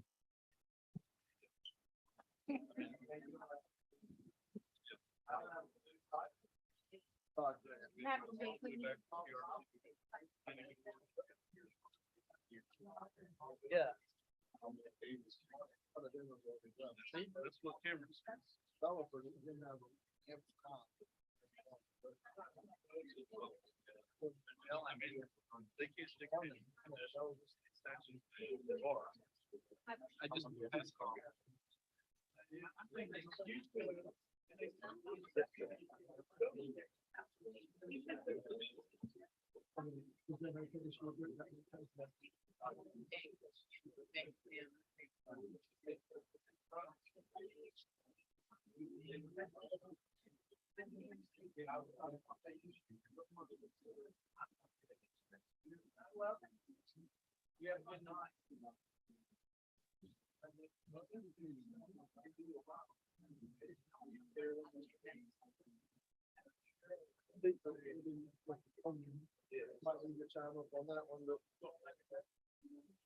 You know,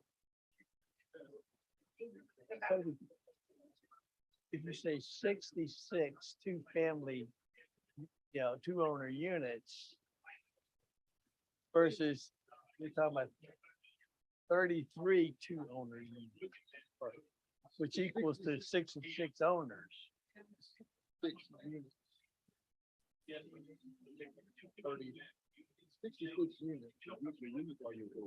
Right, 'cause that's how many, that's how many dwellings you're gonna have is 60.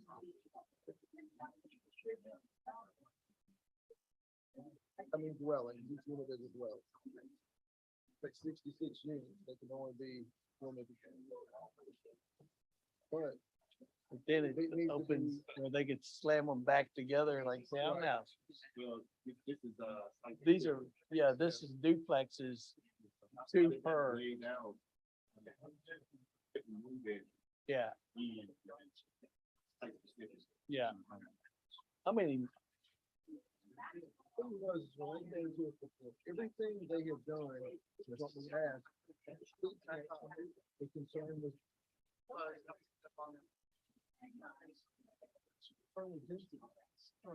And the good Lord was watching out for us. No, I guess I'm also the director of United Healthcare. I mean, we had some hiccups, but it revealed a lot of things about me. Better next. That's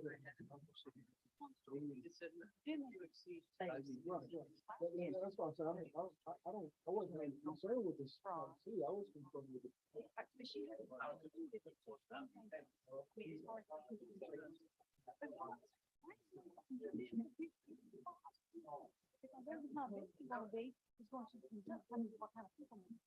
It really will. If somebody's bringing that, that's why I brought it up. They're real big when you might get. They're real small. Yeah. Bottom line is, we agree to read off. Did you?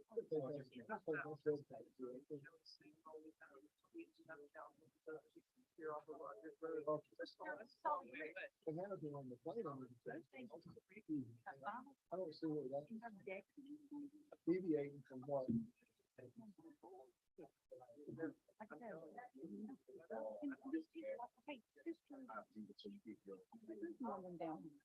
That you would even think, like everybody like the Obama care, so that they want to go on.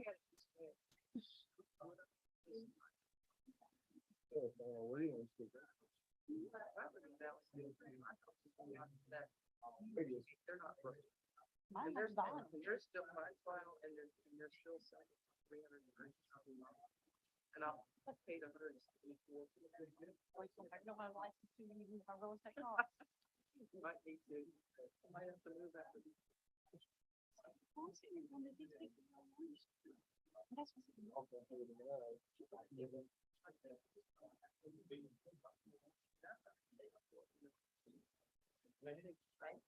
Oh, everybody else. Coming from the Greensboro.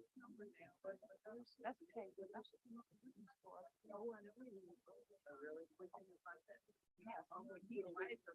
One that's on the board, one that sits on the board. Oh. Yeah, he was planning against that.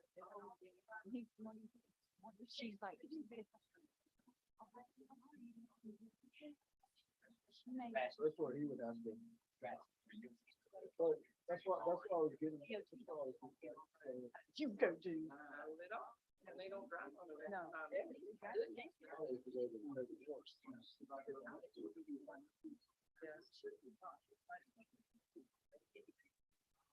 We appreciate your comments. Yeah, very well. I just look To at it me, this way, what I. well, to me, it's what, like Carolina Beach, a lot of people go to Carolina Beach. Because there's a bunch of, that's right, there's a bunch of single family cottages. And that makes it I like what it is. sunset. Little work. And the more you make Graham like this, you take it away. It'd be like, I want to go down to town, build 20-story buildings. Graham would be the same. But it's development. That's right. Yeah, that's why we never. But you can tell me, like, Because they like it. So it's a single family residence. It's a small town, look. But when you start putting in 74, I would and love to clear. tell them. you're taking that away.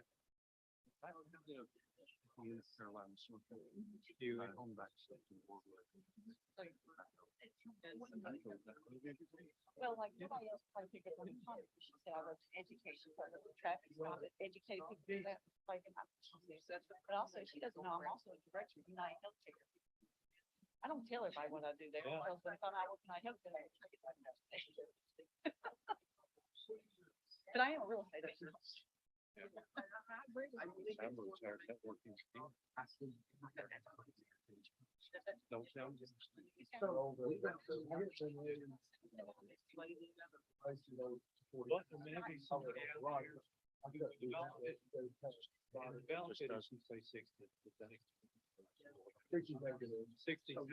There could be something. Yeah. There won't have And that. he's just a developer. He's not gonna build a single one.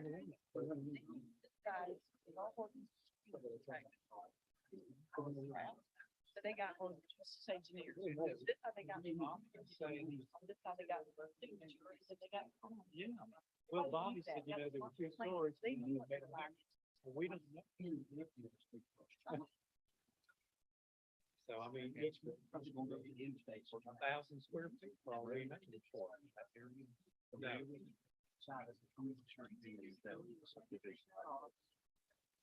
I'll tell you why that's. You got to get back to this field. It's not the value. Yeah. They took. My son. So that's right. So once the Starbucks and the Dunkin' Donuts and all that stuff, That's what I told my clients, if you buy more housing, I can get, pay the same, rate, get the interest rate, get that. We were fine. I'm not sure everybody up there was fine. We knew exactly what you was. No. So they've added on, so she's in the middle part, very back. That's. That's very expensive.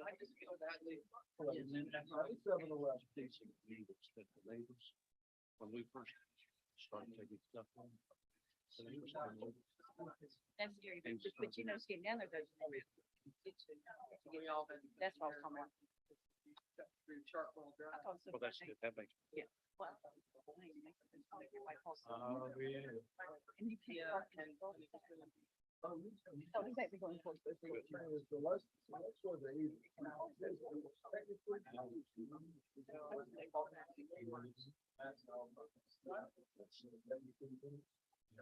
Maybe they would, coming out and standing up. How you guys come from Green? Why do you go back to the physical neatly? Why are you staying over there and hire somebody? But nobody's bringing that. I tried to get. And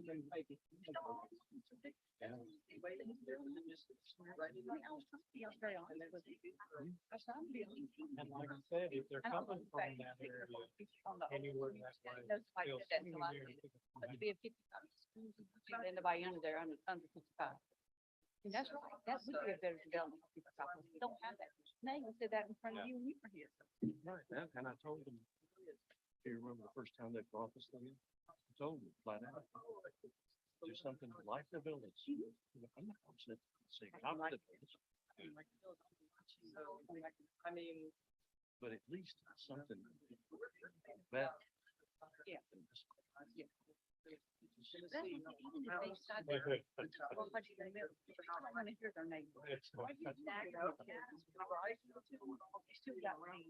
got a little. Yeah. But they can change price.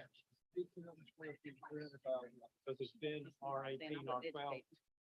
At least 50. Educate people that do. I can traffic attest to studies. that.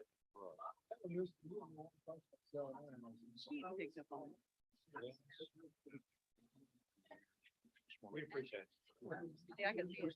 I'm from Alamance County. You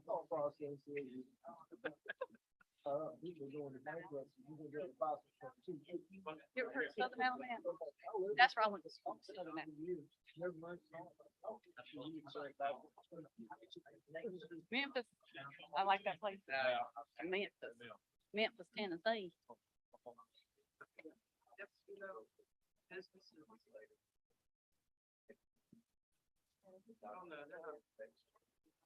Another.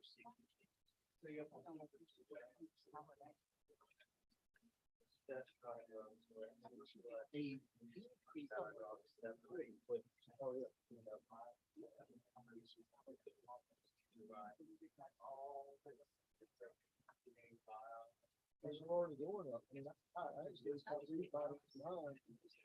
Only 12 years. And top about 10 years. Oh, you know, so I'm hoping now it's a 1.9 if I should be paying what.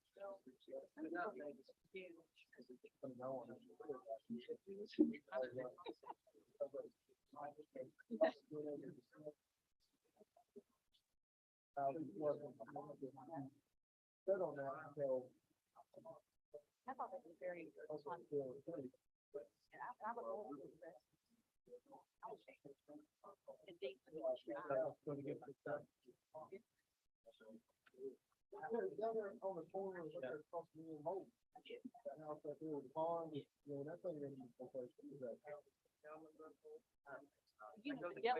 Really busy.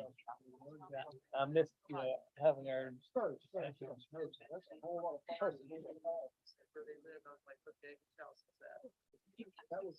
couldn't sell my house, but I was like. I was working, I worked, I did, kind of healthcare.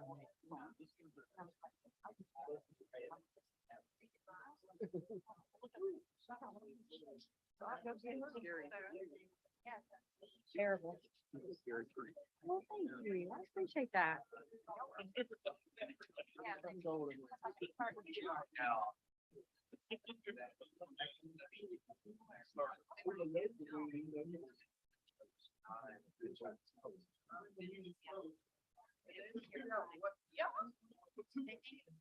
Yeah, you. Are you glad? Wanted to make sure. Just wanted to make sure.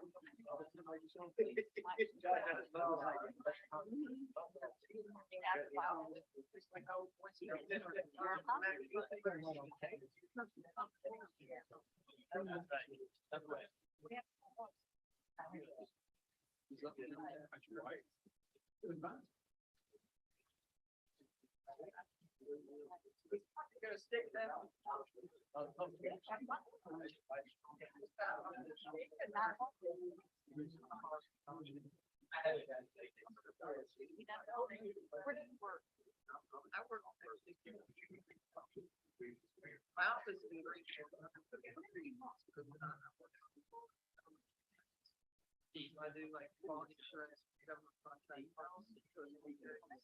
So I go to different contractors and say this. I know. I don't know if you want.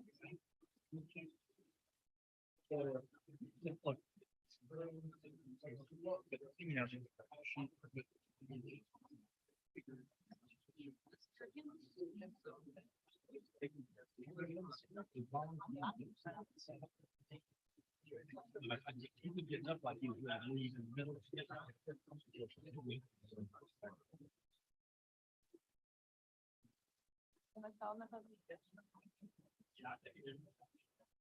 No.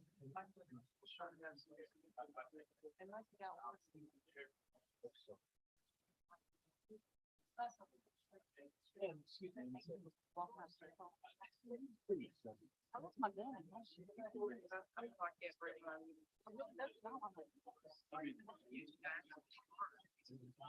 didn't bring it home and I was like, no. I don't.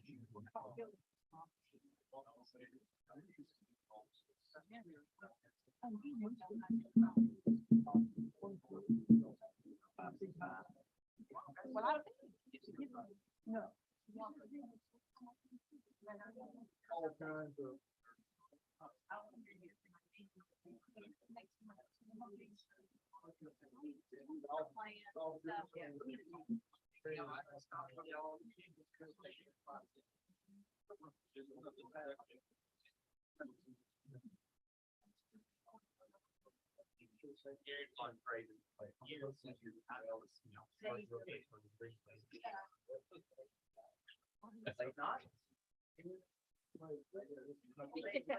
We're making up for the past 2 months and they're really short. I don't know why she didn't take it. It's kind of in the. I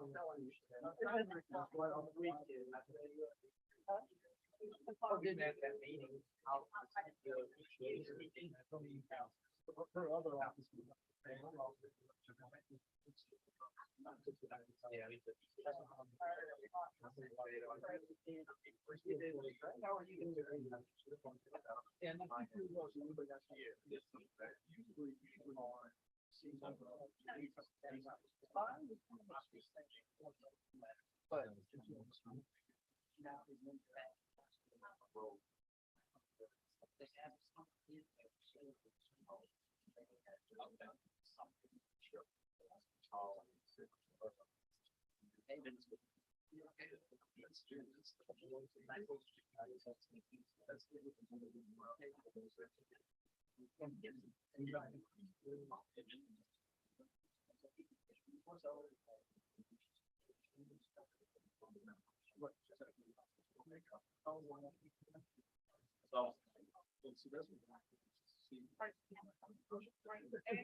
I think I cut your mic off.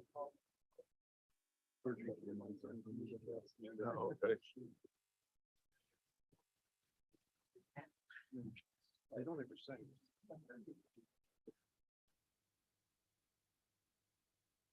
We're gonna bring the meeting back into session. Do you need more time to consult? Because we can move on to another agenda item and then come back. Okay, Madam Mayor, can I just say the type C I found out during the thing is a 15-foot planting area. And if we did that, that would not, we don't want it to be type C. We just want to maintain the 20 foot. okay. Is that? The type C is if you plant type C, it's 15 foot of planting area. So the 20-foot buffer, 15 foot of that, well, you would have to plant. Whereas if you maintain the 20 foot and just do a screening type of vegetation, it would Well, not be there's as a 20 foot intensive. setback, and then there's a, 20-foot setback and then have just a screening on the setback versus Yeah, type C. Right. So it'd actually be, I think, We would maintain you. some yard instead yeah, of just. you would yeah, maintain yard, not, Right. So our problem with that is we have a concern about deviating from defined things in the ordinance because, when none of us are here, no one's going to know what we meant or what it was supposed to be. So, I have I would think we would prefer to do something based on the ordinance. So I think what we were prepared to propose or to agree to was a standard type C buffer as everywhere that we're adjacent to existing single family homes. And I appreciate your desire to want to, perhaps lessen the impact of that on us and give us a backyard area. But I think we have a more salient concern about just predictability, transparency, and enforceability going forward. So, Well, I mean, okay, I was going to just suggest that if you wanted to do suggest a smaller area, like a type D, you wouldn't have to take up as much yard and still have area screening and still stick to an ordinance mhm. regulated buffer. what was type D? We was 5. I would be agreeable to that, and that would also save yard and your expense, because you're not having to plant 15 foot. Okay, so let me read off what we can agree to. We'll do the 31-foot back of curb to back of curb for the entire road, period. We will do a type D buffer as it is defined in your ordinance on today's date for D as in dog, as we just discussed, for anywhere on the perimeter that is adjacent to an existing single-family home.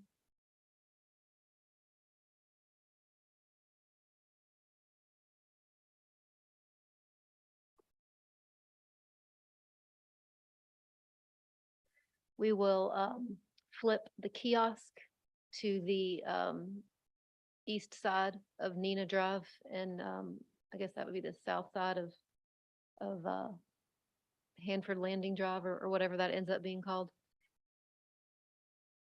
Thank you. The north. Flip the kiosk to the southeast corner. Thank you. Of that Nina Drive and Main Drive intersection. We will reduce the unit count to 70. And that means total dwelling units, whether we want to say 34 Whatever. twins or 70 total, it doesn't matter to us. And then the last one is that we will have the flexibility within TRC to make all these changes, because it's going to require changes in lot lines and road layout to reduce the units, to flip the kiosk, to widen the road, and all that, without having to go back through initial TRC, planning board, and this. So we want to be able to implement y'all's changes at the subsequent TRCs that come in the development process.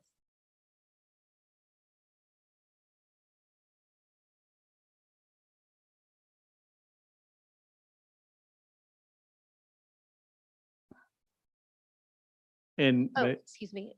Thank you. And one more thing, and we will limit the building height to 35 feet. What about the parking in the cul-de-sac? I mean, I think isn't that already not allowed in your ordinance? You can't just park in a cul-de-sac, right? Well, no parking is usually handled in our traffic ordinance, traffic schedule. I think. I'm assuming that, I guess we have to check with legal, but I'm assuming that you can make that requirement now without having to bring a amended traffic schedule to say that you don't want parking there. I was just trying to prevent making You can redundant currently park conditions in that a are already in cul-de-sac your now. ordinance. You can park in a cul-de-sac? just Unless, in the middle? unless it's specified in our traffic schedule or otherwise. Okay, so. Yeah, people parking in our cul-de-sac, so, yeah, that's fine, yeah. Yeah, we'll put a sign up that That's says no that's a parking in minimal the cost. cul-de-sac. in consider this in regards to the the connection with Nina Drive, Oh, make that a controlled access. it's whatever you guys want to do in TRC, it's fine. I think a controlled access where the police, fire would have the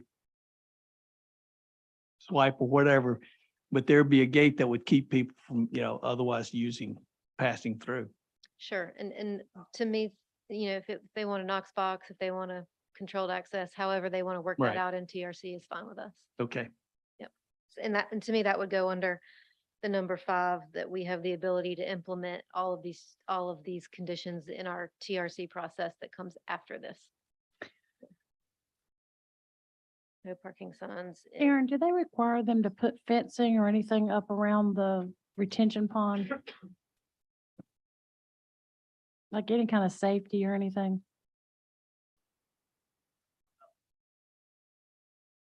I don't think on residential you do. Oh. I think it's commercial you do. I think only around, Ours doesn't have that. No, I think it's just commercial only. cause some of them are dry.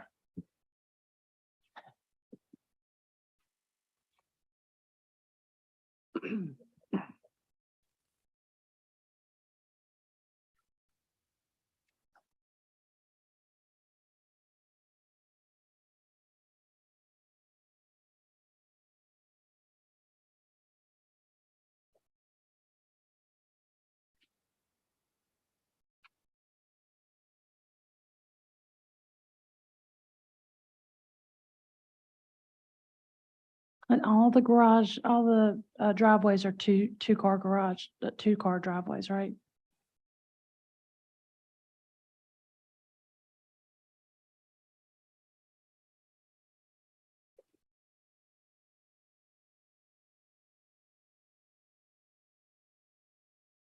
Okay, Will.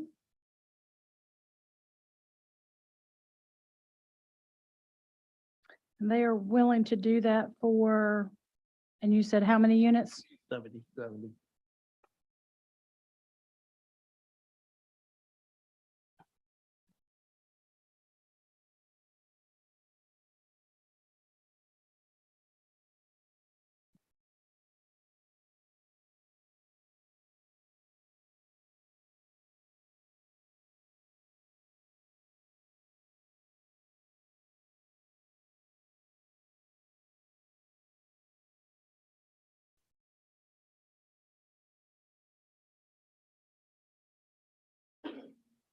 How do you feel about 7? Okay with that.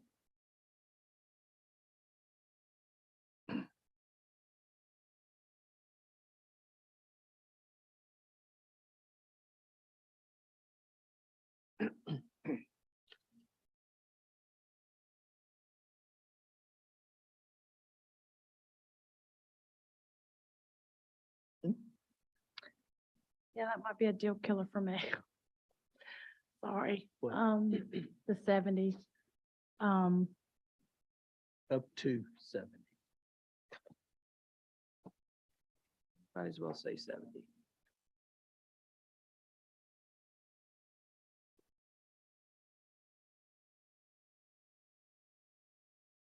Will this be built like in phases? As you sell so many units, then you'll come in and build more units? Or do you know?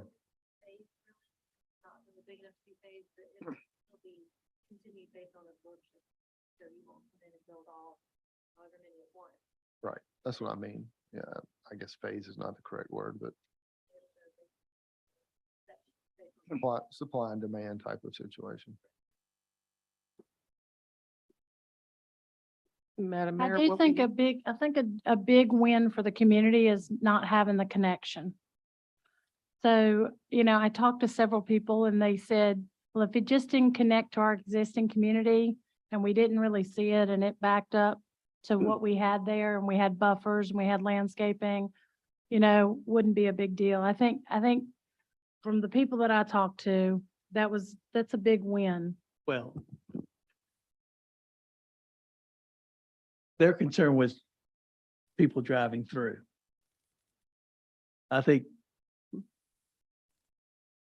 the option is to make that a control. No, I know, but Yeah. that's what I'm saying, not to have that, to cut off that connectivity, still have it for emergency services, but not have that connectivity to the development, I think is a huge win for the community. Yeah. So I'm gonna make the motion that so I made the motion with the change of it being 70 two One story. two-family homes, 1 story. Yeah, 1 story not to exceed 35 feet. Is that okay? Okay, so units not to exceed 35 feet. Miss Lawyer. Words have meaning, right? That the road be 31 feet. For the entirety of the road with the exception of the green areas and for the exception of the driveways. They're gonna do 31, the whole entire road. Okay, 31, the entire road, How many units did you say, Madam Mayor? 70. That's 2 more than what we were proposing a minute ago, from 66. That'd be. One more. 4 more. Did we say 66? or Yeah, did we say- said 66. Okay, sorry. So that's 4 more units than what we proposed. And you can vote against it and we can come back with something else. Sidewalks, to be worked out with TRC, the, architectural garage doors, the mail kiosk being moved to the eastern side, southeast side of Nina Drive. That Nina Drive have a knock box with access that that access be put in, but not, accessible, to the general public, and be used for emergency services. And that the. Type D, What are the type type of D buffer. screening? Type D. Type to- D type D landscaping plan To adjacent existing single-family dwellings. for existing, for all of those lots that adjoin existing homes. There's already a 20-foot buffer for the plans. Missing anything? That it comply with the lighting, ordinance. No parking in the cul-de-sac. That TRC, that the developer work with TRC to ensure these changes be implemented, and that it would be in the discretion for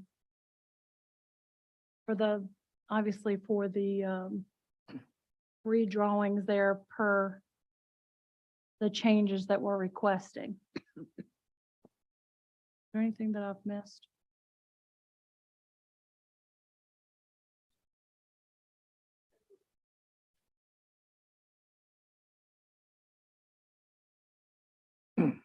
That sum up with the motion? That's is? the motion. Okay. Do you want to make it? You want me to make it? I'm sorry, Madam Mayor, did we have the buffer right? Thought we said a type D. Type D. Type We did. D and Delta. Well, being you have it all written down. I Okay. thought you were reading the Yeah, motion. no, that's fine. I'll make Can the we- motion. Shall we- I'll make the motion. Do I hear a second? Second. All in favor? Aye. All opposed? Aye. Aye. 3-2. Killing me. Your motion. Okay, The reason. that's only because I made all the notes. The I have the reason, the notes, reason but I I wasn't voted gonna pick it. against it, we would be setting a precedence if we allowed the connectivity between the two subdivisions the way that it is stated. It would be, everybody and his brother would be wanting a connectivity that's got some kind of control gate. And that would just be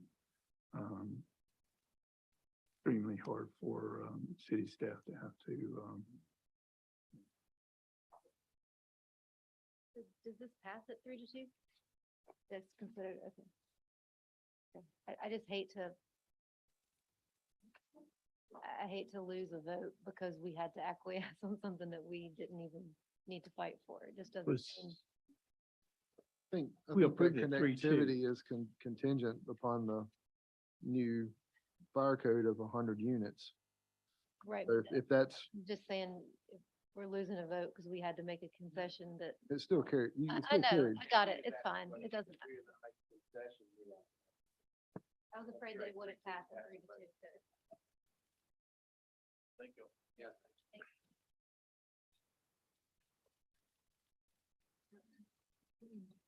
Okay. You guys take it easy on Amanda for this next case, okay? Thanks.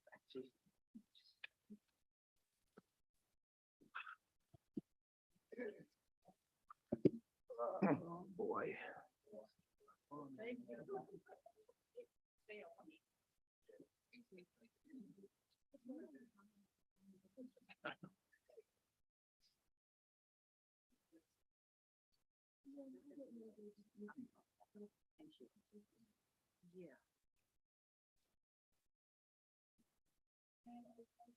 Yes, we're ready.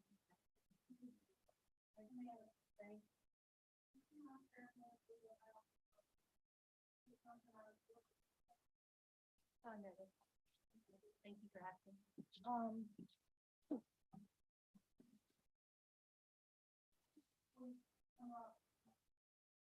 Baldwin.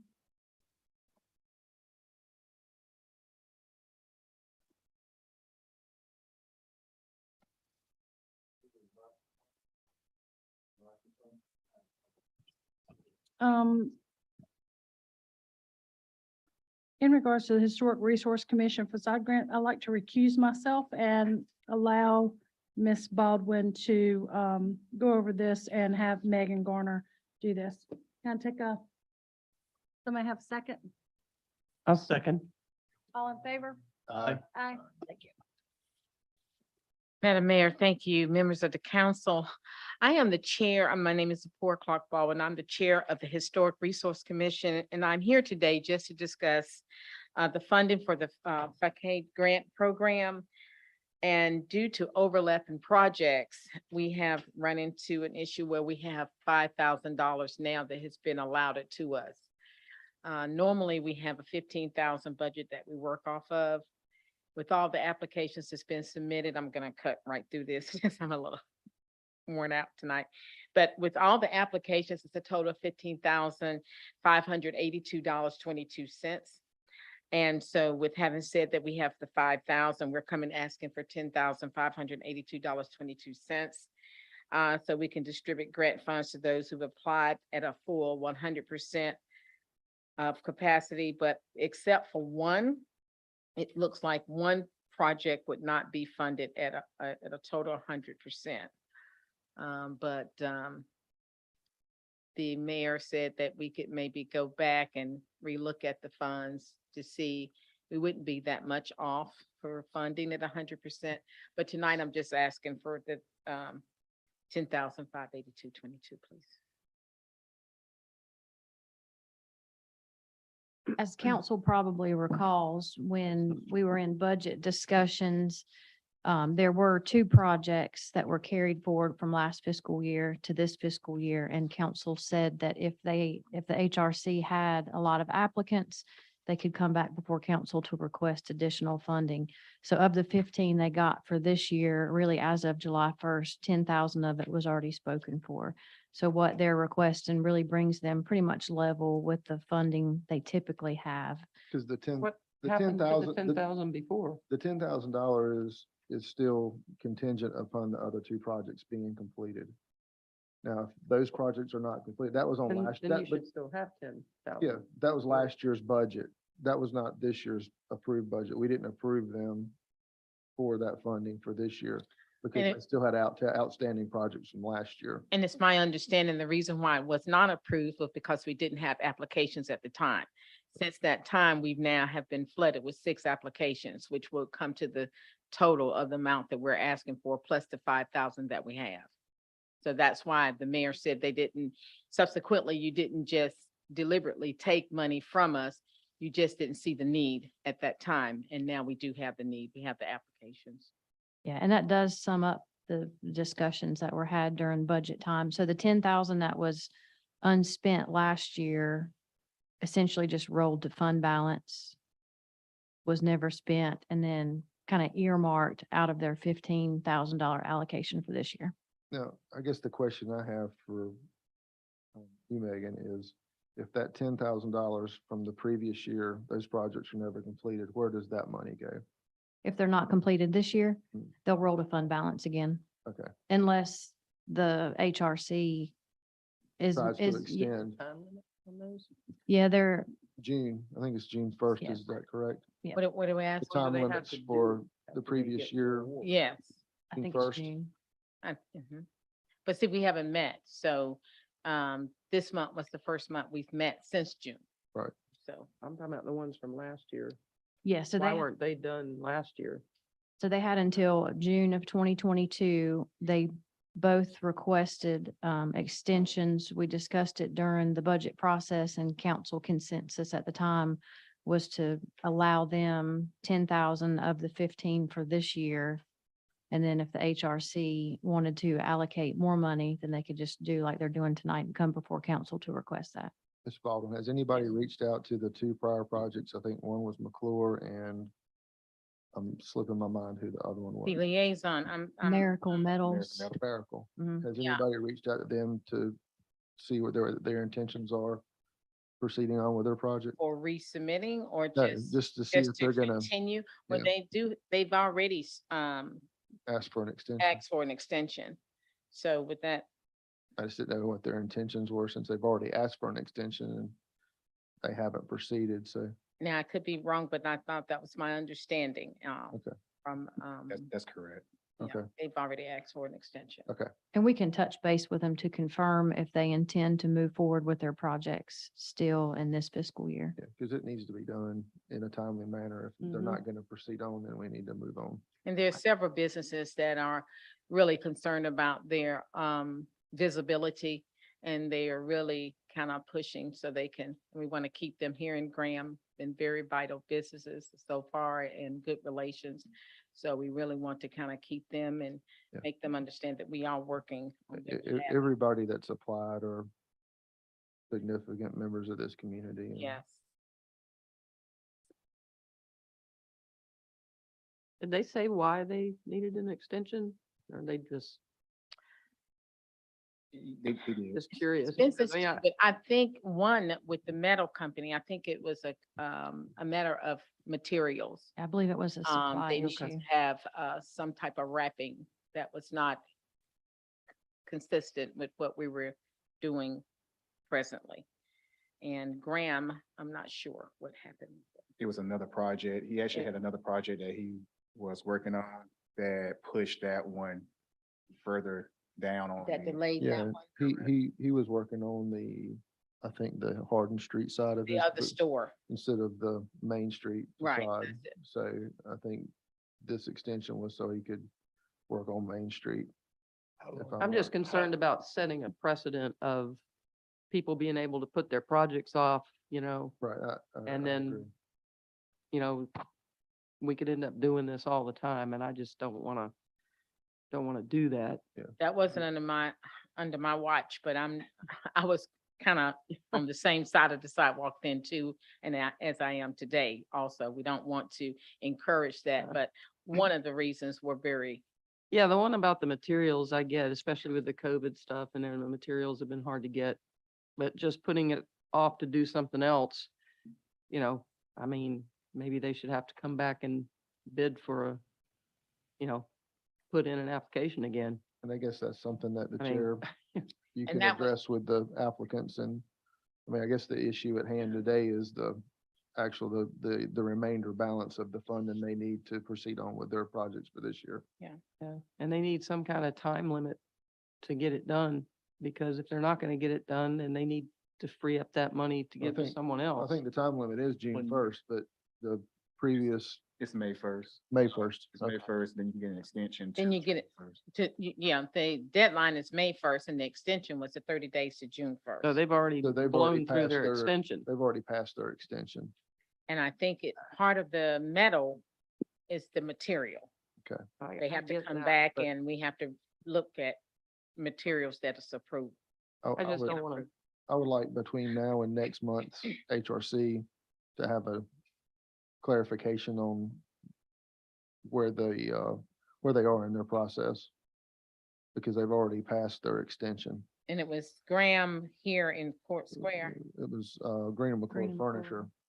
And, Miracle Metals. Miracle, not Miracle. Markle, Metals. Markle, Markle, right? Oracle, on the corner here. of Elm. Yeah, Hardin and In Maine. Yeah. Hardin in Maine. And, that would be Jillian Miracle and Griffin McClure are the two applicants. so you would like to see Some clarification between now and the clarification next HRC meeting, expected completion date. if that would be possible for you guys to do between now and then.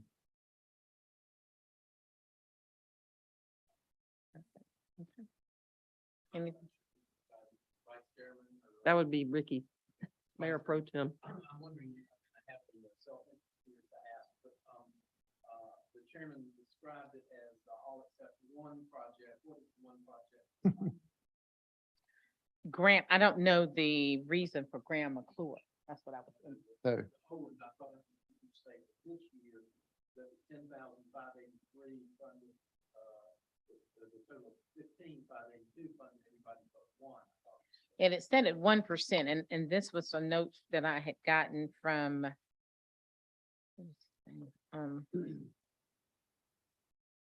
If I may, Mayor Pro Tem, I think I can probably answer that one. I'm not trying to put words in your mouth. No, that's. But the spreadsheet, basically, if they added the additional 10.5, would allow the HRC to fund all 6 projects At at 100%, and they're capped at, obviously, at the 5,000. Yeah, So and- if that additional funding were approved and then went through the HRC process, they would have the ability to fund all projects. Projects at 100%, yeah. You're One that we're 112. Are you 112? I'm sorry.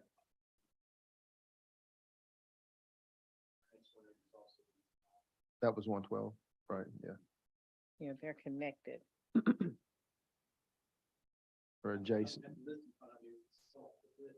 Yes, yeah. Mhm. No, yeah, you're in here for the installing of the mural and replacing your own And in at all. a cost of 62,44,88. That's the hair salon right up.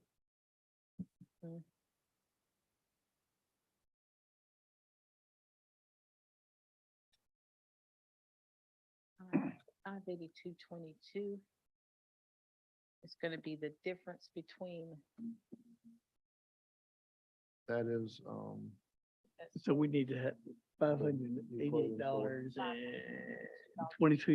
that's that's the hair salon. That is So if looking at the potential award at 100% of the allocated amount comes to 15,582.22. There's 5,000 in this year's original 15,000 allocation that's not earmarked per se. Yeah. Then you could. Correct. Yeah, so if council added the 10,582.22, then they could fund all 6 projects at the 100%. Yeah. And In if I addition to can- the 2 that carry forward. And if I can add, I think what the board was concerned with, if you went back and only gave them up to the 15,000 that they normally got, you will be short 582, which is going to short someone's project. You know, the one. So that's where they were talking about, it may be short being 50%. I'm sorry, 50%. You can only get money for one project per year, is that correct? Yes. I mean, the same, okay, so up here, none of these are Miracle Metals or No. McClure again, If I right? remember right, 112 is Mr. Boney's Yeah. adjacent building to, I'm sorry, 16 Northeast Main is the new bakery coming in, Bernie's. The 22 Southwest Court Square is the new clothing store signage on it. The 130 North Main is the hair salon that her owning is completely gone. Oh, yeah. 114 West Elm is Mr. Boney, and Northeast Main Street 113 North Main. 113 is the clothing store. Yeah. Okay, What's 130? the other one, the 20, one of the 20 Southwest Court Square is over yonder, outfitter Over store, yonder, yeah. is the outfitter store. Yeah, 130 North Main is the hair salon that So there's, here's is that the That's- owning's completely gone. Okay. Yeah. I make a motion that we accept the 10,000 582.22 as proposed by HRC recommendations. My question, if the 2 do not move within the next 30 days, can we pull that money back? And I guess we can address that. Yeah. Once I next day have an consider- opportunity to speak with them in between now and the next meeting. Between now and the next city But council but meeting? you're gonna say it could be contingent upon, Well, between now and the next city council meeting, I want an answer when you to it. guys meet next month. When is your next meeting? Next month? Next Yeah, month. it'll be, Yeah. yeah. So mine We'll would be meet yours. before. We'll meet Yeah. with HRC before. I would meet the day And I'd before you like that met, issue so I added could to come the- back. It's on the 10th of Agenda. October, I think, or something. Add like it to that. the agenda. Is that what you said? So we can readdress this. Yeah, because we don't want to just give them carte blanche, keep extending, keep extending, keep extending and tie up the money Yeah. So we need an don't, end so- to it. Absolutely, But I that, agree. but that money is last year's budgeted 10,000, so that would just be withdrawn. They're just asking for their full funding for this year. And that's what I'm agreeing to. Yeah.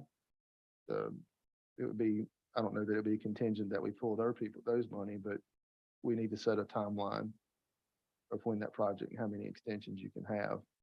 And what is the total amount of days? I thought it was 365 for completion.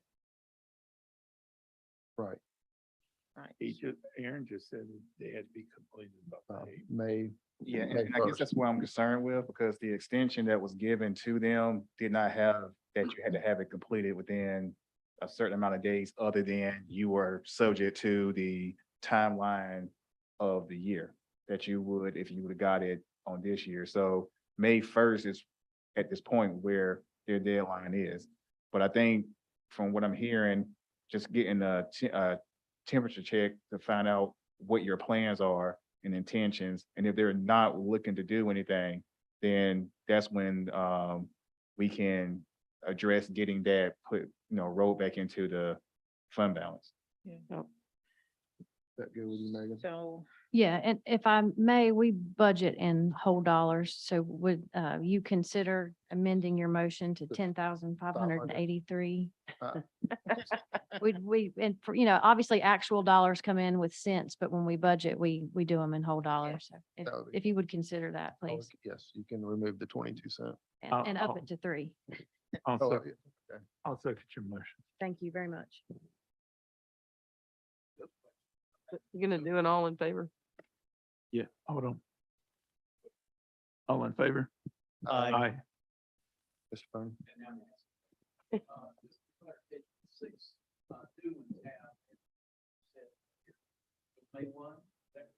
That's correct. Mhm. And if you need an extension, you can apply or ask for a you 30-day have to come extension. back, yeah. Do we really want to do extend? I mean, you give them a year if they can't get it They're done. basically getting another year. No, I think he was referring to the ones on the list. Okay. Yeah, Yeah, Not those the 6 ones should from be previous year. completed by May 1st. correct. Winners here, and so certain of these projects are more difficult to create those months.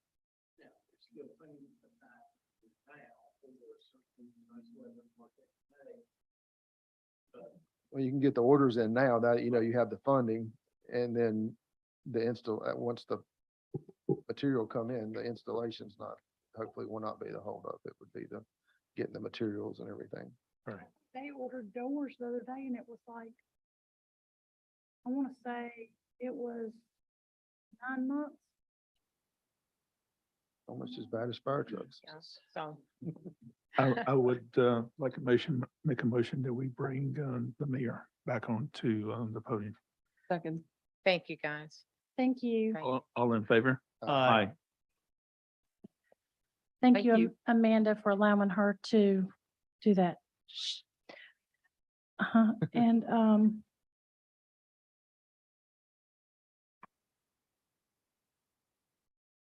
moving on to sorry, I'm looking at the wrong. Yep. So looking at the rezoning of 1.15 acres, 302 North Maple Street and West Market Street, a public hearing has been scheduled to consider rezoning from R7 high density residential to CR conditional residential for 1.15 acres of property located at 302 North Maple Street and 203, 207, 213 West Market Street. Recognize Assistant City Manager Arian Holland. All right, thank you, Mayor.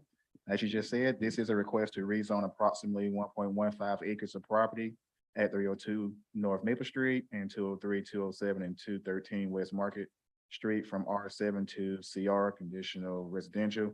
The general area subject to this potential rezoning is comprised of numerous older homes, mostly in poor to fair condition, as well as a mixture of vacant buildings and vacant lots.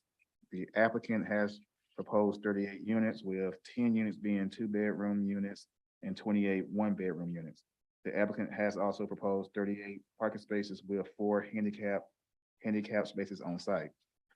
The planning board recommended approval by a 5-1 vote with the following conditions: that the applicant must provide enough parking spaces to satisfy a 9/10 parking space per bedroom. 9/10. 9/10. What does that even look like? I'm just curious. Basically, yeah. Somebody can't have a car. That's what it calculates out to be. Basically nine For spaces per motorcycle or what? No. every 10 units. Side by side. Okay, what is the planting buffer you have for this?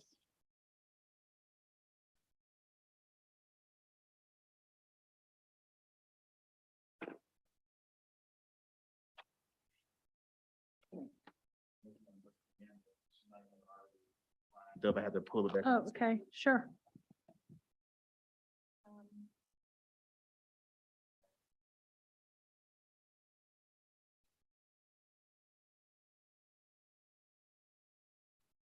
We pulled off the landscaping parts in the site plan so you could actually see it for clarity. So I don't have the landscape labels on here. I'm sorry, I'm reading the notes now. It's okay, he can.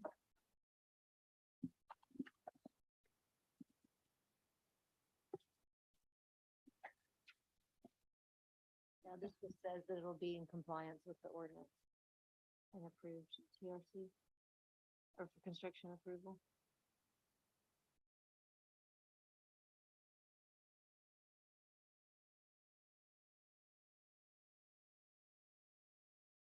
Aaron, what is the calculation on the parking now? You said 0.9. Looks like we have, As their suggestion, or with the 9/10. yeah, where are we at in relation to that, since they're requesting that? Look like we have 12 and 12 and 9 and 9. I can speak to that when Okay, when it's my, okay. sorry. What was your question, Joey? How many parking spots do they have to comply with the planning board's recommendation of 0.9? 40? 46, okay.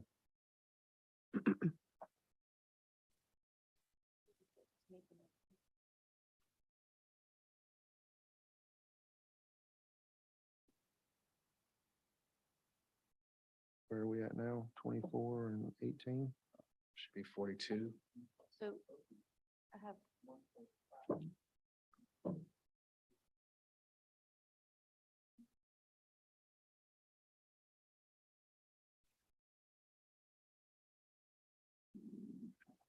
Let me bring the presentation up for that one.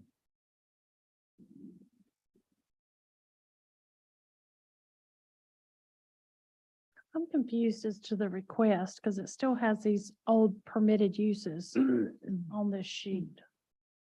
Are you you're asking for conditional, right? It was in the submittal, all uses under the RG except which are not residential in nature, specifically ambulance, fire, police, rescue, daycare center, family care facility, manufactured dwelling, nursing home, rest home, common lesson home. So that list is from a previous iteration before he added the site plan. And I think now, by implication of the site plan, I think that sort of supersedes, but if you want to apply them both, it still works. Do you know what I mean? Because the only use that's allowed is, as you know, the approved site plan. So Right, that's why I was confused as to why Yeah. that was there, so. I'm not, I don't, I guess your staff can advise you as to the exact mechanics, but as far as I know, the site plan becomes the conditions at this point. Mhm. And the council would need to open the public hearing also, please. Sorry. And Make a Mayor, motion, we open the public hearing. Do I hear a second? I second your motion. Mayor. All in favor? Aye. Aye. Thank you, Ms. Garner, for that. Amanda Hodiern, 804 Green Valley Road in Greensboro, 27408. I'm here tonight on behalf of the applicant, developer, and now property owner, which is Maple and Market LLC. Mr. Jason Cox is the principal of that entity who's previously been representing this case. And I've stepped in to help him with it in this latest iteration. So what I've handed out to you that you have in front of you now is the revised site plan showing the parking meeting that condition imposed by the planning board. So the applicant accepted that condition and revised his site plan accordingly, and that's what you have in front of you now. So currently, as you heard from staff, the proposal is 38 one-bedroom units and 10 two-bedroom units for a total of 48 bedrooms. So when you apply the formula, that equates to 46 required spaces.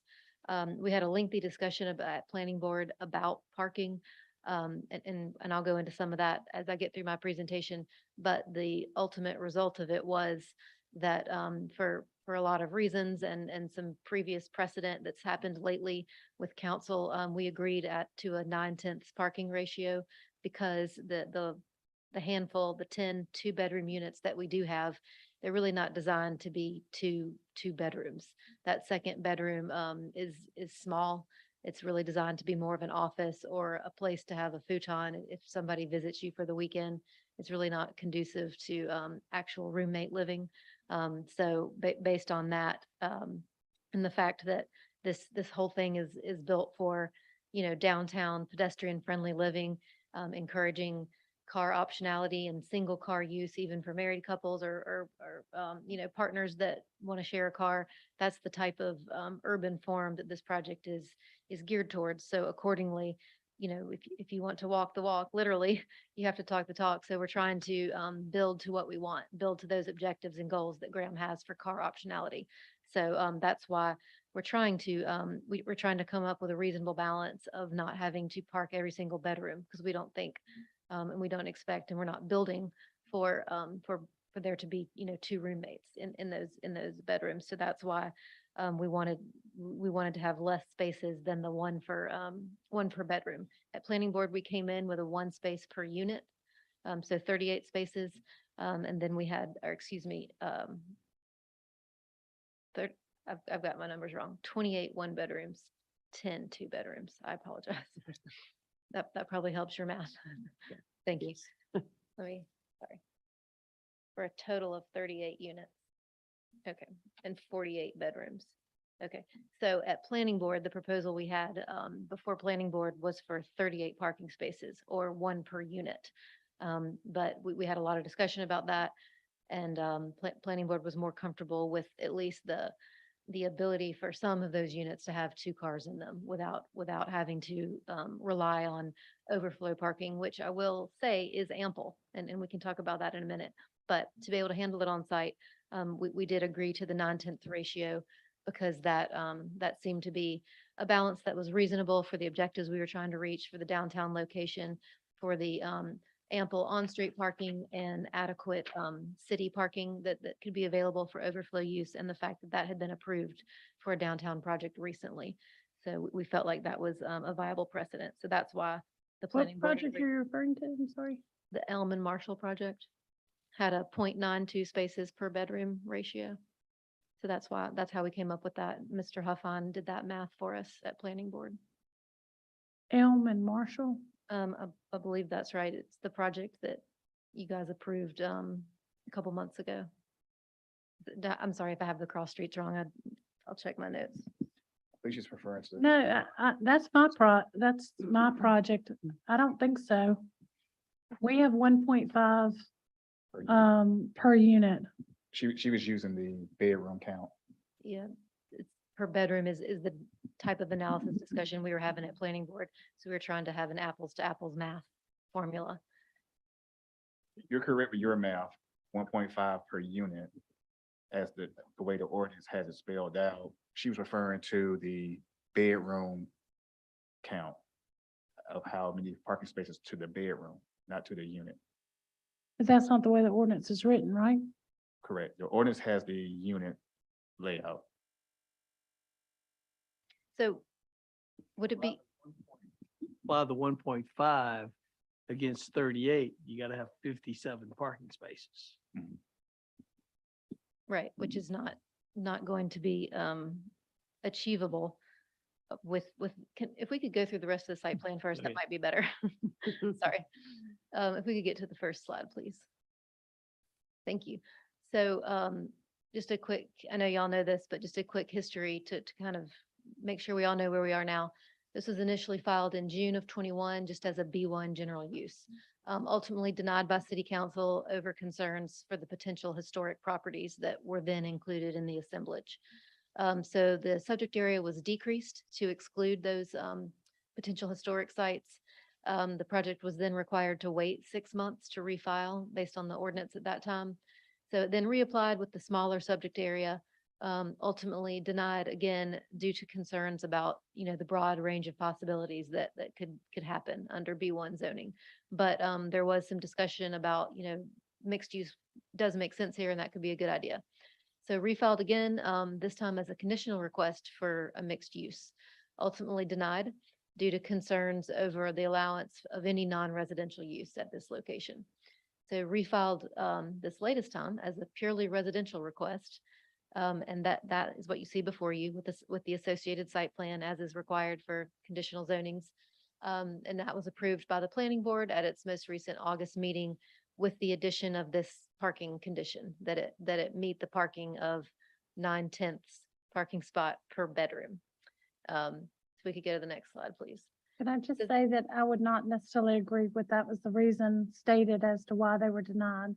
Okay, sorry if I'm paraphrasing. I know y'all were there and I wasn't. I was just sort of That's okay. summarizing It's based just, on reading minutes and watching videos. I think it was very clear that the reason that it was, we loved the project. I think it was very clear that the reason it was denied is because it wasn't site specific. You didn't have we didn't have engineered drawings and Okay, yeah, noted. Yeah, I Okay. didn't mean that to be, verbatim gospel, just sort of summarizing how we got here and what things were part of what was lacking on the journey. So thank you for noting that. This is the TRC reviewed and approved site plan that planning board had. It's essentially the same as what I've handed out to you, except for it shows that old parking that we brought forward then that was the one space per unit. So 38 spaces. If we could go to the next slide. This is what you have in front of you now, which is that revised parking to meet the planning board condition and increase the parking to 46 spaces, which again infuses it with some additional spaces for contemplating two cars in some of the units. And I started to note this before, but the reason, the basis that we think it's reasonable and makes sense to deviate a little bit from the 1.5 per spaces per unit under your ordinance is because of the downtown location that is meant to it's not only meant to attract pedestrian, activity and live, work, play, viability and that whole thing, but it's literally built for somebody who wants that. You're not going to live here if that's not what you're looking for. Even if you do have a car, this is for somebody who doesn't want to have to drive it everywhere they go. The idea of parking and having your life and then having to drive to, go to the airport or go visit your family or something. So that's what this is designed for. And it is able to meet that in all regards by the location being right here in downtown. You have everything you need to be able to do so. And the units are also designed for single users, single occupancy, or perhaps, a young married couple, young partners that, haven't plunged into more home ownership yet. So this is very much built for somebody who wants that downtown urban form. And who very much knows what they're getting into in terms of parking.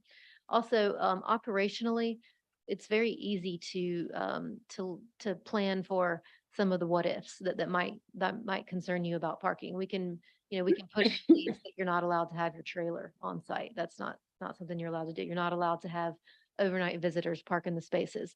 We can assign spots to residents and have decals.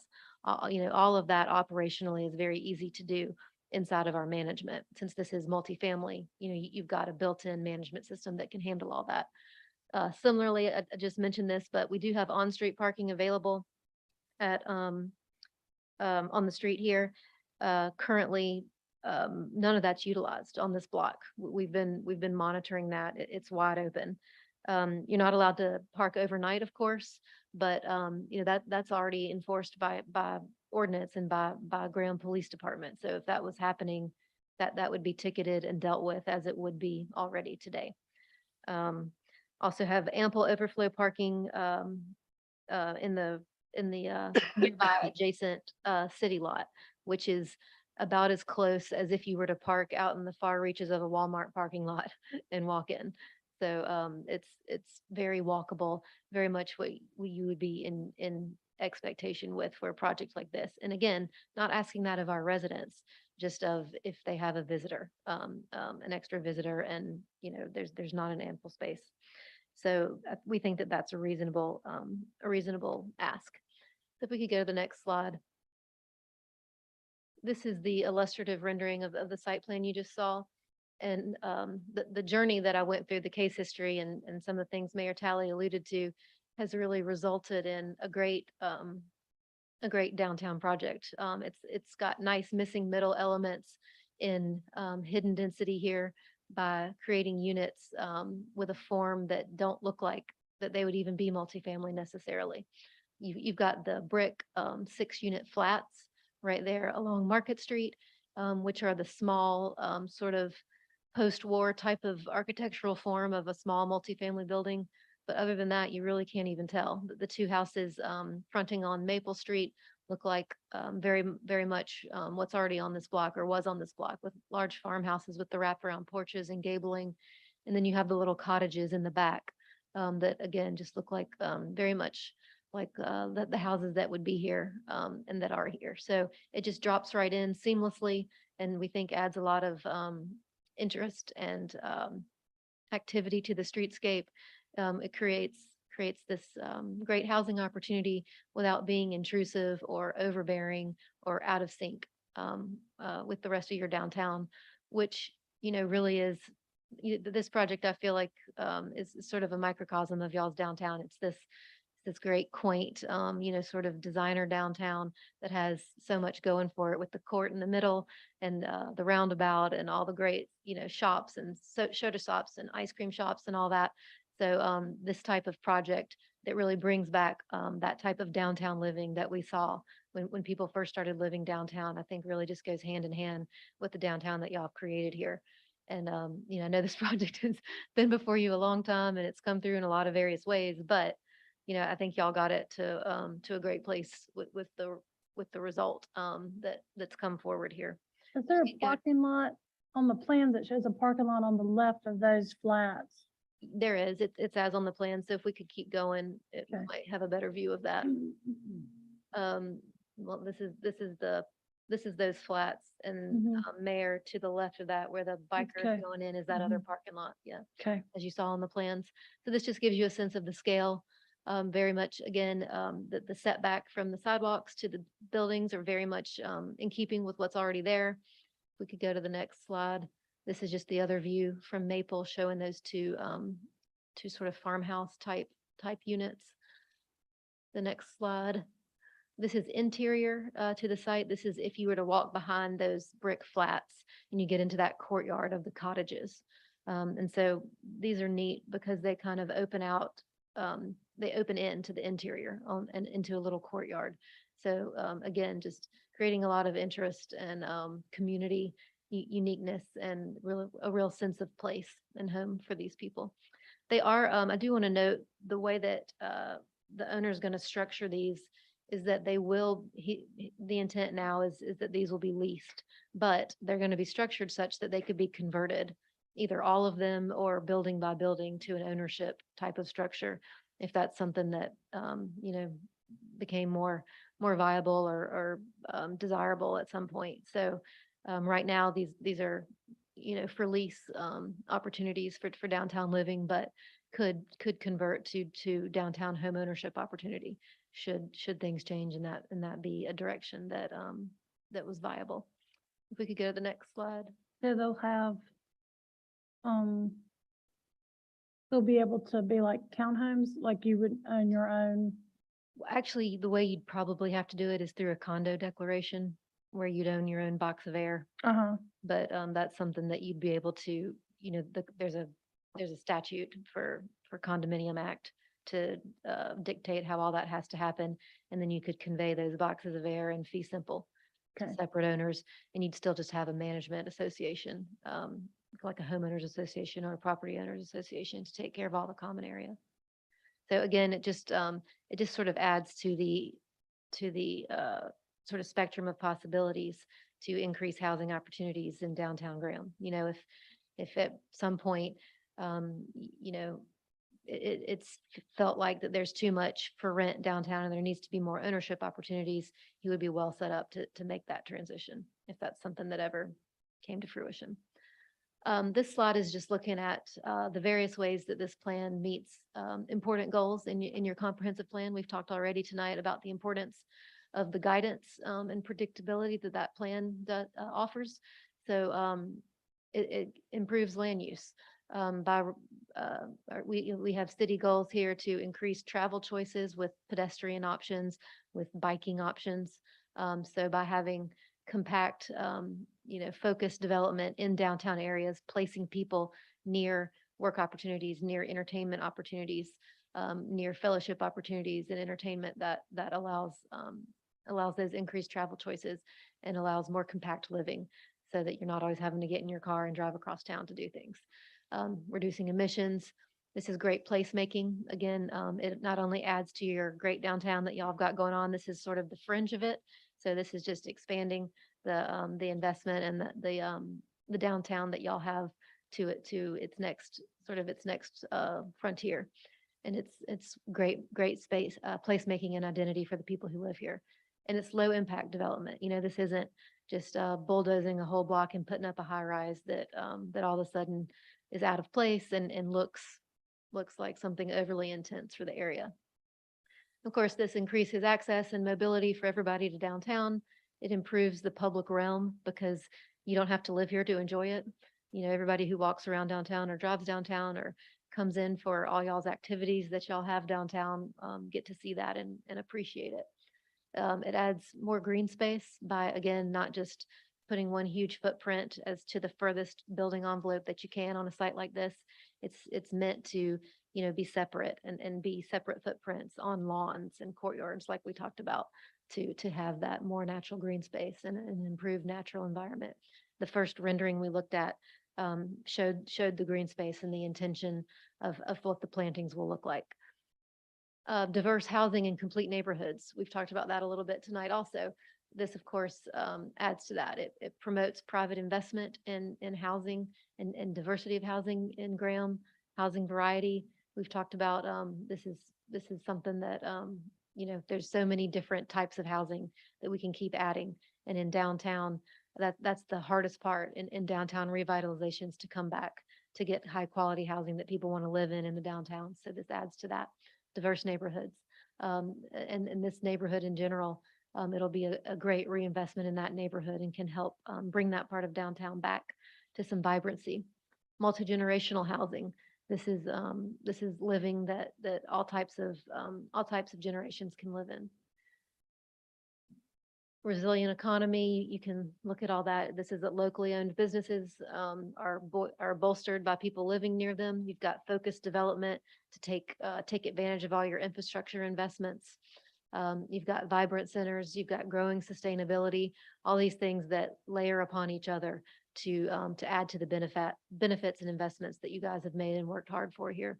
Doesn't increase sprawl. It doesn't increase traffic congestion. It does increase your tax base. It increases your dollars spent downtown with those businesses and the people who are investing to be here.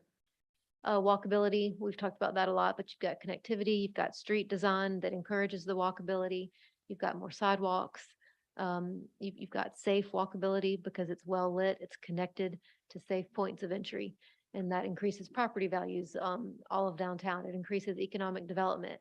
It's good for our personal health. Again, it improves that public realm of everybody who enjoys a downtown. So just for the record, they're hitting lots of highlights from y'all's comprehensive plan. I believe that's all I have in the slideshow here, trying to keep it brief, even though I know that I want to make sure we cover this thoroughly. So I'll open it up for questions. I think that I've sort of, I think I've explained how we got to that parking condition from planning board and what the thought process was, why we think it's a reasonable approach.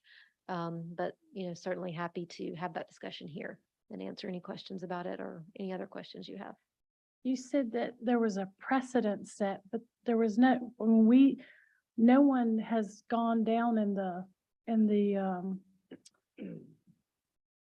we're following the rules as they are. And in fact, I don't even think, based on the rezoning that particular property that you referenced, I think they're putting more parking in than what's even required. I mean, I was just trying to extrapolate a bedroom count from that so that it would Yeah, be but you- comparable to what we're doing here. I If the guess that's what I'm precedent is missing, because you said that you set a precedent to be able to go down in the requirement for parking, but really they went up in the requirement for parking because their zoning is different than your zoning. Okay, I mean, I didn't, Isn't that correct? Isn't I'm not Yeah. I'm not disputing that. I'm just saying, I was just trying to make it an apples to apples comparison with a recent downtown parking issue, because that makes it easier for us to understand and wrap our heads around what's been viable before. So Okay. I don't mean to No. be offensive with that term. I just wanted to, Right, just but I wanted mean, to I make just something, think, make the like parallel. you said, words have meaning. So I'm like, I don't want the impression that we're doing one thing for one person and something different for somebody else. So, as far as I know, that's not the case. But the issue is that, like, there's been projects that have been brought up that I feel like you can make exceptions to, right?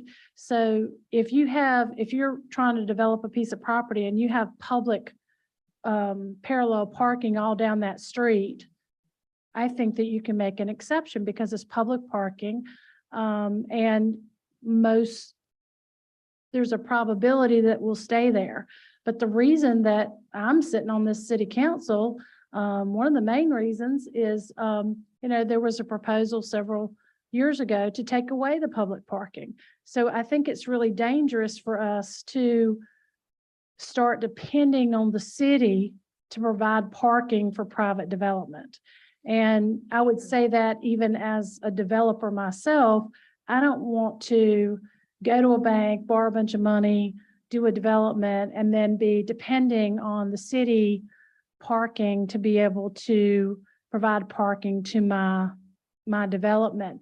They could sell the parking lot, they could improve the parking lot, they could get rid of the parking, which is one of the proposals that they were looking at. So I think in a big city like Raleigh or Charlotte or something like that, where you have people more, I guess, acceptable to, they have more of a spirit of acceptance to kind of share parking and that sort of stuff. I think you can make some exceptions for that. But I think that my experience here in Graham, people will circle a building and a block like, I don't know, 20 times to get a parking spot in the front. Well, and I don't disagree with you at all. I think you're absolutely right that, ordinances aside, just from a functionality standpoint and is this huge investment I'm making going to be successful? Yeah, you got to park it. Otherwise, who's going to want to live there? So I think that it's one thing to say, in Greensboro, for example, we have a central business district downtown and there's no parking required, none. So you can build a 250 unit apartment complex and not park a bit of it. So would not advocate that here at all. And that's not so I think there's a big difference between that and what's being asked here, which is, yes, we're going to absolutely cover our lease tenants. And operationally, we can give them parking passes and say, you're number 11 and all of that. What we're asking for a little bit of, exception for, to your point, is to manage the comings and goings of, a visitor.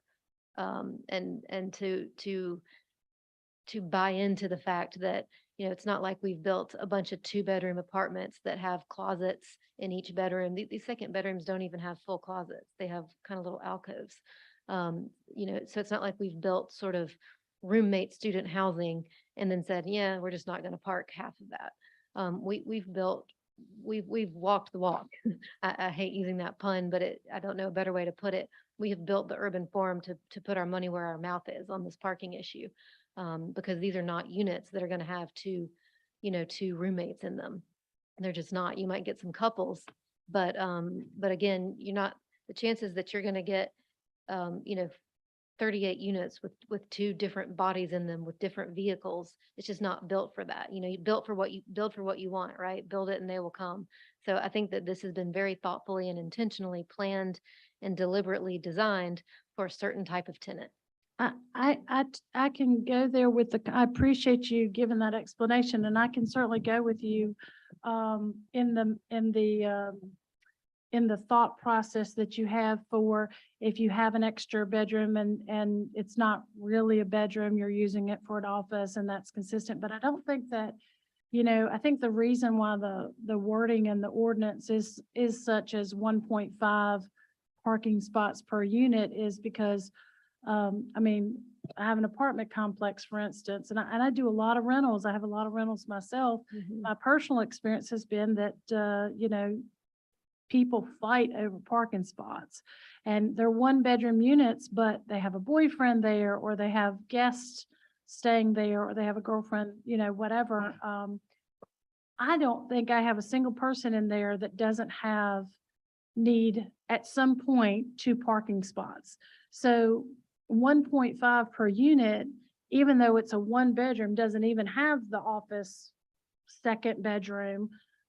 I guess that's the minimum, and I just don't think, I'm not getting where you're going to get that from. I think that if Market Street had public parking, or if it was wide enough to have public parking or parallel parking there, I think you could maybe pick up some reasonable spaces there on the street. But We do have parking on Market.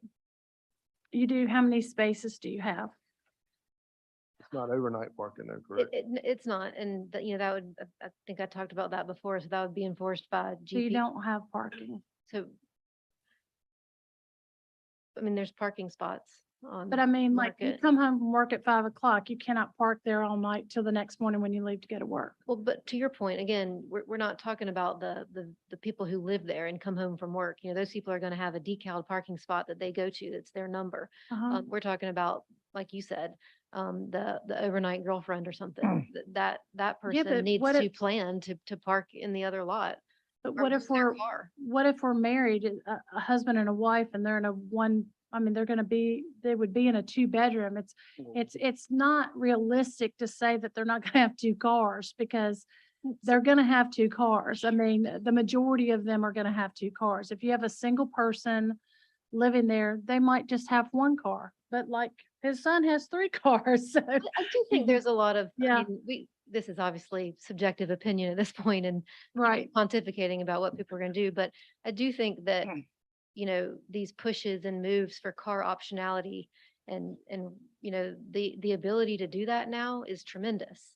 When I talk about this all the time, I have a lot of, friends and colleagues whose kids are turning 16 right now. Mine aren't quite there yet, but a lot of my friends' kids are, and they don't even want to get their license anymore. They don't care because they don't really even need it. Which is astounding to me. We couldn't wait to go get our license when I was 16, but now it's there, car optionality and the ability to not have to have a car, or at least not have to have 2, that's real now. And I think that we want to encourage that in our cities. And I think we want to, have private investors help us encourage that. Otherwise, it's just going to be words in an ordinance, or words in an objective and a mission statement.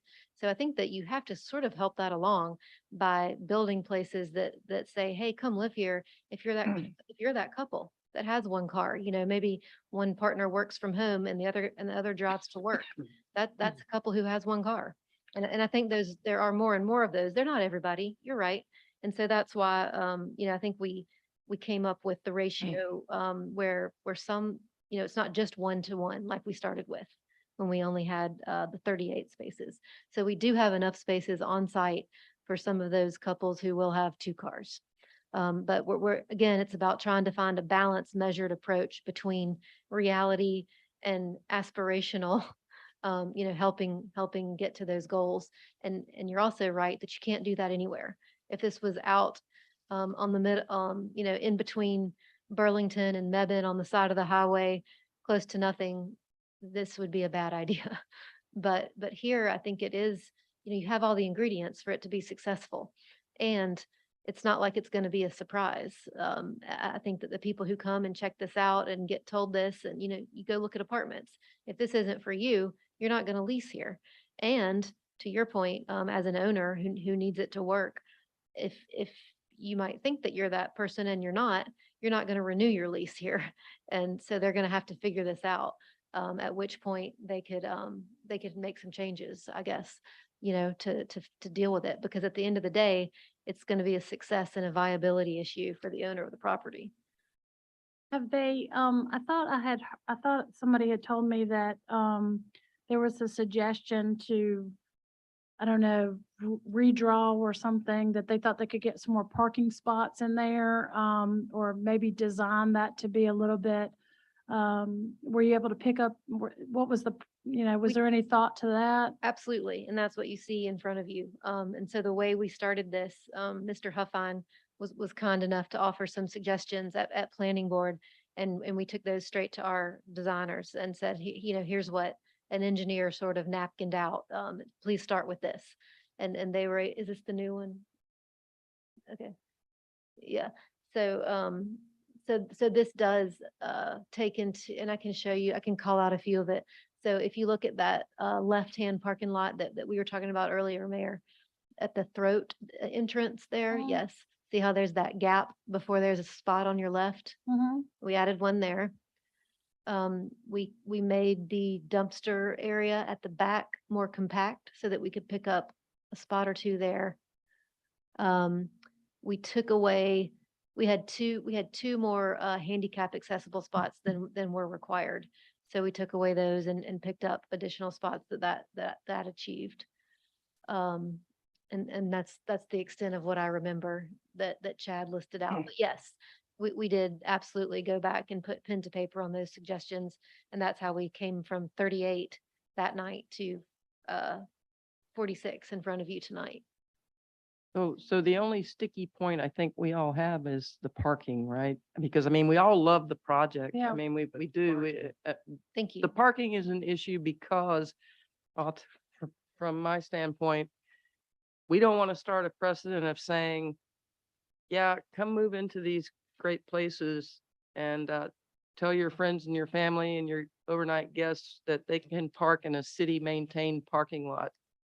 Because again, if they park in a city parking lot maintained by the city, and now we're maintaining parking for, because, if 3 or 4 other people came in and did projects like these and tried to do the same thing, and go against the ordinance and have fewer parking spaces because it's close to city parking, it could become a problem, if you can see what I'm saying. Mhm.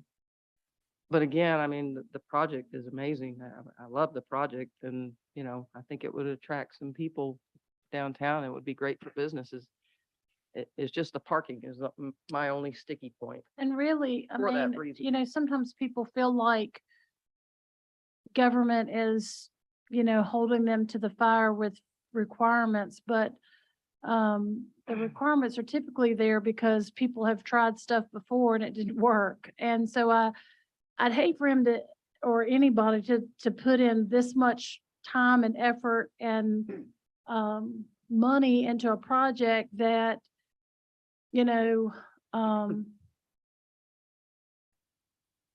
people were really upset over. The neighbors were upset because people were parking in front of their, just this past week, people will try to run businesses out of their home. And boy, they're calling just as fast as they can call the city and saying, there's 10 cars out here on my street because this person's decided to start running a business out of their house. And it's a big difference between, Aaron, what was the number if you take what the ordinance says, 1.5 units? So it's 57 versus how many do you have? 46, 11. So, I hear you. I do. I know it's not just, something to worry about, just to have something to worry about. So I think I if it guess- was right beside a parking lot, maybe you could make that argument, but I just don't know that people want to walk that far to.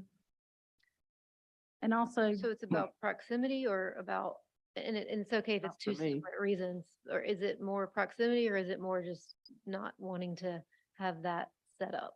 I mean, I don't think the city should be required to provide adequate parking, especially when, have they looked at trying to buy the lot beside it? Because isn't that available?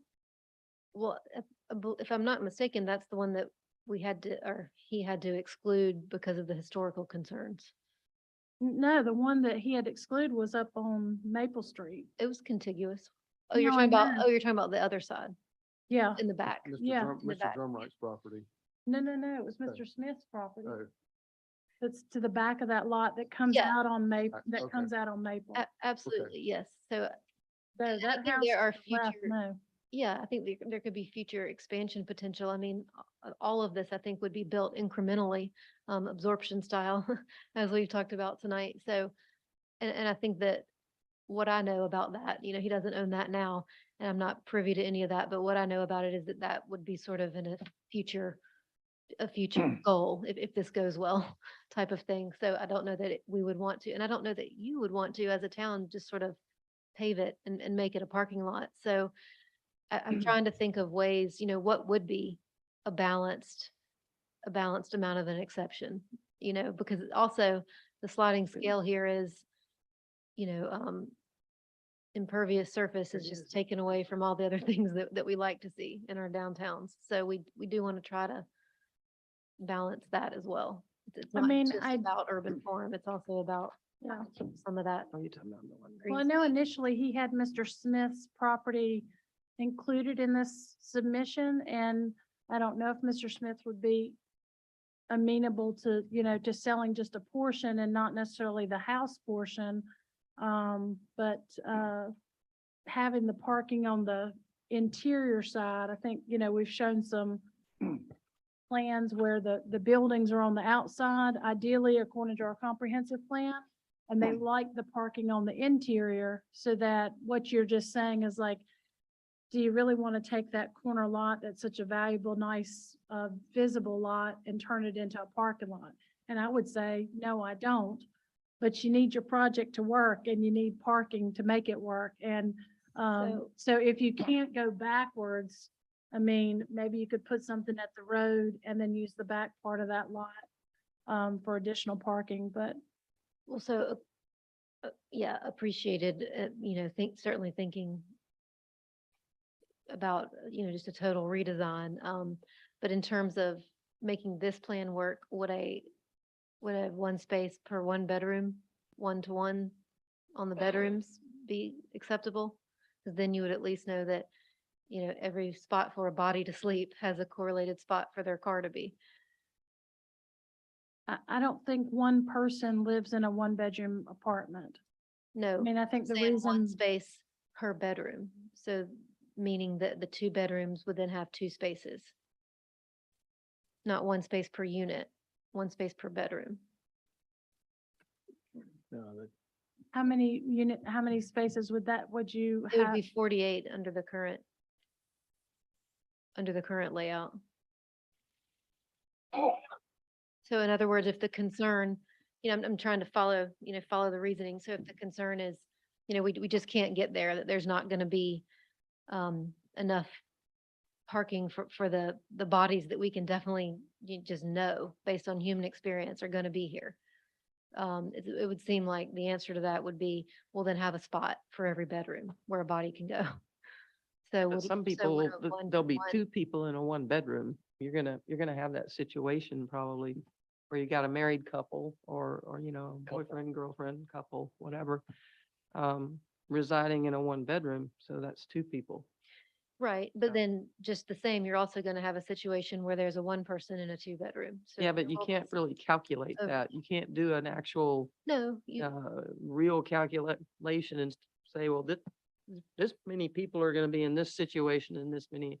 I mean, Right. we can kick it around That's why the 1.5 works. forever. Yeah, Well, that's why the that's- 1.5 that's what I was per gonna- unit works. that in, to your point, that in and of itself is just a decided upon arbitrary, reasonable formula. So what I'm submitting to you is that based on the location, based on the urban form, based on the goals and objectives that we're trying to get to, and that this project itself is investing in, would it be reasonable here to say one space per bedroom? As a, if it wasn't reasonable to say one per unit at where we started at, is this a reasonable place to go?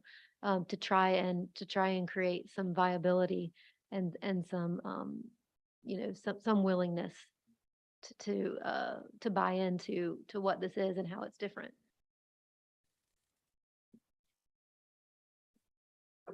Given- how many of your bedrooms will be handicap accessible?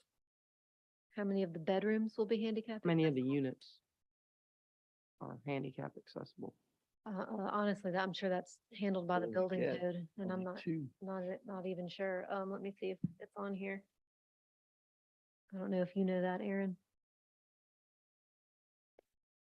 I don't, do you have elevators? Or just stairs? You don't have to have elevators unless you're 4 stories.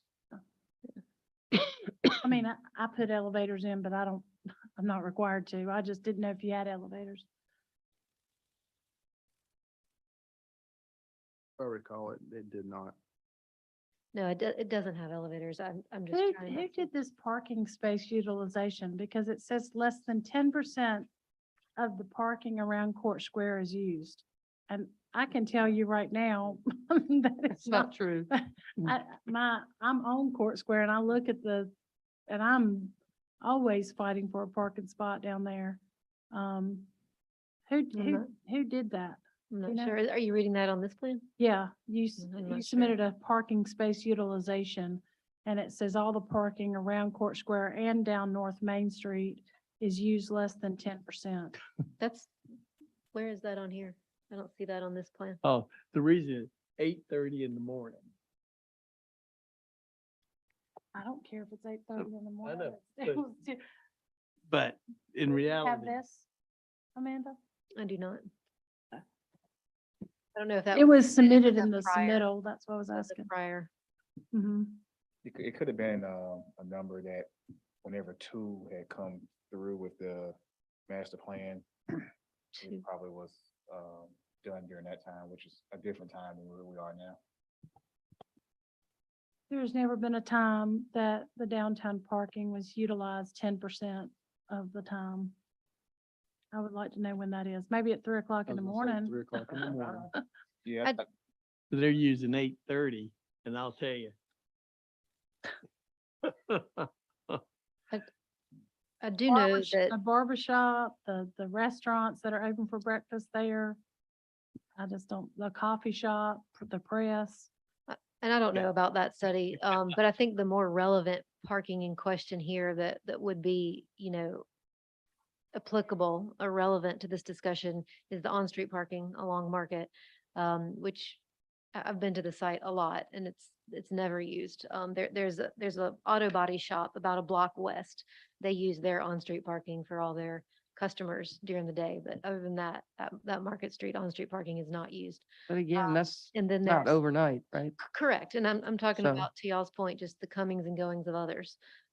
Because I would submit to you that parking each bedroom is enough to handle the actual dependable, reliable, I'm coming home from work and want to be able to park and go upstairs and relax. And then there's a parking lot at, a city lot at, where's that? Cross Street, sorry. I don't want to say the wrong one. On Hardin and and Maple. Let's see. See it here? Believe that's right. And it, I've visited that one several times and always been able to, it's Yeah. ample parking. So that one is much less utilized than some of y'all's more core areas down here. And that's the one that's actually in walkable proximity to, reasonable proximity of walking to this site. But again, I think we need to be cognizant that we're talking about people who don't live here. Well, I think that we expect and agree that we should park the people who live here. We're talking about extras at this point, and I think that we have put this project in a location where that's not unreasonable, and we have built the project to the the specifications and forms and optionalities of the type of clientele that buys into that type of living. And three, these are goals that are good for the city at large. Sustainability and less car dependence is good for all of us. So I think that we want to encourage that to some degree. And if we make it easy for everybody to have a car, even in downtown where we don't want cars, that's not helping us get to those goals. So to your point, where is it reasonable to allow deviations and exceptions? I think that this is a place where it is reasonable. To what degree? That's what we're talking about. And I would like us to agree that, 1 spot per 1 bedroom, 44 spots is reasonable. I'm sorry, 48, excuse me. I want to support all of those things, but there was a recent study done on the millions and millions of dollars that the state of North Carolina spent across North Carolina putting in bike lanes and taking away parking.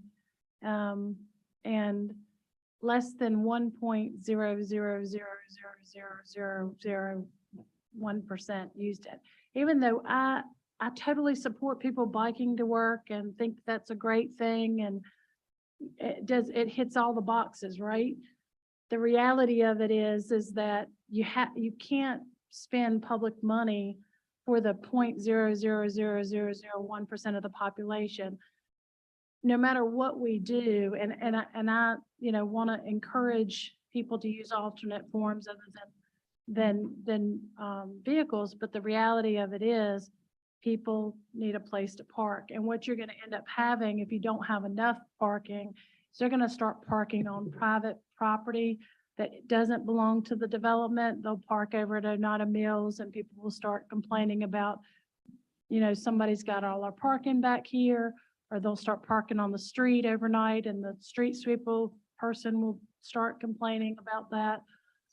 Somebody's going to get their car towed, all of those kind of things. So as much as I do agree that, we try to encourage things.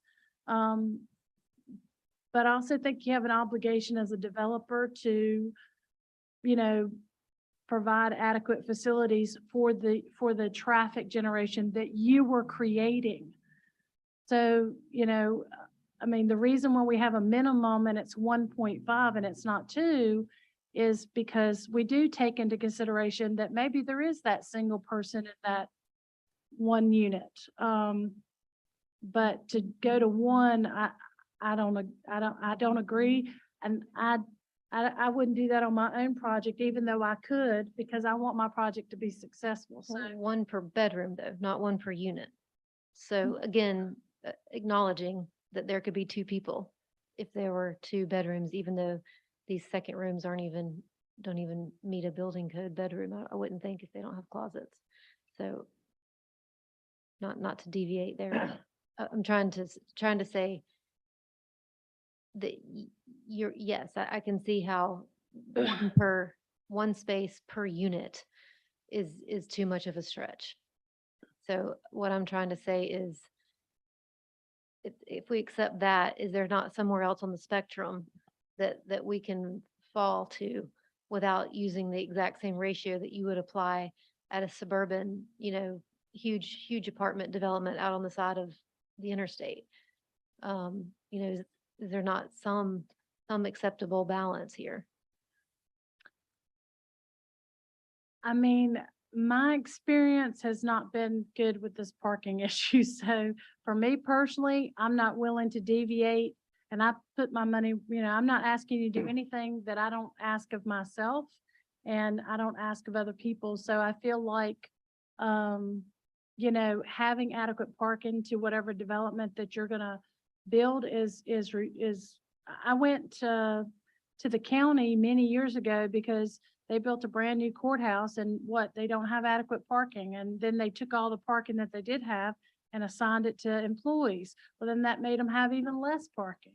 And people were complaining and the church was complaining and all these different people, all the neighbors, because human nature is if you can't park where you used to be able to park, then you start parking illegally on other people's property, that it's not their problem. And quite frankly, it's not their obligation to provide parking. It's not the church's obligation to provide parking for a public facility, and people are required to go there to court or to the jail or whatever. Yeah. So we're not trying to be hard to get along with. We love this project. We think it would be great for Graham to have it. If there's some other concession that we can give, I mean, I'd love to hear what that is. Because I don't mind doing a concession, but I don't know that I can do I personally, the rest of the council is free to do what they want, but me personally, I'm not willing to budge on the 1.5 per unit.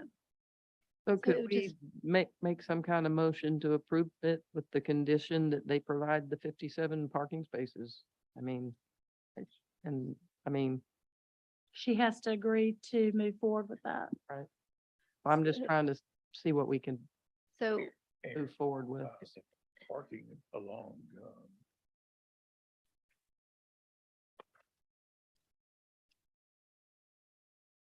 parking along the side of the road right there. Is that not allowed in the city? I can't hear you, Ricky. I'm sorry. Isn't parking along the street there, isn't that allowed? I mean, it's a city street. No. It is allowed, it's not allowed overnight. I had Wow. doesn't Graham have No. a downtown resident parking program? There are certain, lots where you can have the parking permit to allow for someone to stay overnight. That was one of those, concessions that the former council had approved maybe 3 or 4 years ago. So, Yeah, that's when Lee was still on the board. so why couldn't we institutionally participate in that? Since that infrastructure, via a program is there, why couldn't we, for the 8 spaces that we're missing, 9 spaces that we'd be missing if we bumped up to the 1 per bedroom, agree that we had to, we had to maintain and keep and pay for 9 of those downtown parking spots, downtown resident parking spots. And what if the overnight parking was lifted and they could park on the street in front of their home? That eliminates the need for What do you mean for just for that area or all of? that area. As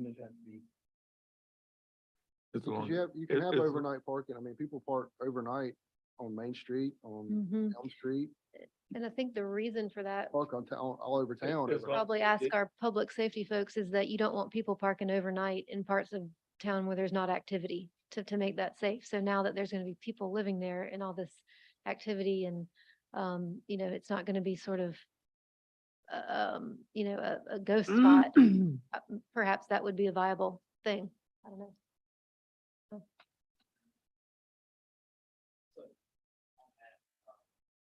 That you was asking about that overnight parking. I'd have to go look at Market itself. But I want to say Market doesn't have that overnight restriction on the street side parking. The only area we have with restriction on street side parking is immediately downtown in the parallel spaces for the street sweeper to come through downtown. But I think Market Street, that portion of Market Street right there is not restricted for overnight because the street sweeper would run that neighborhood just as it would any other residential neighborhood. So on that parking part, I know the permit process was brought up. On that part right there, I know each one of the lots designated for that overnight parking lots are designated a certain number of spaces. And having been involved in structuring that program with the permitting process is, it actually has to be by our ordinance, a parking decal that is on the car that's going to be parked there on that overnight parking. There's several things in that parking, because if you go into it and everything, you know, you can't park more than 12 hours in a 24-hour period in any city lot. That's the all-day parking, the free parking, you know, you got the 2-hour restricted lot, but I want to say it's, you know, you got a 12-hour restriction in there on the non-regulated 2-hour lots. I don't think Market itself has that overnight restriction on it. I think it's the same as any other residential neighborhood. No different than, like, you know, for say where I live. Cause I got multiple cars with the city car and kids and stuff. So we can park on the side of the road, even with the street sweeper coming through. I believe you're 100% correct on that. I think it has to be specifically stated that you cannot park beyond a certain amount of time, because some of our areas have 2-hour parking, That's correct. and then some have no overnight parking. And unless it reads like that, then it's open. That is correct. So yes, the overnight, like I said, the overnight parking on the street.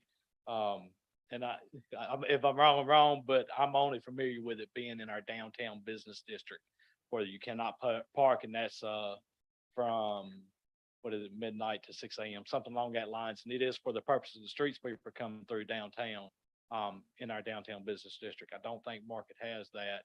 And then as far as the parking and using the city lots, because that is a designated park where you can, it is a designated lot where you can do the parking in that lot, how, you know, with the permit, however it is designated, these lots are designated for that. There's only a certain of spaces allotted for even that. That was created several years ago. Is there a fee for that? There is a small fee associated with that. I don't remember off the top of my head what it was. It was a small fee that was passed by council at that point. For that, I can tell you this, since that's been passed a couple of years ago, it's been so much interest in it, we have never even printed the decals. So, I mean, that's just being honest.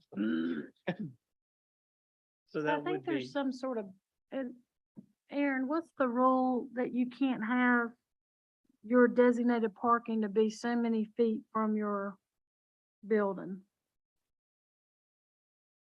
There's a rule that says you can't, has to be within so many feet. I know I've read it. so that is an option if it's feasible.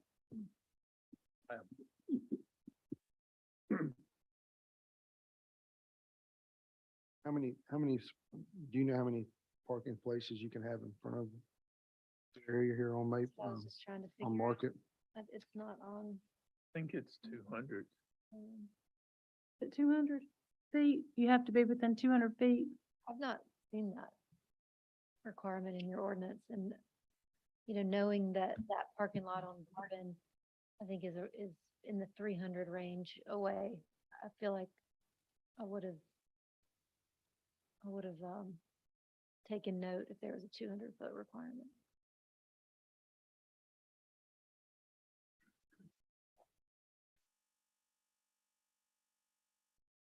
Is there a Google Earth image that we could pull up to, I'm sorry, you're looking at something else. Yeah. The parking on being allowed there on the street and the parking that she does have, would that be allowed? Aaron?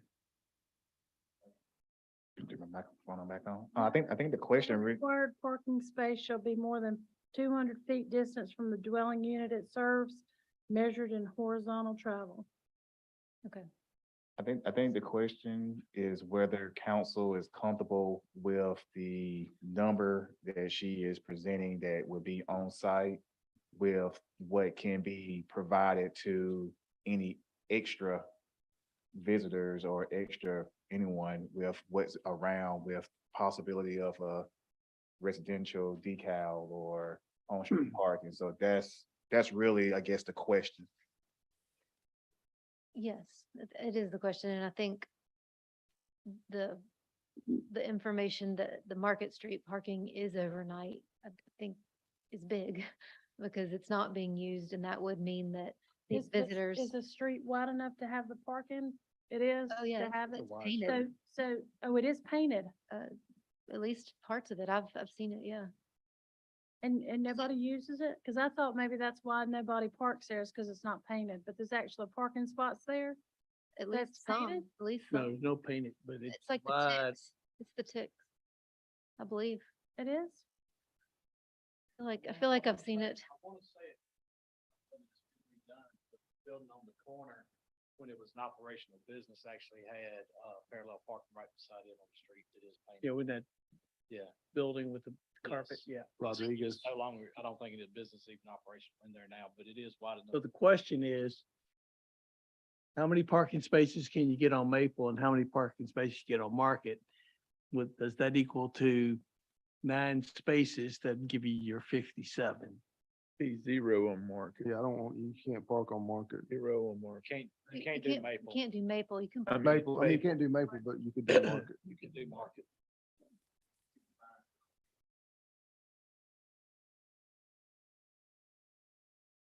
There's, I don't So our- remember seeing any. You're right. I don't see it now I either. don't see now, but at one point it used to be right there on that side, but Yeah. with the exception of 20 feet of the curb, it's in, I believe in ordinance, this is pretty wide open down to there.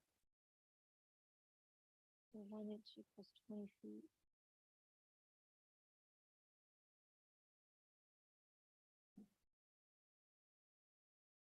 Go back, Aaron. The parking stalls are 20 feet long. It looks like you Go could, back to where those, right past where those people are. it looks like you could get about 8 or 9 along Market. Looks like there has been people parking on the street in front of that house, like by the oily spots there on the road at some point. Hectic. Well, you could, where you could park there in the evening, you know, And that road's wide enough. You can have on-street parking. have on-street parking from, you know, during the night and then they're, you know, We just need to know how many spots that street Yeah. there would be able to hold. It looks, I mean, Well, how many feet from the corner do you have to be? 20.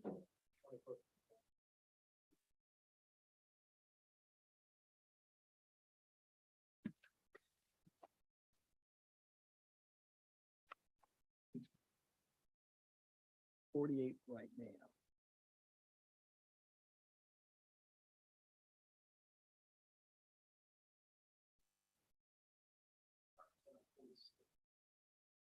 I'm saying if we do 48, it should be one. You do one per, that would be 48. So we need to come up with an additional 7, 8, 9. 9. She's got that look if she does it on the street. Jesus. So scaling this off, it looks like I can get about 6 or 7 just on our frontage alone if I stay 20 feet off the curb.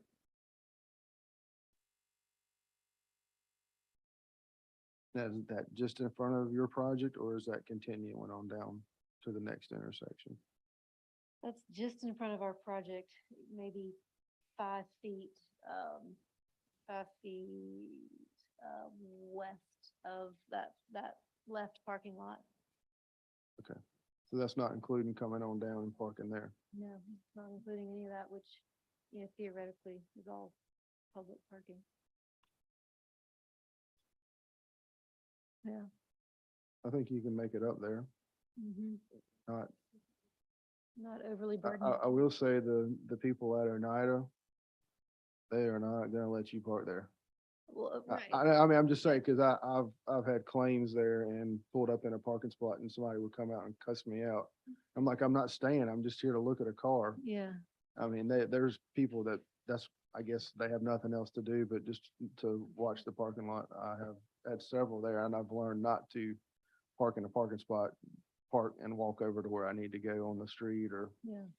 So are we talking about actually marking those spots for that, for those people to park in, or are you, you're just talking about saying, I saying would- first come, first serve, I would say whoever that- parks there? I would say they needed to be marked off. Not sure you can do that. Painted mark, yeah, painted, not permitted, but not reserved or anything Right. like that, but just And the person got to have 20 foot. Just the every- marks. Every 20 foot, put a line so that you would know this is a parking spot. Parallel parking for dummies. Got it. Okay. Because if you don't, you're gonna have one person, then they're gonna leave enough gap that That's Mhm. right. next Yeah, person. can fit in exactly. Yeah. And whatnot, and it's gonna. And you're stair angry step, that You're you're, gonna get 4 cars where you could have put 10. Yeah. Yep. That's right. I'd have that anyway. I know people that do that. So the question is finding 9 spaces. well, if we're allowed to exceed, and I think we're allowed, if y'all are comfortable with the concept that we exceed our physical exact frontage, there's certainly space for it. Just scaling it off, I can get 6, 5.5, exactly in front of our frontage. So if it's okay that we would be, and again, this is all a theoretical assumption of a ratio. So we're not for sure that we're even gonna have 57 parkers each night. So, if we could get comfortable with the idea that three spots were a little bit to the west of our frontage, in a downtown area that is made for and built for and encouraged, where we don't even have that. So many they would parkers. be within the 200 feet, so Yes, you would. thank you.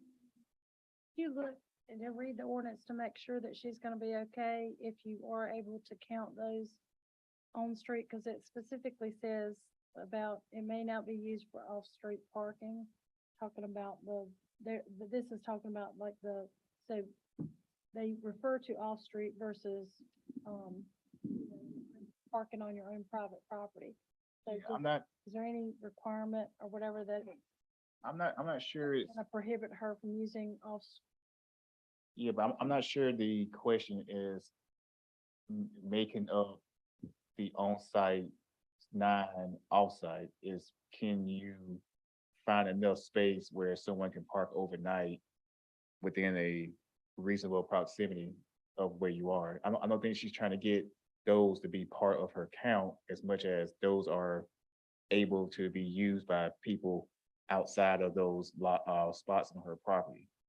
Yeah, I think it's a piece of evidence for you guys to feel comfortable that this is viable. Right. It's not gonna create all those concerns.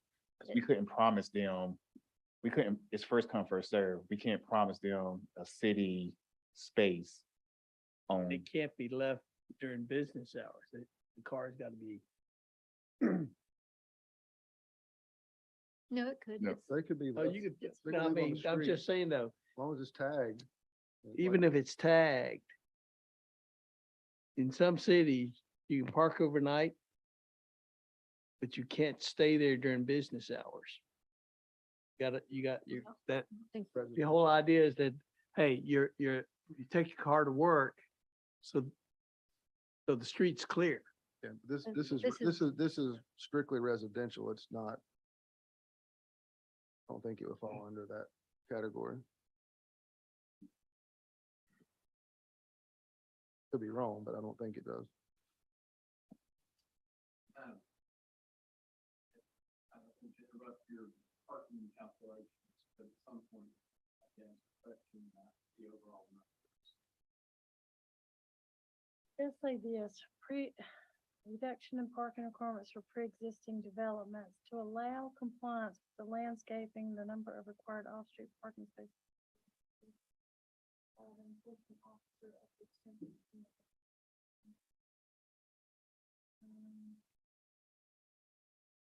But there's no reference, I don't wanna mislead what we're kind of allowed to do, there's nothing in here about off-street versus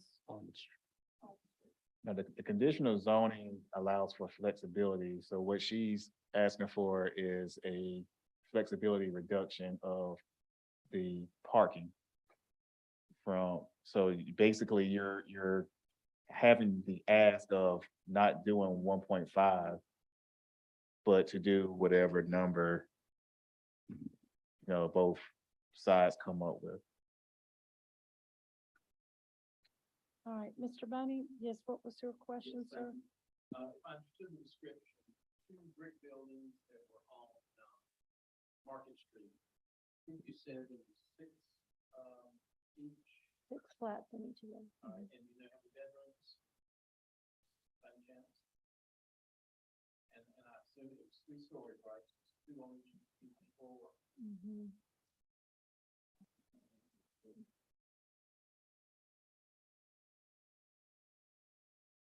Somewhere I have an internal floor plan, but I did not bring that. Let me ask those that you might find out on those. Mhm. And then you mentioned 2 cottages on the back side. 4 cottages. Four cottages. Two. It's 2 cottages. I'm sorry, 4 cottages. It's Look at the site plan there. 4 cottages with 2 bedrooms in each cottage. Right, and then the building on the front, it's like farmhouse style. Sort of looks like, layout, it's either 1 or 2 buildings. But it's kind of, how many are there? Those each have 9 units. And they're 3 stories.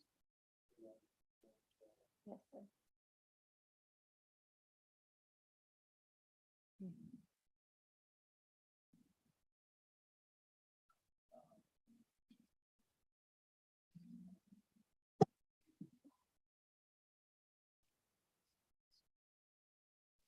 So it's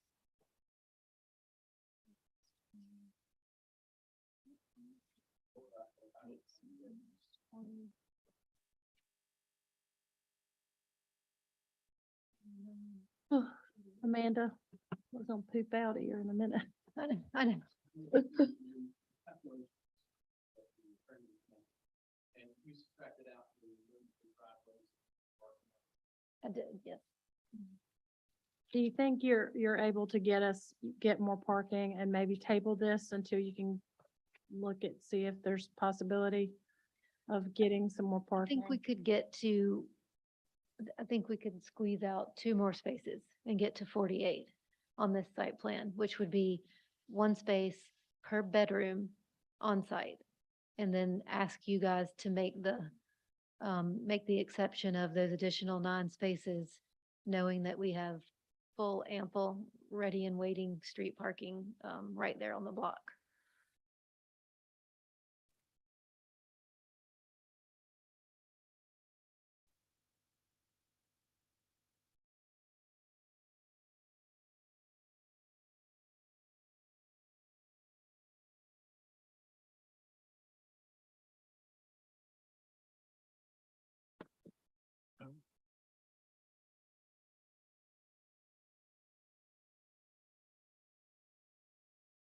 Yep, I'm good with that.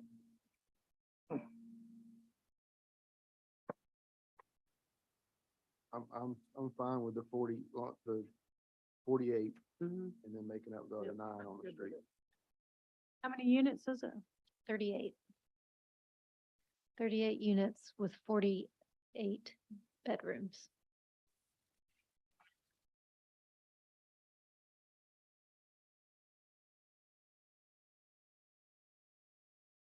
So. So the we have, condition- and you think we can get 9 spots on the street, is that right, Aaron? 450 feet.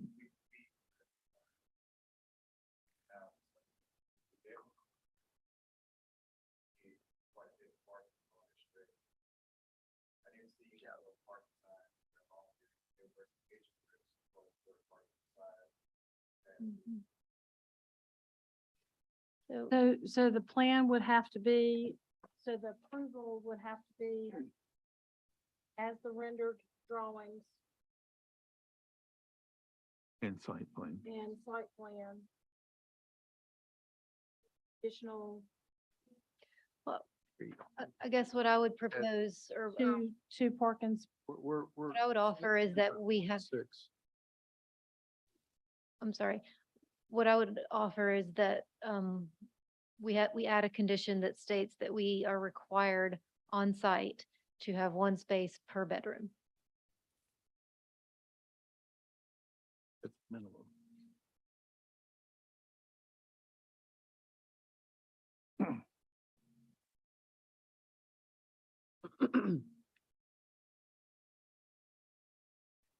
That's kind of tricky, because if you take one of your two bedrooms and make it a one bedroom, Well, right, so required to have 47. not tricky, just reality. If this lays out differently when we get to full engineering and we have to change things up, I don't want to have made a condition that it has to have 48 parking spots if the unit bedroom mix ends up being different.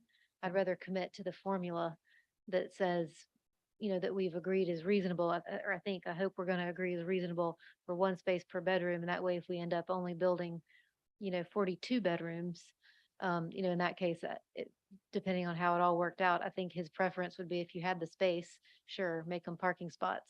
But, not knowing how this all might shake out, I think that you're absolutely right. That's why we would prefer a formula, just in case things change between concept and construction. That makes sense. Making an exception to the 1.5 formula. per Right, unit. and that's another. You're not good gonna reason to reduce the keep- number of units, but you could reduce the number of bedrooms per unit. And therefore, that would throw the equation that we just figured out off for the number of on-street. Well, it parking wouldn't needs. if you made it a formula, like she said, instead of saying No, it they will. have to have No, 48. That's the reason why they're doing bedrooms instead of units. But no, No, 1.5 track units. set now by code. Right. Which requires So 57 We spaces. require 57 spots. So now if you drop this down to 40 bedrooms, you're only required to have 40 parking spots on site. But to still meet that 1.5, you're not gonna be able to put 17 cars on the street out there. Right. That's the tricky. I don't think it's tricky. I think the point is that this is a concept plan. It hasn't been fully engineered. It's gonna be incrementally built. If something is a bust and tanks, what if he only ever builds the two buildings up front and one of the flats? Does it have to have 48 parking spots? I think it's just smart to track with a formula. Your current ratio tracks with a formula instead of using hard set numbers that are based on a site plan that isn't even permitted. I'm just trying to keep it formulaic instead of I hard know, numbers. but there's a reason why we don't use bedrooms. So like, just like HUD says, if you don't have a closet in there, it's not considered a bedroom. What is your definition, Aaron, through the inspections department as to, what constitutes a bedroom? It's the same. No closet, right? Closet. So if you built one bedroom and then you had another bedroom, just the same exact size with no closet in it, you could call that a one, and then but you could definitely have two people living in both bedrooms. And I'm just not saying, trying to there's all sorts of things, years ago, they used to have a doorknob tax, so that's why everybody stopped building closets, right? So to try to avoid the doorknob tax years ago. So, people find a way around things. I think that, if we're going to change the ordinance, from 1.5 units, Well, then we just need to figure out the correlated formula. So convert it back. After a 5-hour night. So do you see what I mean? If you're more comfortable with a formula that's based on units instead of bedrooms, it can be done. I think we just have to recast the math. okay? I mean, right? Doesn't that make If you go sense? By units, we're talking 57 parking. This is how we came up with 9/10 at planning board, because Chad did the exact same thing, because we were talking in units and we wanted to convert it to bedrooms. So that's how we got to that last time. So now we just need him to fix it for us back the other way. So you want it to be whatever the equivalent is of one, what we're doing now, which is 48, because one bedroom to one space. So you would So if have you- 48 off-street parking, in other words, on the property. Then you need 9 spaces that would be on-street. Sure. So, but the hard numbers again are based on a concept plan. And what I'm trying to do is make sure that if this concept plan doesn't come to fruition, because again, remember, this is conditional zoning. We can't ever build more than this, but you could build less because, we don't know that we'll achieve this. So the only way it's ever going to go is down. How many units is it again? 38. 38 units, so 38 times 1.5 is 57. 57. So is if you the come back maximum. and you only build 36 units, it's gonna be less total parking that you're gonna need then. So it would work. I mean, if we stick with the same 1.5 per unit and you come back and you only build, Should be 36. 1.26 parking spots per unit. 1.26.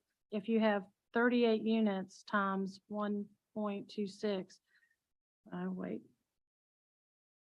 Getting 1.26.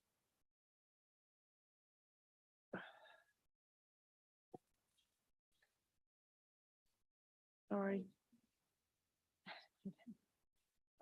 By the ordinance, yeah. Away from that. Yeah, you need so I don't know, if the units that you're wanting to, are you okay with doing units or you want to do bedrooms? Cause I'm not comfortable with doing bedrooms. I just don't want it to be a hard number because I want a formula. Because I want to be able to, So if whatever we rate said- we establish, I want it So to. if we said apply. 1.5 parking spaces per unit, Well, so that we know. well, I mean, that's what, that's your formula. I understand, but I'm saying if we've agreed, I think in concept that it's reasonable to have a deviation from that, that, right now is being represented with the 48-9 split. I would want that to apply uniformly if we end up not being able to build 38 units. I guess it's a question of how we want to word this. Right now, it's 1.5 that would have to be off-street, in other words, on the property. 1.26 per unit does come out to 47.88, which is the 48. 48 Spaces. on off-street. Off street. And the fact that market allows on-street parking, then they could use market. There's if there is enough for 9 spaces on market, that would within 200 feet, it would satisfy the 57 spaces. 48 spaces. And if 48's too many, then okay, you have 46, that means you gotta have 11 market. The target is 58 or 57 parking spaces, That's if they build 38 units. if they build 38 units.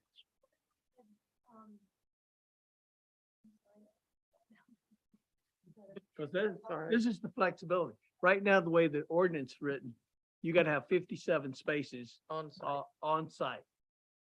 Now we're saying, okay, we're gonna give the flexibility because you have access to on-street parking.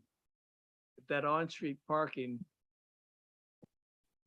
satisfies what you have off-street plus on-street gives you 57. You're saying as long as we can get it. Long as you can do it. On and off.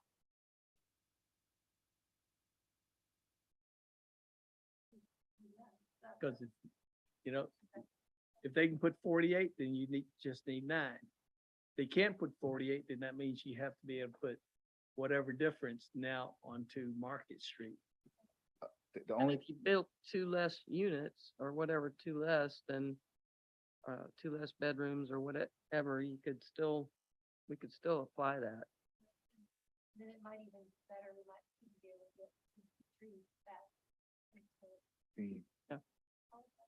With the only concern with that is that you're counting the on street as if that is going to be theirs. It's available, but it's not, Available. right, it's not, it's anyone, Not- I can yeah. go park there, Not designated, It's not Right. designated. correct. But it's highly unlikely. not that- guaranteed either. No, If but it's I mean, used it's by- not, There. it's not the city's responsibility to provide public parking for private development. Right. I'm not Right voting back for where we that. were. I think that sets a really bad precedent to do that, but I'm fine with saying that we're gonna require 1.26 spaces. That's a condition that we're coming down in rather than the 1.5. We think the project's excellent. I think the project's excellent. I'm willing to do the 1.26 spaces, but if it changes, I'm sorry, you're just gonna have to come back before the council and get it approved again. And that takes them to 48 spots. 48 spots. What we Yeah. had already agreed to. Well, that makes sense. Okay, I want to go What- home. That's Okay. one per, that's You one and me per both. bedroom that you had suggested. Battery just died. And appointment. I make a motion, we approve the project. Did we close for- the public? I'm public sorry, hearing? did we make a motion, we close the public meeting? I second All in favor? it. Make a motion that we approve the rezoning with a consistency statement of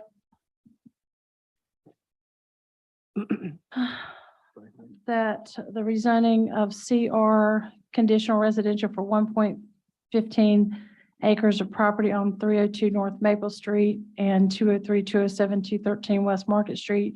And this is consistent with the Graham 2035 Comprehensive Plan and policies 4.3.1 land use patterns, policy 5.1.2 variety of ownership opportunities, policy 5.21 diverse neighborhoods. In that we will approve the site plan as presented and the renderings, and that the buildings will be consistent with that submitted, and then an additional, and that a number of parking spaces will be 1.26 spaces per unit. Do I hear a second? I second your motion. All in favor? Aye. All opposed? Thank you very much, Amanda. Watch how fast we're gonna go through this. City council will consider approving an amendment on the project ordinance, adding 2 additional identified American Rescue Act projects. Megan, I'll gladly go through item 5. I'm sorry, item 6. I will just point out that you skipped item 5. we already did board of, oh, sorry, I'm sorry. I thought that was I apologize. It's okay. I'll keep, So. do you want me to keep rolling? Sure. I'll gladly talk. Go ahead. Project ordinance, ARPA. We talked about this over a course of several meetings. In the course of those discussions, the Civic Center roof repair came up and said that if we could get it funded through ARPA, that was something that council was interested in considering. What you have here is a proposal to completely repair the roof. This is not a Band-Aid fix, which was certainly a consensus I got from council, was to do a full-blown repair and not a Band-Aid fix. So what you see here would be the addition of 2 items: Civic Center repairs for the floor and the roof for a total of $58,788. And then your other item would be the cameras at the park entrances in the amount of $11,128. That would bring your total ARPA funds to 3.854050, and you would still have 1.1 unencumbered if you approve the amended project ordinance that is before you. Any discussion? I make a motion, we approve this. A second. All in favor? Aye. Aye. All opposed? Nay. Motion passes. As a side note, I know that they've had problems with theft and everything. Have y'all considered getting those Apple, AirTags AirTags?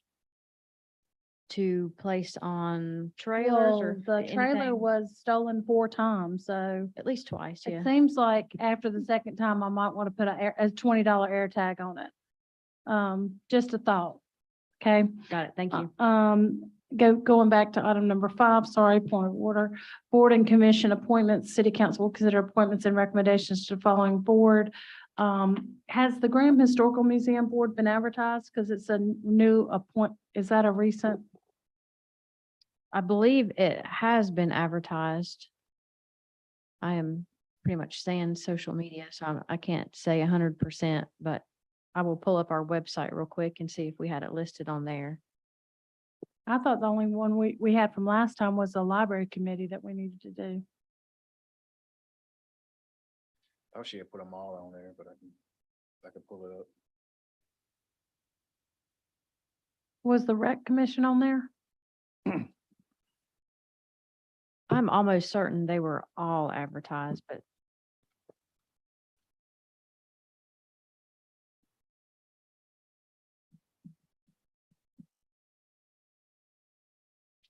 Make a motion. I can make a motion for the library committee. Madam Mayor, do I need to recuse myself from that since I'm on that list? I think you do. All right. Well, I make a motion that I recuse myself from this vote. I'll second Bonnie's motion. Opposed? Let's just do the library board so we can bring Ms. Honeycutt back on. I would definitely like to recommend, I was so excited to hear that Ms. Honeycutt was, who all is? Do you have the list? Anthony Brooks.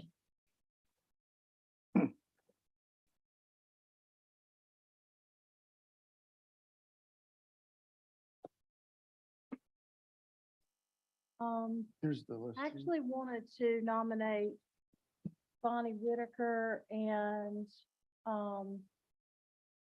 Kim Demura. I second your motion. Or do I need to make the motion? No, I made the motion, it's fine. I second it. All in favor? Aye. Um, I make a motion that we bring Bonnie back on the board. so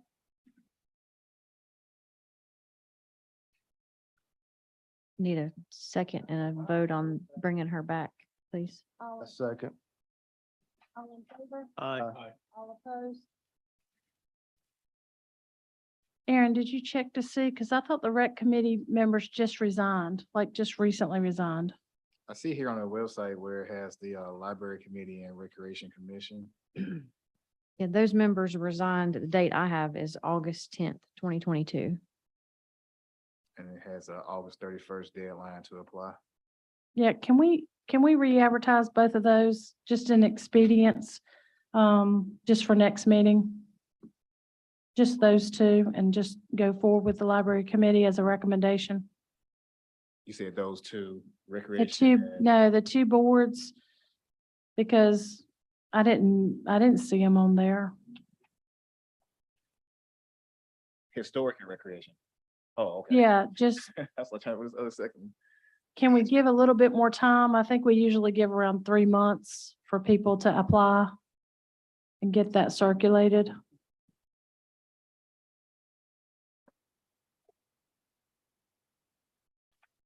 And then we can make you can get the Madam Clerk to, make those recommendations to the Alamance County Commissioners, right? Yes, that is For the correct. library board? Mhm. Okay, item number 7, moving on, make a motion that we table the appointments for the Graham Historical Museum Board and the Rec Commission and to give more time to advertise those position openings. I second your motion, Mayor. All in favor? Aye. All opposed? Motion carries. Number 7, amend Code of Ordinance, Chapter 12, Article 3, height of grass. Aaron? Yes, Mayor, this actually is pretty quick. We just need to have council's consensus for us to bring back the amendment in code form for you to be able to vote on in October. Mayor Pro Tem Hall had requested that we look at reducing the height of the grass, which is currently at 18 inches down to 12 inches. Mainly due, and correct me if I'm wrong, by the time you address the height of 18, you're probably looking at grass being north of 20-some inches Yeah. by the time you have it cut. So I think in this way, it does allow it to not necessarily get too far away and have to get bailed. Right. Yeah, that's what I'm trying to get across. So we just need consensus from council to come back with the. And you checked in Burlington and Mebane and all, they were at 12 inches, is that right?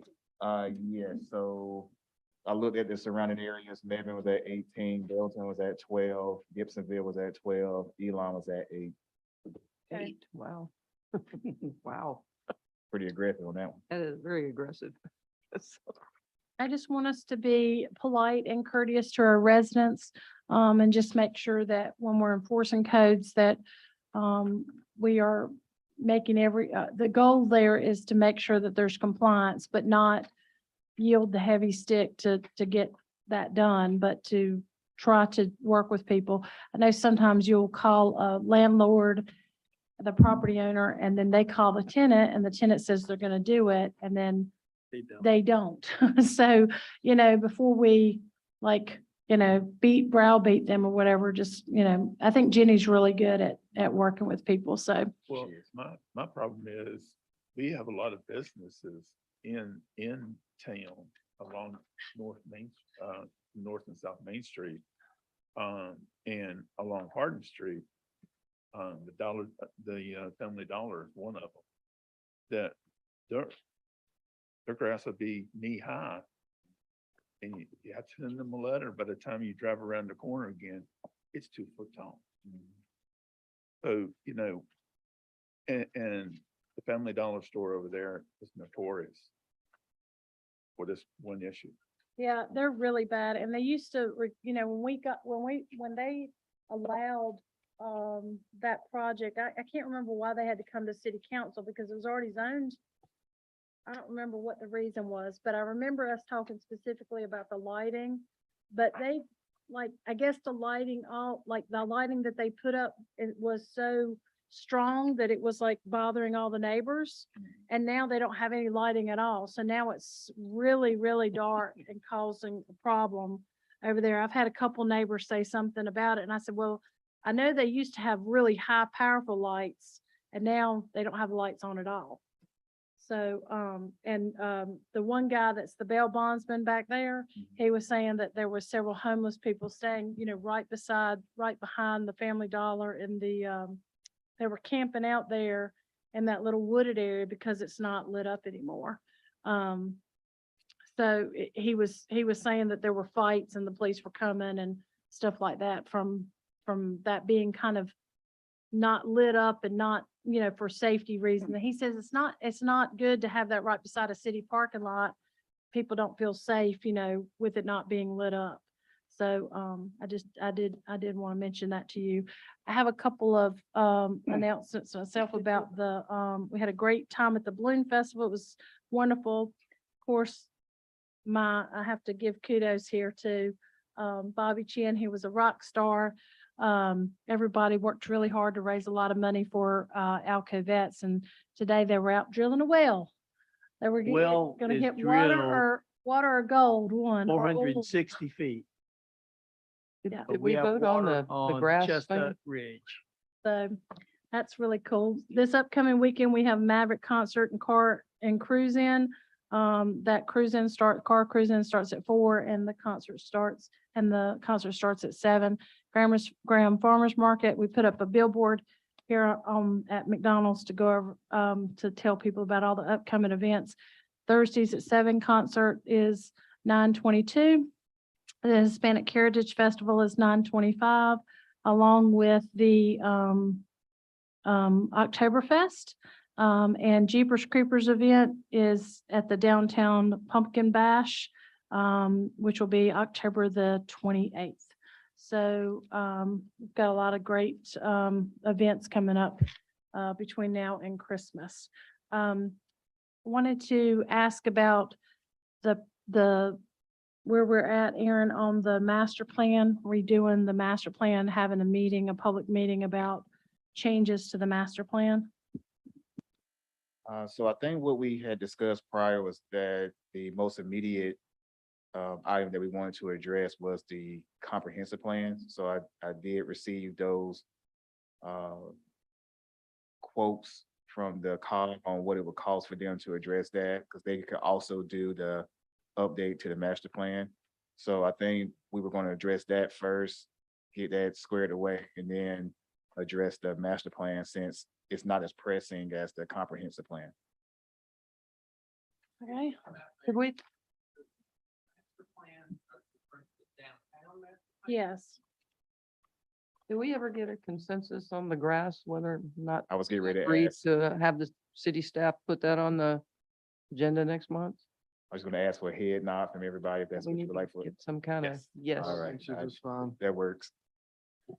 And I think we had, there was the pending, where are we at with the employment handbook? Yes, Councilmember Chin and I spoke about that this week through email. I updated him on where we are and we game planned for a path to move forward. Are we, how is the deal with the recycling, going and the trash in the downtown? So So- there was some complaints about that. Our Public Works Department made visits to some of the businesses who were expressing some concern. The frequency didn't change when we changed providers from GFL to Republic. That was all the same, and Public Works spent the better part of a morning cleaning up, I believe what they referred to as Trash Can Alley. So they had identified some of the property owners or business owners and talked to them about the issues they were having. And then Public Works actually did a tremendous job getting all of that cleaned up, and they're going to continue to monitor the situation going forward. I would like to give Bert a heads up. I got to see his new trash truck, Oh.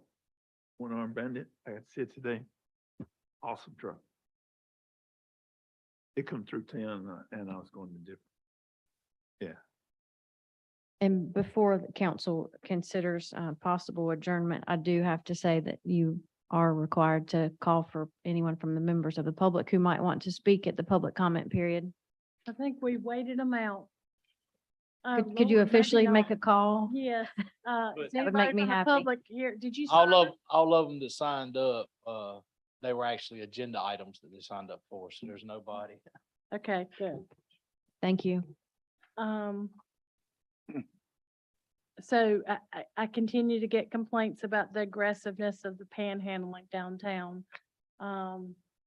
There's somebody new, I don't know, about, what to do about that, but, it's, it's concerning, when it's a large fellow, and it's a female and she's in her car and she feels, like they're coming and knocking on the window and the window's rolled up, but it's very startling and, or people are sitting in the chairs outside and stuff. So, maybe we could have more of a presence downtown. And I appreciate them doing the stops, but, And on that note, there is a gentleman that's hanging out at the on and off street, exit ramps down here at the interstate. We'll be sure to relay that to Chief Cole and she can, and today is National Policewoman's Day. So I posted something online to. say Yesterday. how much- Yesterday, was it yesterday? what's 12:14? Okay, sorry. Sorry. 1 o'clock, so. It's still today. It's still today for me. But we appreciate that. Make a motion to adjourn.